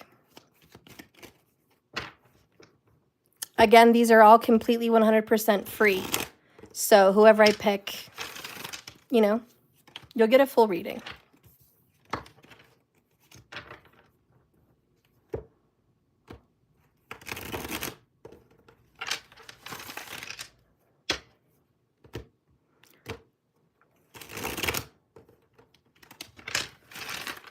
Okay, so question, how does my current person feel about me? And where will the relationship lead? Well, hello, Johnny.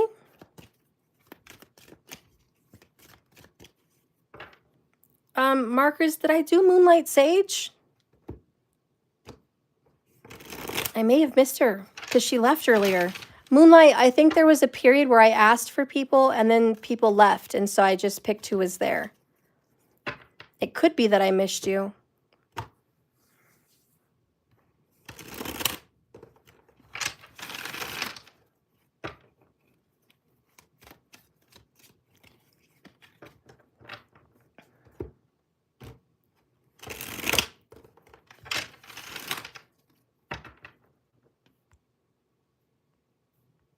All right, so Melly B. How does your current person feel about you, and where will the relationship end?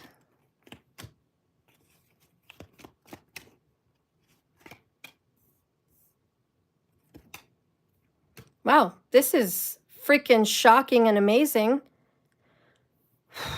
You must have Cancerian in your chart or theirs, because I see another Cancerian card and another Cancerian card, which is insane. I saw the Empress too, which is another Cancerian card, but I didn't pull it.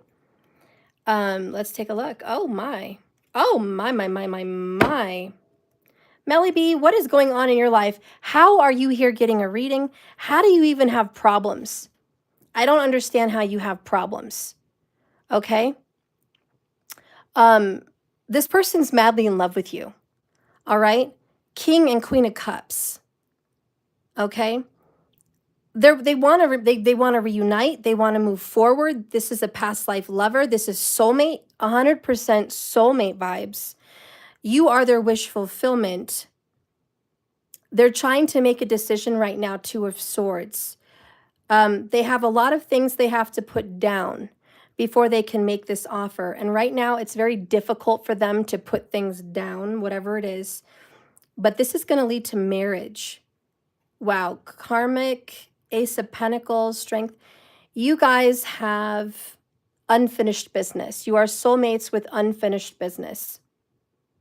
And you're meant to marry this person. I mean, I've never had such a straightforward and simple reading, like maybe ever. Like, I guess once in a blue, I get straightforward readings. But this person is in love with you. They love you. They really love you. I mean, this is love, love, love, love, love, love, love. There's a lot of love here.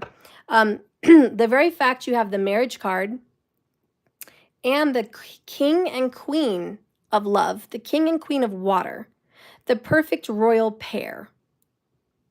This is soulmates. You're supposed to be with this person.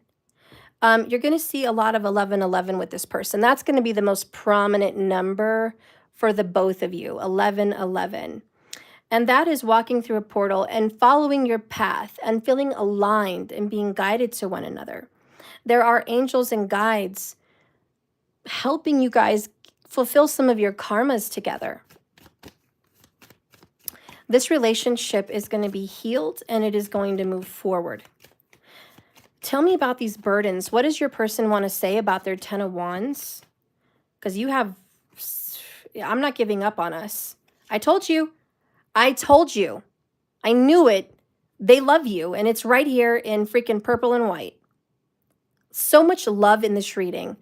Melby, your person loves you very much. I don't care how much they want to hide it. It's just almost unhideable. You're going to get wish fulfillment with this person. This person knows you're the one.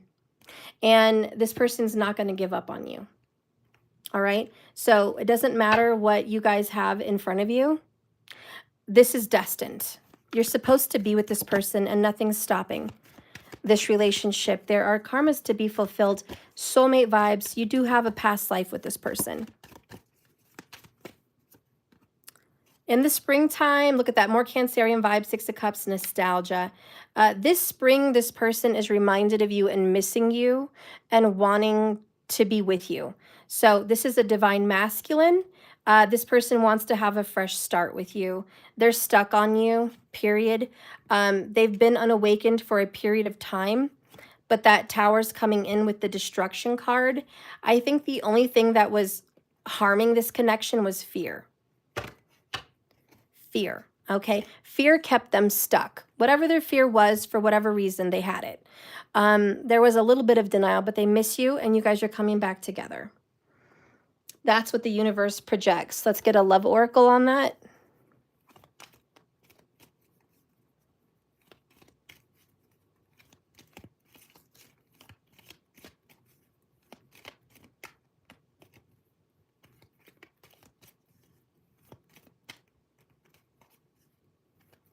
Darn, I was just thinking, Sir Cosmo did not give me his Jupiter. That bugs me. I should have gotten the Jupiter.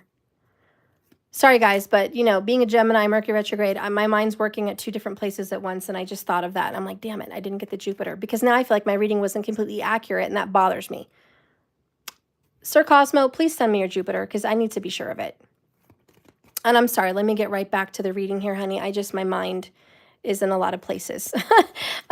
Melly M, I can do 2 things at once. I'm not completely off of you. It's a thought. I was looking at his chart, and I was like, uh-oh. I saw something missing. So let me do a little prayer here to calm down. Spirit, please guide and direct me for the love oracle for Melly B. What needs to be seen as far as the outcome in her connection with her King and Queen of Cup energy? What's going to happen for you two? Spirit, what is the projection for Melly B?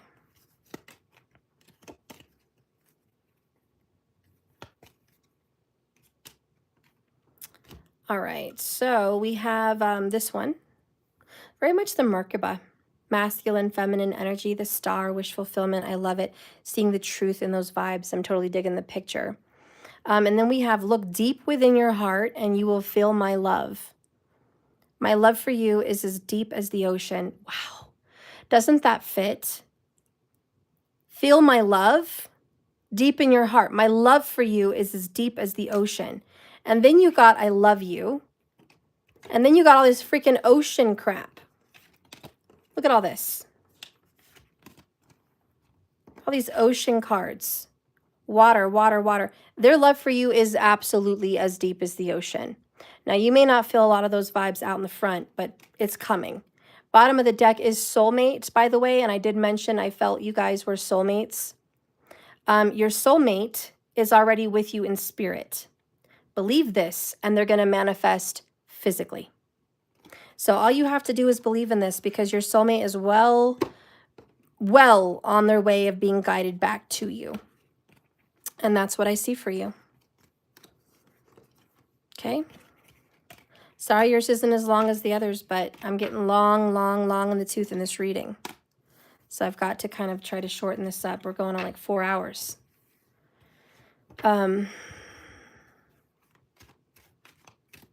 We're past 4 hours, actually. We're almost at 4.5 hours in this reading. So I'm sorry, I have to shorten these up. So there's one more person that I get to pick. Let's see what's going to be going on in your reading. Let's see, who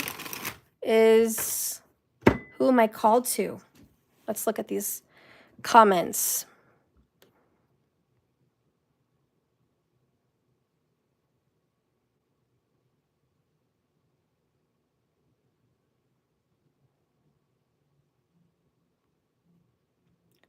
I am sorry, guys, but I am called to Anjali. That is the last person. I'm going to give more free readings on Saturday. And I do have $15 questions coming up tomorrow. So please stay tuned. You can still ask questions tomorrow. I'm sorry that I couldn't get everybody. I wanted to get everybody, but I have to do who I feel called to when I look up and see their name. So Anjali,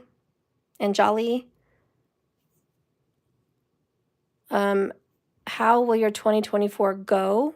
And will my career be stable in 2024? Let's take a look.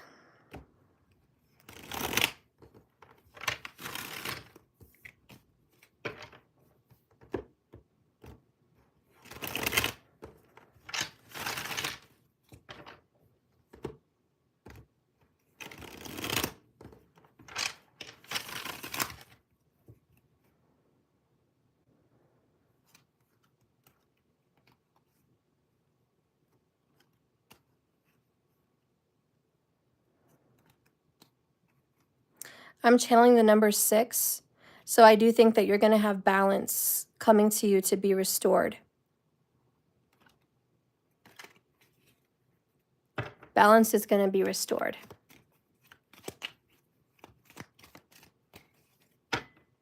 Bottom of the deck is third party energy. So there is somebody else influencing your career and your life right now. There's third party energies just kind of surrounding you. It could be a mother. But this person is going to be kind of zoned out. It's going to phase out with the World card because you are meant to have some kind of stability in 2024. This is the year of stability. So whoever's been kind of being a fifth wheel and in the way of your prosperity or in the way in your life, I think they're going to be getting dealt with. Then we have the Four of Swords and the Ace of Cups. And let's just go all together here. Two of Pentacles, the Hermit,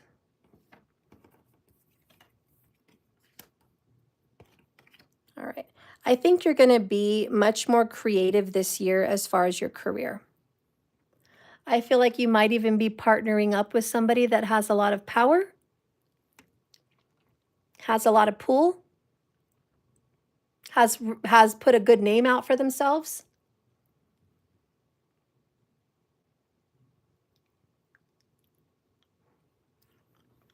I feel like this isn't the year of major abundance, but I do feel like this is the year that you get to create a foundation for great, great abundance.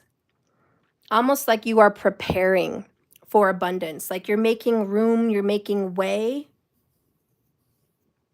It's like you're setting things up. It's almost like creating a business. It hasn't been put out there yet, but you've got the building. You have the menu, or you have what you're selling in there. You're getting all the equipment.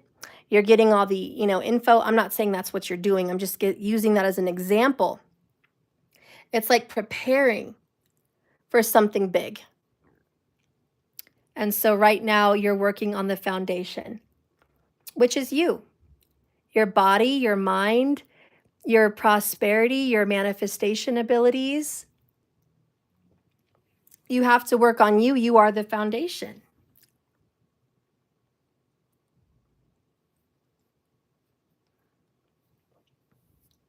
I feel like there's a very quiet person that you might end up in a relationship with this year. Someone that you've been praying for, a kind, soft-spoken individual that isn't super, super exciting, but is super trustworthy. And I think that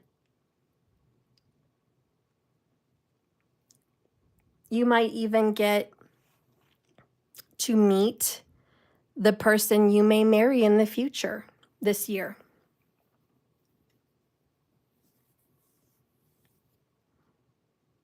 I feel like that person could be an earth sign.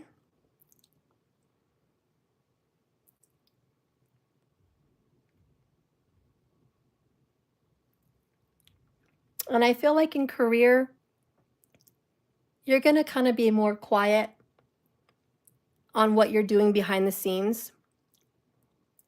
Hang in there. I know what you're doing doesn't seem like a dream, but you're working on the foundation of your dream.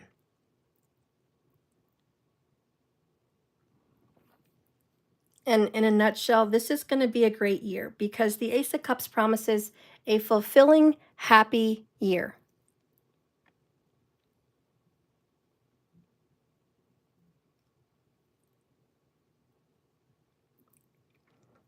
This is a year that you're going to feel alive.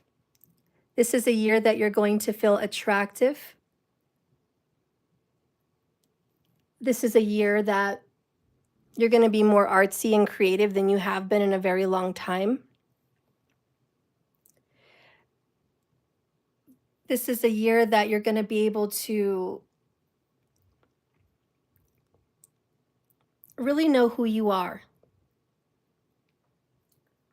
I feel like there's been a little bit of confusion mentally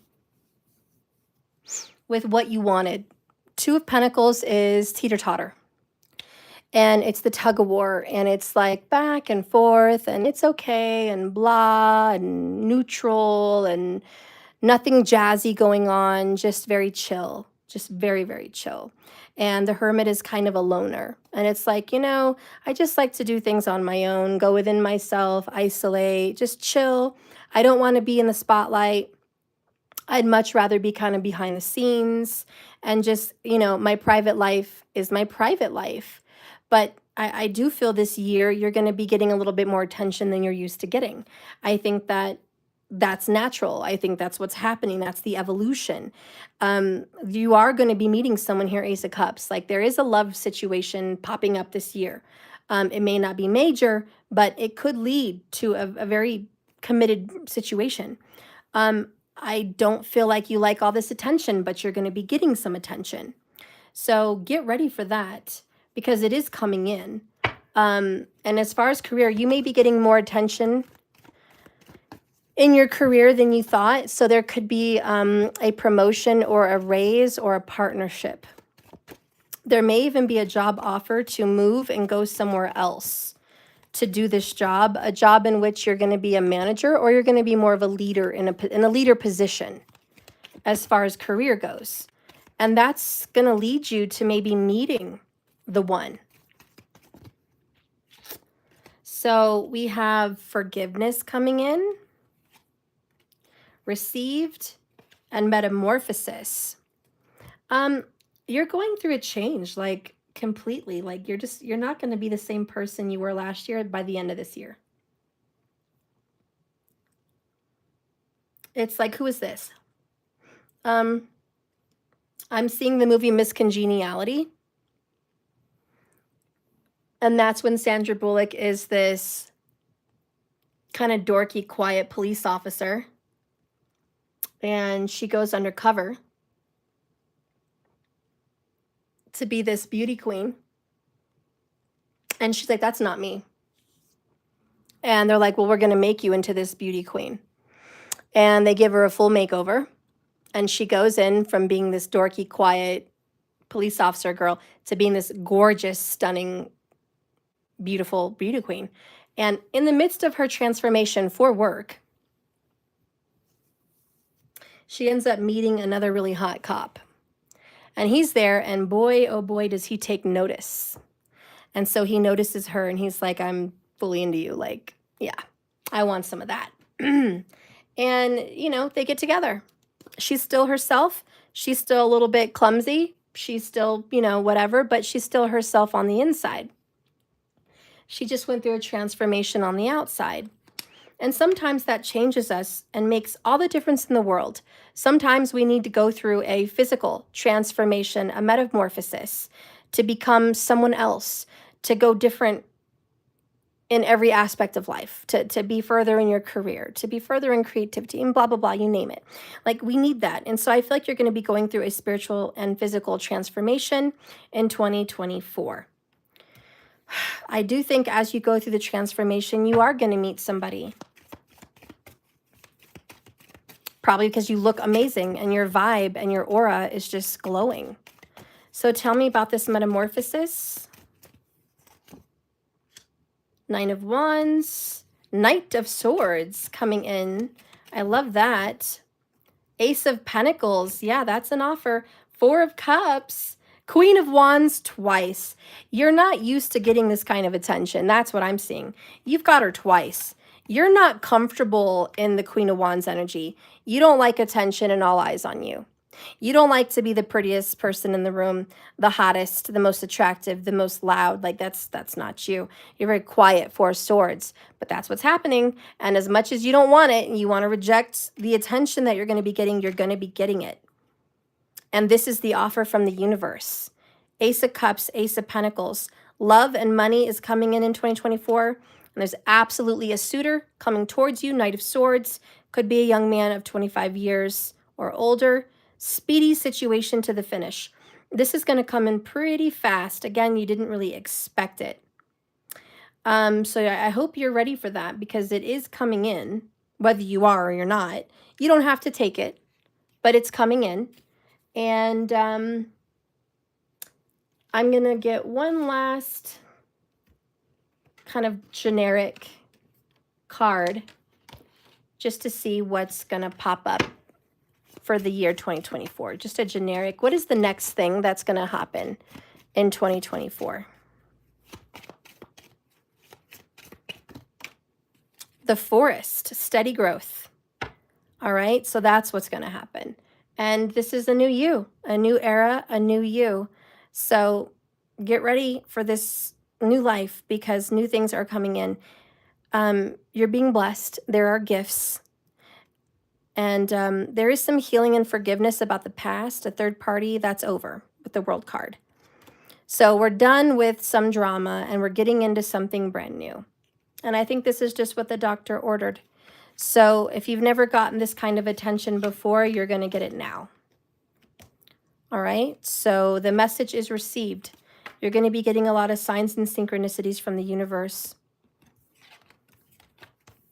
All right, so that's what I have for you.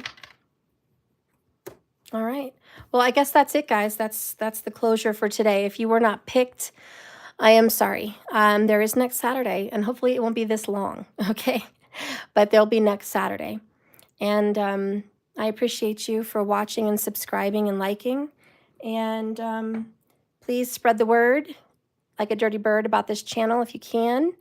And, you know, if you promote me on any shares, on any other people's channels, comments, or Facebooks, stuff like that, I will give you a free card reading if you do want to promote that. I know Jack Wolf promotes it when I watch others' channels. Jack Wolf's always like, hey, check out Stephanie.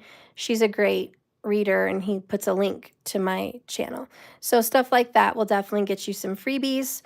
Also, if you're first in my chat group when I start a live, and you're like sitting already in there when I come in, you'll get a free card or free reading, actually. So that is available. And I do have subscriptions that gives you free readings several times a month. So if you want to look into that, those are for purchase on my website. You get a lot of freebies over there. And I have other things you can purchase and order all on my website. Please go ahead and take a look and see, you know, what maybe interests you as far as a personal. And I also teach classes and I do coaching. So check out what you want to see over there. I love you guys. I'll see you later. Have a wonderful day. Remember, this is a journey, not a destination, so you just keep swimming. I appreciate you all. Thank you, Markers, for being here. Bye, Doja Cell. Thank you so much for being here and supportive. Buy myself a chocolate bunny. I'll try to do that. I will, just for you. Thank you so much, guys. I love you. Bye, TQ. I'll see you guys. All right, I love you. Bye, Nikki, Nick, Nicole. Oh, I love that name. I wish I could heart all of your guys' little names here that I see. Thank you so much, everybody. Good night or good day. I'll see you later.